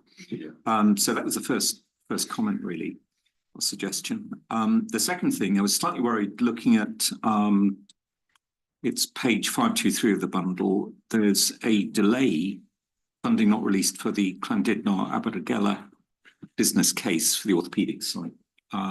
Is that a decision that's beyond our control? Is it late release or holding over of funds by Welsh Government till this financial year? Or should we be worried? No, I think that funding for workforce has been released. Oh, right, okay. Yeah, so the funding. That's fine. Yeah, great. Yeah, I mean, you know, come in there, Chair. So I think there's something about ensuring the narrative in here that individuals have got in isolation. When you see it as a collective, it kind of aligns to the wider message. So I give the assurance that the Llandudno funding is absolutely released, revenue and capital, and the scheme is proceeding. And I'll get underneath because the cancer modelling as well, we've already just talked about earlier today, and that funding is supported, and actually we've got a really positive trajectory to say on performance around cancer trajectories. So there was a misalignment, which is I think what was alluded to earlier. Absolutely. So we look forward to progressing the work really in that development session. Before I bring Carol in, I'll just bring Dylan in. Yeah, no, digital. thank you. Yeah, I just wanted to come back on the point about the risks around digital and decisions we've made as a board. So there are clear plans and actions to deliver and close the gap. The issue that we've got is one of funding being allocated to do that. And just a general question: in the previous the old board, there used to be a tolerate score. And we as a board decided to tolerate that risk because we did not have the funds to put into resolve the situation. We might want to change that in the future, which is we should. but it's just to make that point. I think it is all important that that is sort of recognised as well. We've got to balance one risks over others. Yes, and I'm sure Pam will be able to help us consider all these aspects of that development sessions. So we can, Carol, to wrap up on this, I think. Thanks, and we've come quite a long way, but it's a very heavy armour to wear this at this stage. So I think it can be streamlined and simplified for us all. Some still rather sort of legacy types of ways of working, which I know are on the same page about sorting through. I just wanted to come back as in Dylan's vein really, that it's not that there's no plan around digital and estates, it's just they're limited to the scale of the problem. And I think how we describe that, I think, is probably going to be quite important going forward. I fully understand that. I just think it doesn't really help us to be an effective organisation to just keep going, well, we know we haven't got the money. We know we haven't got Yeah. the money, we know we haven't. And that's where we get into Yeah. what can What we can do we and do? what can't we Yes. do. So, Yes. you know, we don't have the money No, for I an know. electronic health record. No. But we've developed a strategic outline case and we're about to post it through the government store, so to speak. And I think it's that sort of thing that we pull forward. And I think the overarching message here is this is a bit of a development sort of loop and journey. My own expectations is that we have this coming through executive team, Pam's in exactly the same place, so that our job is to tie it all together and question to make sure that, you know, things are updated and not sort of a month or two behind. So work in progress. But I think it will be another good development session for the board. It will have been a year since we set our risk appetite very soon. So Grêt, diolch yn iawn. Ydy pawb yn hapus felly i dderbyn y adroddiad argymhellion? Sgrowch chi dda. Pawb yn hapus? Iawn. Diolch yn iawn. Ymlaen i'r eitem wedi cyflwyno gynharach. Dwi'n lle iawn o'n adroddiad gwella ansawdd. Ac Angela, dwi'n meddwl yn cyflwyno eitem yma. Angela. Diolch, Chair. So this is our improving quality report. Colleagues will be aware that we've been developing this over the last few board meetings. And as Russ identified earlier, it will go hand in hand with the integrated performance report going forward with national and local metrics identified in that to give the detail. So the main themes from the report are the national reported incidents. The main themes are falls on healthcare acquired pressure ulcers, and we've covered that earlier on in the session around some of the work that's been undertaken around that. We do have overdue national reported incidents which are being monitored on a regular basis, and support for the teams on a weekly basis across the IHCs and divisions to ensure that they've got that focus to make sure they're completed on time. Some positive news from NHS Exec last week was that we're doing very well around our turnaround times, and that we are not out with the pack on overdues, even though it's not acceptable to us. We're in a better position than some health boards, which is really good. We have got the coroners continue to raise concerns in a number of areas around the reviews and the actions being undertaken. So we've got 3 distinct pieces of work that are happening around learning from the investigations to ensure we can understand what has happened in the past, how we can address it going forward. We can ensure the quality and the timeliness of those investigations and ensure we're in the most appropriate position when we're going into a court proceeding to give the coroner assurance that we have learnt from what we've identified and that we're taking action going forward with a very robust report to support family members and the coroner in that understanding. We've also got the work, obviously, that Dylan's identified around the electronic health record, which has been in a number of our prevention of future deaths notices. And as we've identified in the meeting, we're progressing that with the outline business case through to Welsh Government for support being asked for. And then the last area was the delays with ambulances and urgent care. And we've got that as one of our major change programmes currently. I'm working with NHS Exec and reviewing them. As identified earlier, we're going to be doing a bit more of a deep dive at the next board around our unscheduled care and performance and how we're going to be managing that. The number of overdue complaints remains very high, although we have had impact in the last 6 weeks or so. We've reduced those numbers. We're having regular meetings with the IHCs and divisions from a corporate quality perspective, but also Carol and I have been meeting with them fortnightly to identify how we can support them to get those numbers down, and we're seeing significant numbers being reduced in those areas. We have had a bit of a spike in the number of complaints we've been having within April, and that appears to be plateauing and settling down a little bit.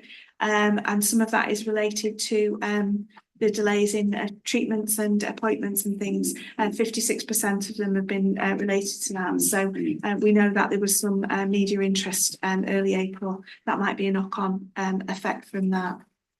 To try and identify some of the issues that have been raised by the coroner around investigations and silo working between the teams, and also feedback from the review we heard earlier on around how things were managed. We're now developing an integrated policy for concerns, incidents, mortality reviews, ME, etc., where we will have an integrated policy and process that will assess the concern or complaint, etc., that comes in, and then identify the most appropriate route for it to be undertaken, with monitoring and support through that, early interaction with families and engagement to get more feedback, and then the offering, as I said earlier, of meetings and try to resolve those issues in a much more timely way.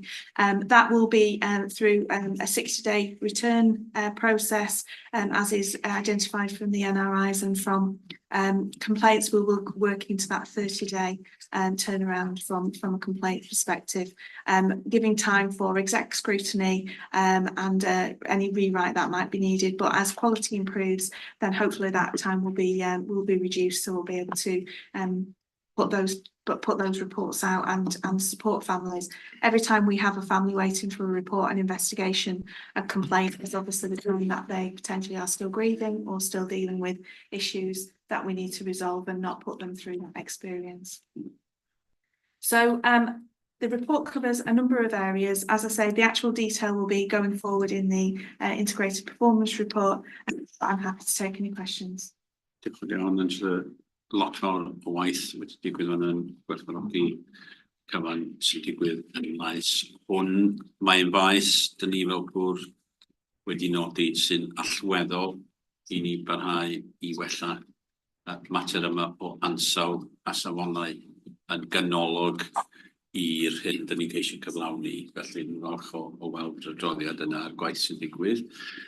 Cwestiynau sylwadau, na i droi gynta at Wrtha gynta, dwi'n meddwl, ie.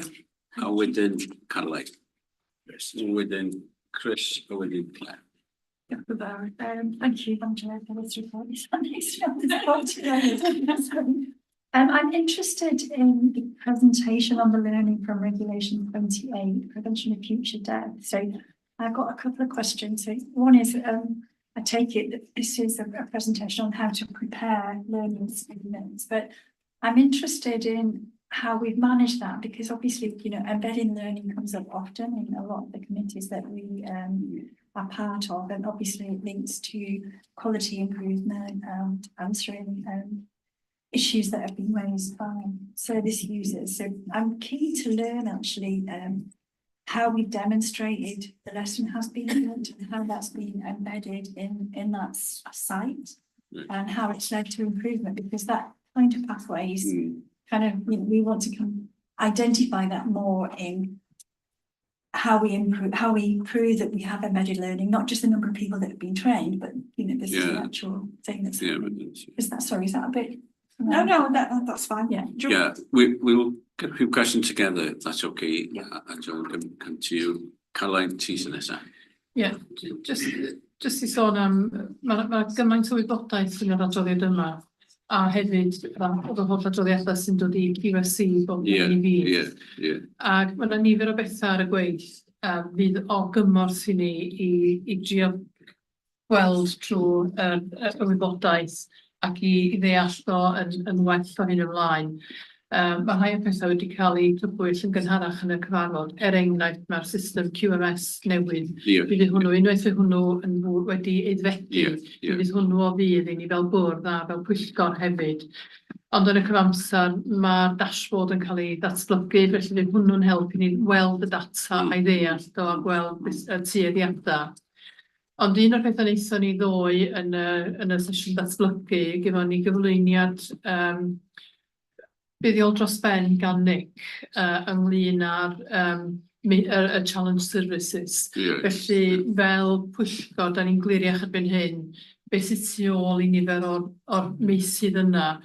Ac mae hwnna wedyn yn galluogi ni fwydo hynna i fewn i'r cylch gwaith. Felly, mae yna lot o wybodaeth yn yma, ond da ni jyst yn sôn, mi fydda ni'n edrych ar hyn i gyd mewn ffordd wahanol o hyn ymlaen. Fel yna fwy o drefn, a bydd hi'n haws wedyn i ni ddod â mwy o'r assurance yna i'r bwrdd hefyd. Diolch yn iawn. Buddiol i glywed am hynny. Chris and Claire. Very a quick question, times more than anything. On the inquest and the responses to Reg 28, we're not. I think you said we haven't breached. Have we breached any previously? The responses, or have they all been sent in time? As far as I'm aware, since I've been here, we haven't breached. Nick, you sign them all off, don't you? We have had some late submissions in agreement with His Majesty's Coroner to ensure that the provided information is there. I think what follows from that are two very quick questions. The first one being, have there ever been any issues with the responses we provided, or have they all been accepted in terms of this? And the reason I say that is this. We've obviously had training from council on preparing the lessons learned statements. And obviously it's always good to have those statements and those curricular learning. But I suppose the big question, if issues never be raised with how we responded to them in the first place, does it not then follow that training is somewhat redundant? I'm not saying it's redundant entirely, but at this juncture. And then just to tag on to the end of that, slightly separate with the claims, you said 25 overdue at the time of writing. How old is the old ones? What are we doing through them? So there's a lot for you there, and I know colleagues may have further information, so feel free to bat some of it this way as you wish. In your hands, though. I'm giving you that opportunity. Okay,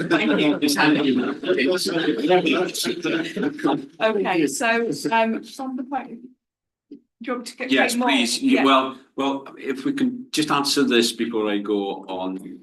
To get a little bit from Claire. No. Because that's quite. It may get lost otherwise, I think. Okay, so from the issues with the responses, Nick may be able to clarify if there's anything specifically come back through to him. I'm not aware of, as I'm having issues with the responses to the information that we've been asked to assure people on or identify. So some of our Regulation 28s have been with us and local authorities and with the Welsh Ambulance Service, and we've done a joint response and identified how we're going to be taking it forward in an action plan, etc. I think the lessons learned statement is on the back of when we've undertaken the review of the investigations, we've identified that we need to strengthen some of the historic investigations to allow the coroner to have some assurances around what we've done since then. Some of our coroner's cases are back to 2016-17. So we worked with the support given to allow us to develop that opportunity to strengthen, if you like. We submitted one last week and we got some very good feedback from the coroner that they were given assurance because of some of the work that we've undertaken around that. And then I will pass to Nick because Regulation 28 and claims is Nick's portfolio. Yeah. So okay, good. Nick, if you can answer that one. So in terms of learning from investigations and the work to inform an inquest, there's a report coming to QSE next week, I think, and we'll take some of the detail there in committee. Quite happy to discuss outside. In terms of the Regulation 28 submitted to the coroner, at least for the 3 years I've been here, none have been rejected by the coroner. But Carol, you and I had a really helpful meeting with both senior coroners and a very useful discussion as to how we can further improve them in order that the coroner can receive further assurance. In relation to the claims, I confess, Chris, I can't remember how long how outstanding the longest is. But I think it's longer than any of us would be comfortable with. Happy to update you outside. And there is a significant amount of work going on with that team and also working with Pam to understand how we support that team effectively in order both to drive the speed of our response, but also the quality of our response. Brilliant. Claire. The report mentions that we've got no CIW issues to report, but I don't think I've ever seen a CIW report. I'm not sure they should come to board, but I wonder whether there's a role for committees to be reviewing CIW reports. We've not had a formal inspection. CIW inspection since we became registered with them because Really? because of the domiciliary type care, the reason we're and we are actually looking to see whether we need to deregister in some areas because we're actually changing the model, but we haven't had anything. So would they go to? They would go through the normal process of Yeah. HIW goes. Thank you. Okay, great. So, then it's a question about the serious violence duty, which I confess I hadn't really understood or heard about before. I think it's given some assurance that we're providing the information we need to, and I'm sure it's just the way it's worded. But I read it and thought, so what are we doing to protect our staff and prevent incidents occurring? It looked like we've taken a load of actions to make sure we can submit the data we have to, but I wasn't feeling assured that we've got really great processes to mitigate the risks of our staff having to deal with violence in the workplace. I think percentage is like we're recording what weapons are used or something like that. So, and then the final one was just, and I guess it was to Carol really. We talk about complaints and we say that it's all now been escalated to you and you've set something up. And I just think that's a really disappointing sign of a culture that the chief exec either feels she has to or has to step in and lead something to enable people to get that this is important. So we are where we are, and I know you need to do what you think you need to do at the moment to get us to a good place. But I would be so disappointed if we continue to be in a place where things have to get escalated to the most senior person in the organisation. And also, how on earth will you manage 500 improvement groups or so that was just a comment really about that. Thank you. Come back on that, Mike, and then we'll wrap up some of the answers. Mike, that's it. Thank you, Chair. There is a reference to the perinatal mental health team, the brief work of the day earlier. I reported on this in March. The staff were working in totally unacceptable conditions. I think health and safety would never fit if we saw how many people are in a room. And this has been dragging on for 4 years. We're losing staff because of it. That's been stated by the consultant in her email. So I would like it to be treated with some urgency because, we value our staff and we need to look after them better when something like this is brought to our attention. Yeah, definitely, Mike. Angela, some sponsors before I bring Carol in with some points as well. Okay, thank you. So from the point of view of learning and the presentation that happened at Organisation Learning Forum, it was a bit of a twofold presentation. So it was about what we'd found from the Learning for Investigations work we'd undertaken so far, and then looking at some of the themes so that those can be cascaded across the organisation and what people thought were the priorities to do that and to cascade it through how we would do that. The Organisation Learning Forum has been working for the last 12 months looking at how we can disseminate information and learning across an organisation as big as we are.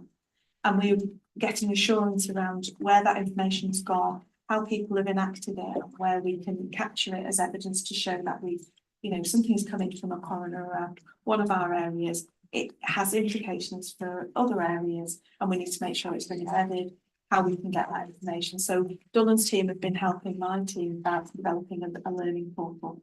So that portal is currently being tested and should be live in June, where we're able to cascade the information to the whole of the organisation should we need it, or to a targeted number of individuals with the capture of the information to say whether it's been actioned or not, and to update information going through. So that is, at the moment, we send things out and it often can be like sprinkling confetti because it's not necessarily actioned where it needs to be. So that's a really brilliant development, and it's exactly really keen for us to be, I guess, the prototype for it to be what they use going forward. So that is really exciting for us. We've also, as Caroline identified, got the dashboard, so we can identify on incidents that are like pressure ulcers or falls, etc., that the learning has actually been applied because we're seeing the reductions, so we can actually monitor and identify that. And we've also then got all our clinical structures and the IHCs and how they work and the governance. And we're working with Pam to review those governance arrangements to make sure that we've got that learning from ward to board, from ward to IHC up to the teams to enable us to do that. Special measures identifies learning is one of our biggest challenges, and we've got a lot of work that's been undertaken around that to get the architecture, if you like. We've got a learning framework which is being developed in conjunction with my team and I've forgotten his HR. I've forgotten your name. But we are doing that in the background. So, you know, learning is something that we don't need to just use from incidents, you know, complaints. It's from the good stuff as well, as we've talked about, making sure that networking best practice comes in and how we collate and disseminate that. It's really exciting time for us, but I'm not suggesting we're not on a journey. I think I've mentioned about the regulation breaches, etc. Perimental and mental health.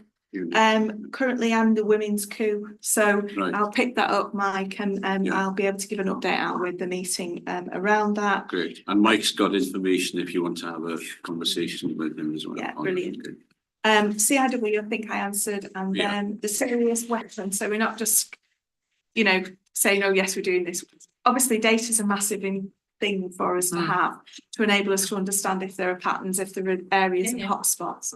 We've undertaken the training across the safeguarding team and with key leads in different areas, working with security, making sure that we're able to capture that information. Not only sort of serious crime, if you like, but sexual safety for our staff as well is really, really key. So we're working really close with Jason and I'm working really, really closely to make sure that we've got that support, that reporting, that safe space, and enable us to collect that and that information and be able to support staff going forward. So and I think there was the CEO question. I think I'll pass to you, Carol. Yeah, great. Carol, some comments for you to finish with. Yeah, thanks very much. Thanks, Claire. So it's a good question, a good challenge. So just by way of reminder more generally, we've got the integrated performance framework, which we signed off the board last September. Within that framework are levels of escalation. One of our mechanisms for delivering that framework is the integrated performance executive group, which I chair at the moment. And complaints came up through that. And I feel very strongly about complaints. You know, I think they are an absolute window into how we treat people. And, you know, I was really concerned about our ability to respond to complainants. So just really before I you know, don't worry, Claire, I set 3 meetings, escalation meetings, for a rapid improvement, but also for me to help me understand what's the problem, what's going wrong that we're not able to respond. And the final one of those 3 was yesterday. And you know, there's been a really positive improvement. I'll just share a little bit of the headline on that. But more importantly, learned a couple of things. Number one is our process to end to end needs some work and streamlining, which is the integrated policy that's going to come through in July. A lot of work going on the design on that. And actually, we've added so much QA as we've gone in that it adds timeframes and adds timeframes. So we've got to strip that. And then you know, it's been really helpful for me to have conversations with senior leaders that have got responsibility for quality in their functions, so they know that it's important to us. So headline. Great improvement and understanding the data. And at this stage, it's a note from 2 days ago, we are on track to meet our overall BCU trajectory by the 14th of October. That's the improvement trajectory. By that time, if we maintain the progress that we've made, we will meet the 75% target for response rates. I don't think we've been there for some time now. The key thing will be can that be sustained? Absolutely. So that's going to be an important test, I think. But I promise you, I will not be chairing 500. As committed I am to improvement, but I get the message behind it. But I also am comforted by the fact that sometimes there's a recognition that you need to get into the details sometimes because it's such a critical area for the organisation where you need to touch and feel it and see for yourself what some of the barriers and problems are. Yeah, very good. And that was, if I may suggest, from one chief exec to another, wasn't it?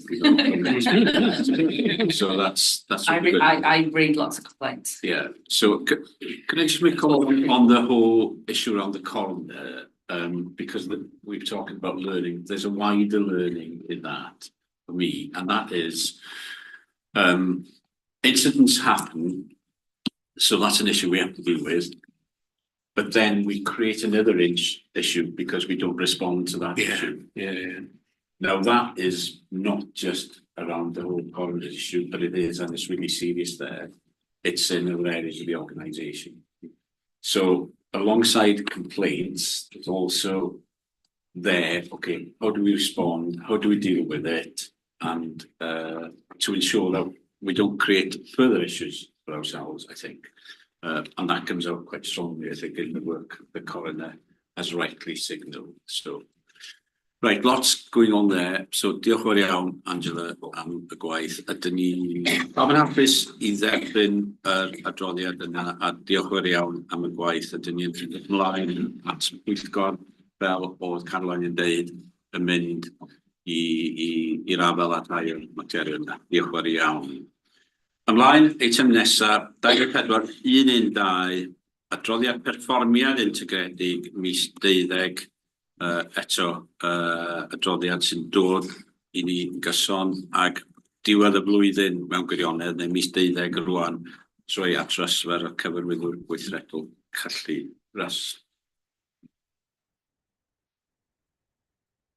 Yeah, diolch. Thank you, Chair. So I'll just give some brief headlines and then we'll do the normal process. So colleagues will go around the table. Nick, Ange and Jace will talk about their relevant sections. The finance report will follow, so if we focus on these areas for this particular item.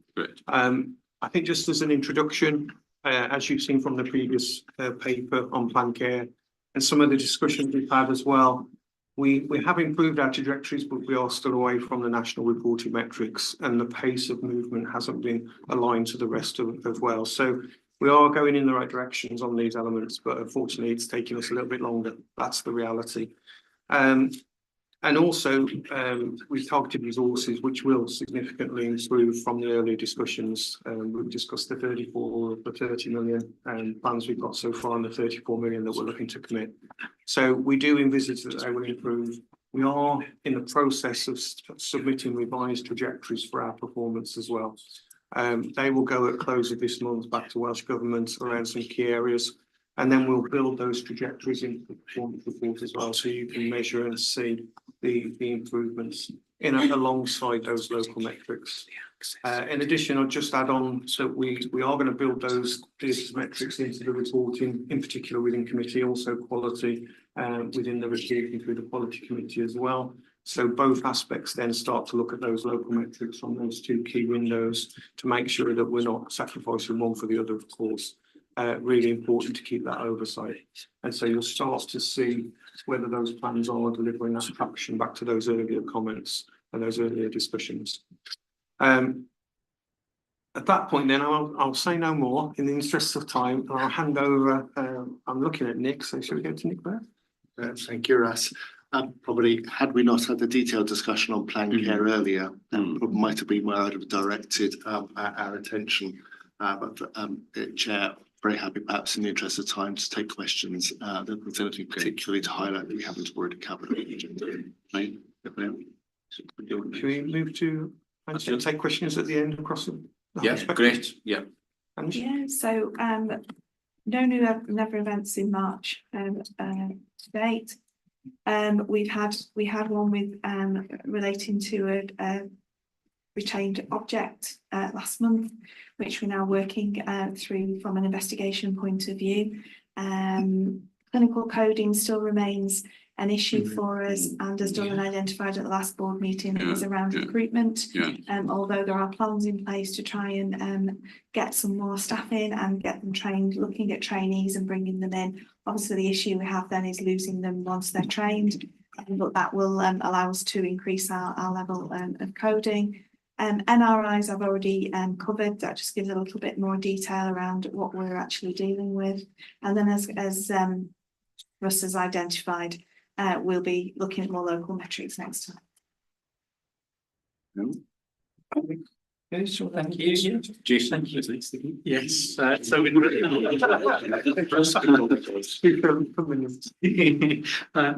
to some of the 4 people metrics that we look at here, the PADR rate, which is the performance and development review process, our percentages are fairly constant and controlled. Comparatively within Wales, we, as it notes here, the January data were 3rd out of 13. Our sickness absence is heading in a downward trend.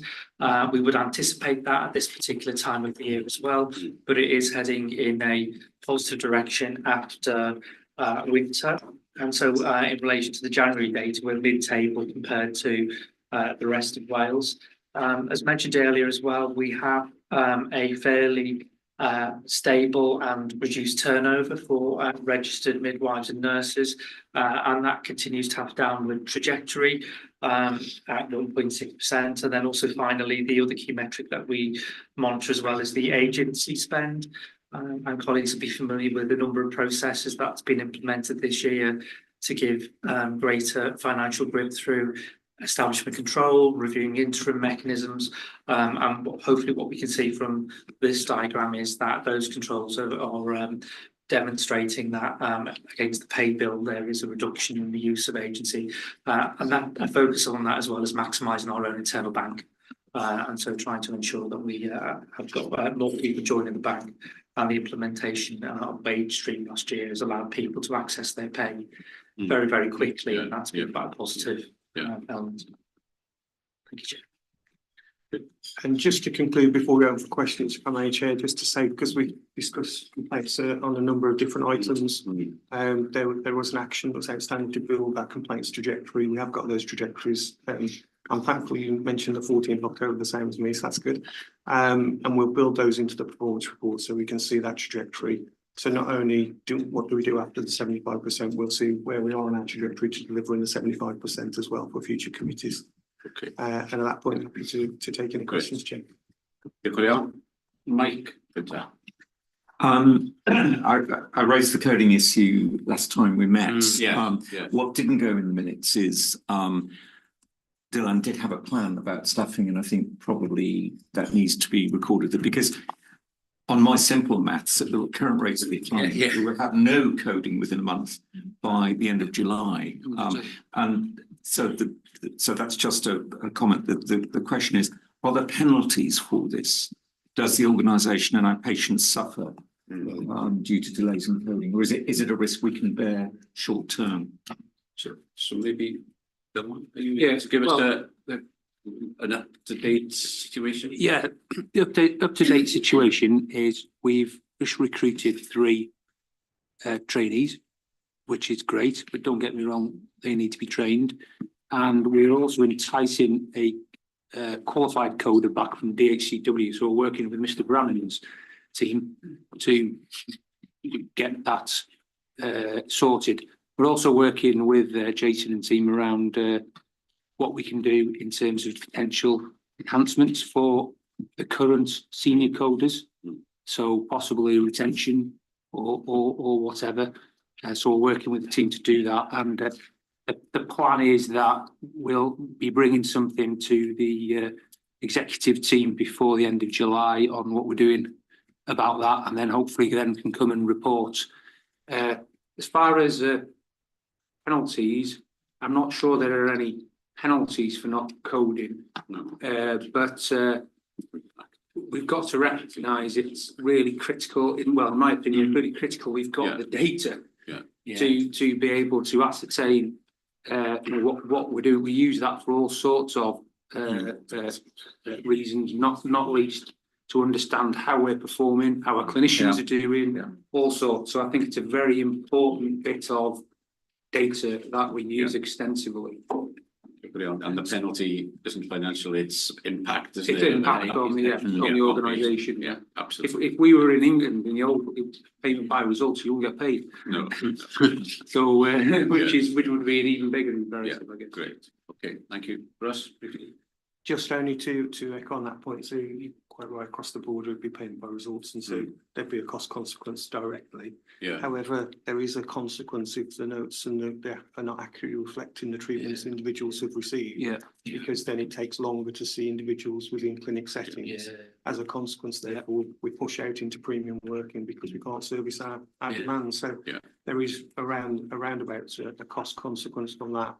But we saw the main thing is around clinical safety and having appropriate notes and having appropriate clinical records of individuals who've been treated as the main driver for what would be seen as a consequence from it.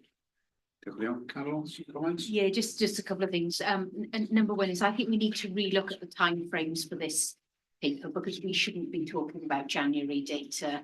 And I just about managed to sneak some data for a different set of slides for last Friday, which was really up to date. So there may have been something in moving it through, so we can have a look at that.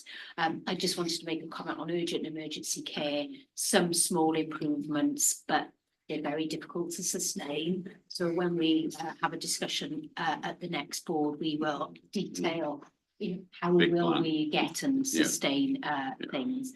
And then I just wanted to mention, because sometimes, we only go to those areas where there's difficulty with performance. On access, notwithstanding community mental health, I completely agree with Gareth's comments earlier, but on the adult mental health measures performance, there continues to be a good performance against the Welsh Government standards there. So I just did want to mention one thing. The point there, important that we do focus on those areas that need improvement, but one of the good ways of improving is to look at where performance is good, actually. So highlighting that, I think, is a good thing to do. So thank you for that. Gareth, well, I'm going to do a shout out now as well, so that's some positives before I do the negatives. But I did notice that two areas that pharmacy and the pharmacy prescribing, I think we're doing really well with that, the top in Wales, and also I'm not going to embarrass it too much, but audiology. I noticed screening of babies' hearing, and I know that's really important. Those sort of things are really important, aren't they? I was going to make a couple of comments on sort of marginal improvements, but having had our SPC training the other day, I know we're not going to do those. So there's little changes from month to month. I was interested in, well, I'm very keen, as you know, on the local metrics. I'm glad to hear that we are definitely going to get those next time. And I just wanted to, more generally, obviously, we are. It is pretty depressing that we're at the bottom of the pack on so many things. On the delayed discharges, mostly we get now comparative figure. I'm just wondering if we have got more than anybody else, but I'm not sure whether compared to patient numbers, we're also sort of a significant outlier, or whether it's it's. I know everybody's got the same problem, just degree of the intensity. I don't need the answer to that now, but just a question in my mind, because that's one of the areas where we don't have a sort of comparison, like pro rata comparison. Yeah. Thank you. Okay. Claire, and then we wrap up on this item. Just a few things. Everything has been picked up. Be interesting to know from Jason at some point in terms of the two of the biggest issues around staff absences is stress and mental health. So how our staff are able to access it really so quickly to get people back to work. And then I thought the delayed discharges, the figure's been static for a long time, and be interested in, Carol, at some point. I know we're doing a lot more work with local government now and through the RPB, just to understand what needs to happen to break through on that. What's our level of confidence about our ability to do it and make some really big impacts to that, because we know that that's one of the biggest reasons for the ambulances outside the hospital as well. So I just think it'd be good just to understand whether it's at a development day or something. I think we'd include it in July. Okay, because great. when I talk about UEC, I talk about that. Yeah. We've got to start at the back door. And then the other thing we've not talked about today is outpatient appointment delays, so gone up, people waiting over a year, gone up from, was 12,000 a year ago, now it's 18,000. So I just worry that some of that will lead to planned care, some of that will lead to, so we could be focusing on the planned care waste backlog. And then the other thing that is mentioned a few times, and I can't get my head around the scale of it, is the impact of things like the strikes over the last year. Is there any evidence anywhere that says, you know, X days of strikes and lost productivity means X extra weeks of delay or X patients less seen than would have been? It would be good to be able to understand the impact that those strikes have had. On the strikes, I asked for the very statistics, and Nick prepared something, so. Okay. So maybe it's something that can be shared. Very happy to share that more widely, both the impact on our outpatient and our surgical capacity, but also the financial impact. So very happy to share that. That'd be really helpful, I think, 'cause it puts in context. Yes. Despite people's best efforts, things have happened that have also had an impact on. And it's worth noting the efforts of staff who really went the extra mile. Yes. So. Right, nawn ni ddod â'r eitem yma I ben yna, lot o'r waith I wneud, yn diolch i'r ys yn gyflwyno fo, ac diolch I bawb sy'n bod yn bod yn gwaith. Yr eitem nesaf felly ydy'r eitem ariannol, wrth gwrs, am 23-24, felly Russ, as part of the report, second report for you again, please. Diolch, Chair, yes. So I'll just whistle stop you through some headlines and then happy to take any questions that may arise. So 23-24, we've submitted our unaudited set of accounts, and we have had some feedback as well through Audit Committee and our Audit Wales colleagues. Unfortunately, they're not with us now, but they will be watching online, and they have mentioned that I'm okay to tell you that things were positive at that point. So we're moving forwards from 23-24. We had a 24.3 million deficit. That's an improvement over our base plan of the 33 million. It isn't the Welsh Government's ask of the 20 million. And it doesn't satisfy the key duty, of course, the key first duty, which is to break even over 3 years. So we will be in breach of that key duty in submission of our accounts. However, we have transitioned from plan to what was our control target, and therefore we've secured 74 million pounds worth of that 101 million. So the conditionally recurrent resource is now recurrently asked. So few. That's good, and that takes away some of that underlying deficit that was referred to in the earlier report by Audit Wales. So we keep progressing and working towards that. Clearly, 50% of that underlying deficit now sits at the 82 million pounds performance and transformation fund that we received three and a bit years non-recurrently, and we've received it again for the 24-25 financial year. So there's a key challenge for us about making good that resource or securing that resource going forwards. Key drivers still remain the same. So the reason we were slightly off plan, so capacity, which we've talked about, and delayed discharges, which clearly links back. Continuing healthcare, which we'll discuss, that has a significant cost increase 1 year to the next. So I believe we discussed this in Audit Committee with Rhiannon asking the question, but a 99 million pound spend in the prior year, moving to 121 million pound spend in the current year. So 21% increase in cost base. So that's a key focus for us. And then we are seeing quite an increase in mental health out of area placements. That seems to be a steadily increasing cost consequence to us as well. So we need to keep an eye on that, of course. We use balance sheets. We delivered all of our savings asks. In fact, we went beyond it in the 23-24 financial year. So that was really positive. And then we've got some cost controls that brought us back to hit the 24. I will just mention one slight variance in the analysis, just so people have cleared. So we had a significant increase in March in terms of cost for substantive staff, largely aligned to superannuation. What happens is the amount of resource that goes to superannuation from the employer base is not sufficient to meet the commitments moving forwards from all of the individuals who will then be drawing on that fund. And so there's an extra amount that's charged. It's a one-off in March. But it's fully resourced as well, so our income goes up exactly comparable to it, but it just creates a spike in March. And then just to say on capital, there was some discussion on capital. We've got about 50% still to spend, which is ironic when we look at our risk around capital infrastructure. But it was due to a lot of last minute allocations from Welsh Government, in addition to planned building projects coming to their conclusion.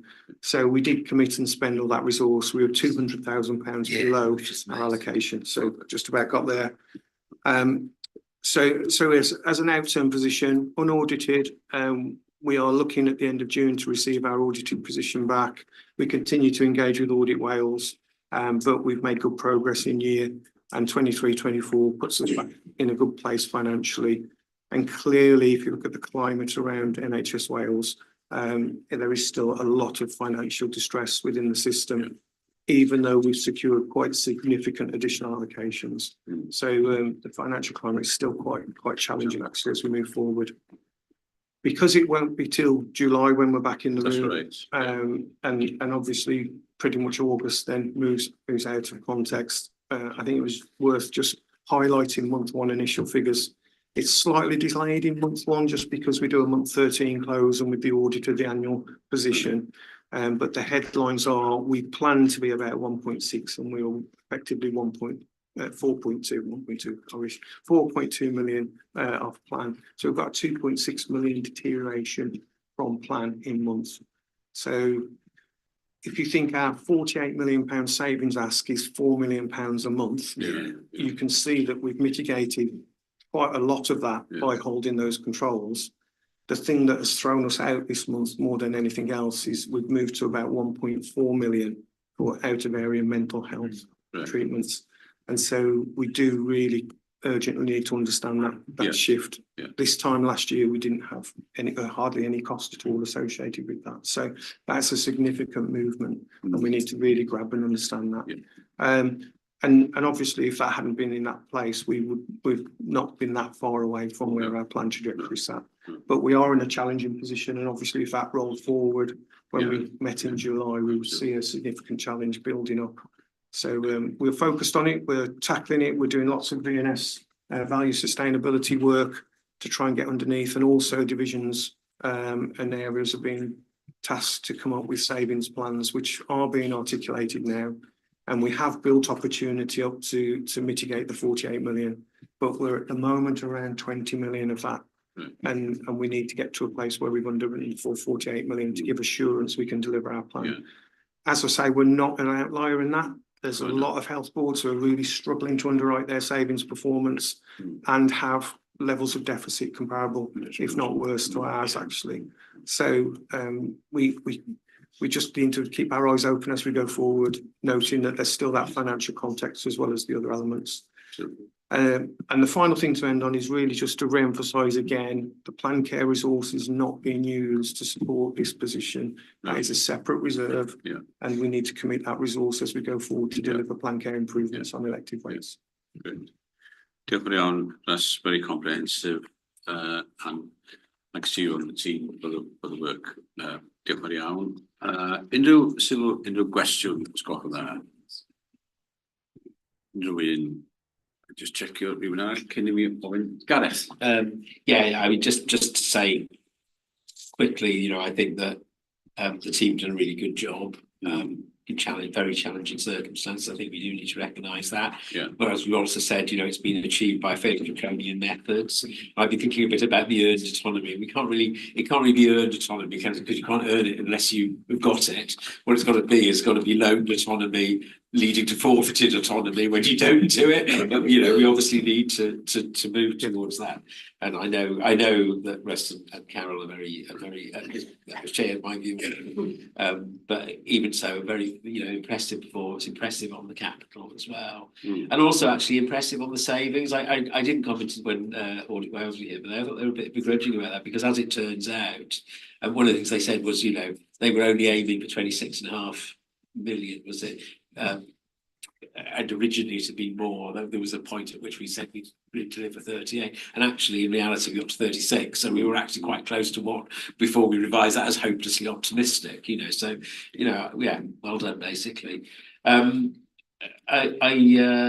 just think that you're right to be, cautious about March, and it's going to be challenging still, isn't it?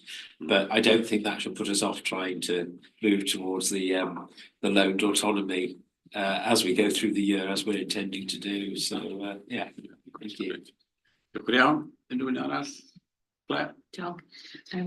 So yeah, brilliant. I think compared to where we were, got to everybody, the whole organisation, because everyone's contributed to it. But we have got to get to a place where we've got some of the transformational changes with a high degree of confidence to deliver some of the challenges around demand and working within our means moving forward. And I noticed in the paper there's references to things like some schemes around cancer, but they need a 60 million investment to deliver the savings, and some of those things are going to be really quite tricky for us, and some of them might require us to take some leaps of faith as well to commit to some of those expenditures with a good business case that's going to deliver the savings. But yeah, so I think we're going to have to, they're going to be some quite tough things for us really over the next year. And I thought the IHC overspends, again, starting to understand a bit more the learning between the different sites and who's doing things well, who's not, how we share that better to get those into a stronger place as well. But I think, and I think the fact that you're able to share that so far the annual audit process is going really well, that's just so reassuring to where we were. So yeah, well done, thanks to everyone. Diolch yn iawn. Carol, No, we should take a moment and just go, that was a big effort. What I would say, we can't hold the controls as tightly as we are for very much longer. So we really do. The value and sustainability work streams are critical. So we resourcing that programme to ensure we can hardwire in our efficiency. I think it's been hard for the organisation to have set tight controls. We just need to get ourselves onto a firmer footing, but it is incredibly challenging still, the financial environment. And hopefully the work that has been completed will help people understand the culture we're trying to create. So with the freedom comes responsibility, and the finance is tied into performance. As I say, it's not about money, it's about performance.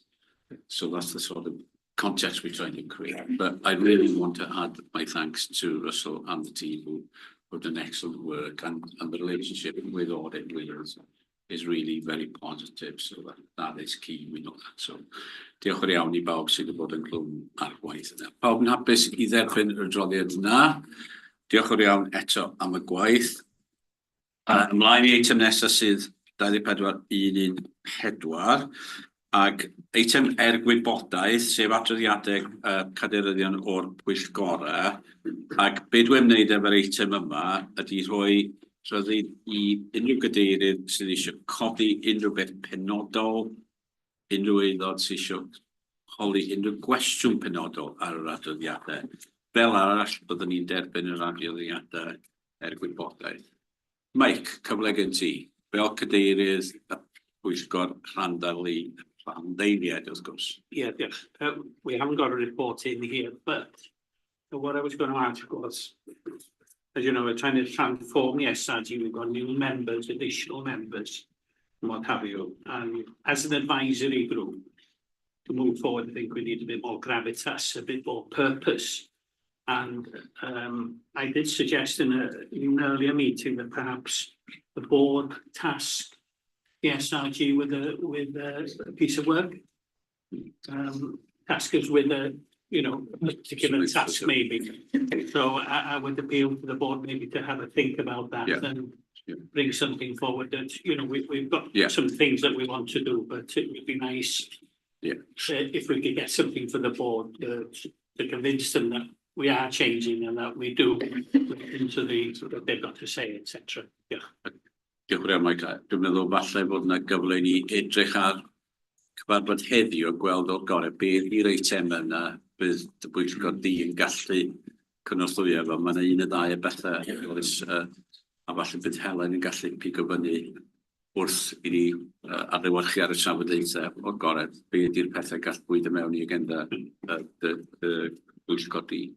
Ond pwy da, diolch iawn. Unrhyw un arall? Pawb yn hapus i dderbyn yr adroddiadau yna, diolch i'r pwyllgorau am gwaith. Lot fawr o waith yn digwydd gan bobl, diolchgar iawn i chi. Symud ar eitem 2415, a jyst adlewyrchu chydig ar cyfarfod.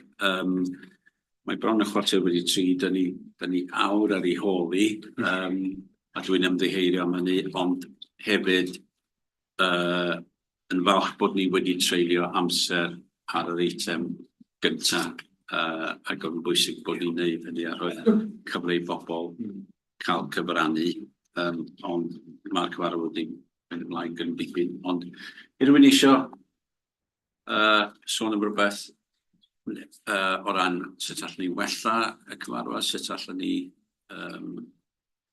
barhau gyda ffordd o gyflwyno pethau unrhyw un. Dwi'n meddwl bod yr rhoi sylw i un eitem fawr, fel dyn ni'n gwneud y so hwn, wedi bod yn dda. Mae wedi cymryd lot o amser o ran trafodaeth, ond dwi'n meddwl bod pobl yn gweld dyn ni'n rhoi dipyn o bwys ar yr eitem yna. Dwi'n meddwl bod hwnna'n bwysig. Unrhyw arall eisiau dweud rhywbeth? Rhian? Jyst gofyn rhywbeth ymarferol. Dwi'n ffeindio fo'n gyma anodd i glywed. Ie. A dwi'n gwybod bod yng Nghlyw i ddim yn wir, ond mae awyrgylch ystafell yn anodd iawn. Mae yna feicroffons yma, ond does na ddim byd i daflu sain, ac oes. Oes na ffordd i edrych mewn i gael rhyw system well o fedru clywed? Dwi'n yn clywed dim, mae Claire yn dweud draw fyna yn anffodus, nag wrth y fan hyn. Na, pwynt da, ac dwi'n craffu weithiau i glywed pobl. Acwstig ystafell, mae'n weddol, ond mae'n rhaid taflu llais. Mae'r meicrofonau ar gyfer y darlledu, wrth gwrs, ond dwi'n sbio ar y tîm technegol, ac gan i weld beth sy'n bosib hyd yn oed os mae'n rhoi rhywbeth yng nghanol stafell, heb ymharu ar y darllediad, wrth gwrs, dyna di'r broblem. Ond nawn ni ymchwilio. Ond, ie, sy'n bod ni'n clywed i'n gilydd. Unrhyw un arall? Pam, some thoughts in your first formal board meeting? Anything we can do to help improve? I thought it was a really good board meeting. I thought there was a really good balance of the strategic as well as the performance. I know, we had some really chunky items, so I think, it's really important that we have that balance of that strategic, not just having them board because they've been through committees. So I think, and we've talked about how we can shape the board agendas going forward. So I thought it was good. I thought it was a good balance of challenge, cost, independent and executive members. I thought it was a good meeting, long meeting, but I thought it did really well. And just yesterday when I caught up with audit whereas they had said that they thought it was a good board agenda. Yeah. So I think that's just gives a bit about that weight strategic and performance. Diolch yn iawn. Unrhyw un arall? Anybody, any further thoughts? Your thoughts, Carol. Have you any thoughts? Any thoughts left? Well, I'm recovering from some virus, and we didn't manage to get lunch, but I managed to make it through the meeting. So I apologise if I was coughing. For anyone, that must have been really irritating. I agree. I don't think there was any one item that we could have not had on our board today, and we probably could have spent even longer on some of the items, given the amount of interest. But I think we are getting into a place where we're really starting to see the real challenges that we've got to address, and the rightful challenge on there. Well, how are we going to do this? Is coming through, and I think that there is something more for us as representatives to make sure we're we're showing that how and Absolutely. more. So no, I thought it was a good agenda, and you know, we started with such a critical item as well. And Yeah, that set the tone for our meeting today. Great. Diolch yn fawr. Bertha. If I can, I would just like to ask if we could have a development session on how transformation is going to work, because Russell's done a fantastic job on the saving, but the next step forward for us in improvement is going to be around transformation and development. So I would really appreciate understanding more about what have we got in that team, or where are the ideas coming from, just that embedding learning structure, you know, how is all that going to fit together really, because that's going to be where our next improvement steps come from, isn't it? Good. I think that's a really good suggestion. What is transformation? What does it mean? And what does it do? So we can have a think about that, maybe Pam, and have input from appropriately, and some live examples, as it were. Yes, yeah. I think that would be good. So really good suggestion. Diolch. Pam yn hapus, fel arall. Reit, dyna ddiwedd y cyfarfod yma. Unrhyw mater arall, does na ddim mater arall wedi dod I law. Dyna'r cyfarfod nesa ydy 10 o'r Pennaf, lle byddwn ni'n cyfarfod yn rhithiol, felly I dderbyn y gyfrifon. Os dwi'n iawn, yn troi at Russ yn gadarnhau. Felly cyfarfod yna ar 10 o'r Pennaf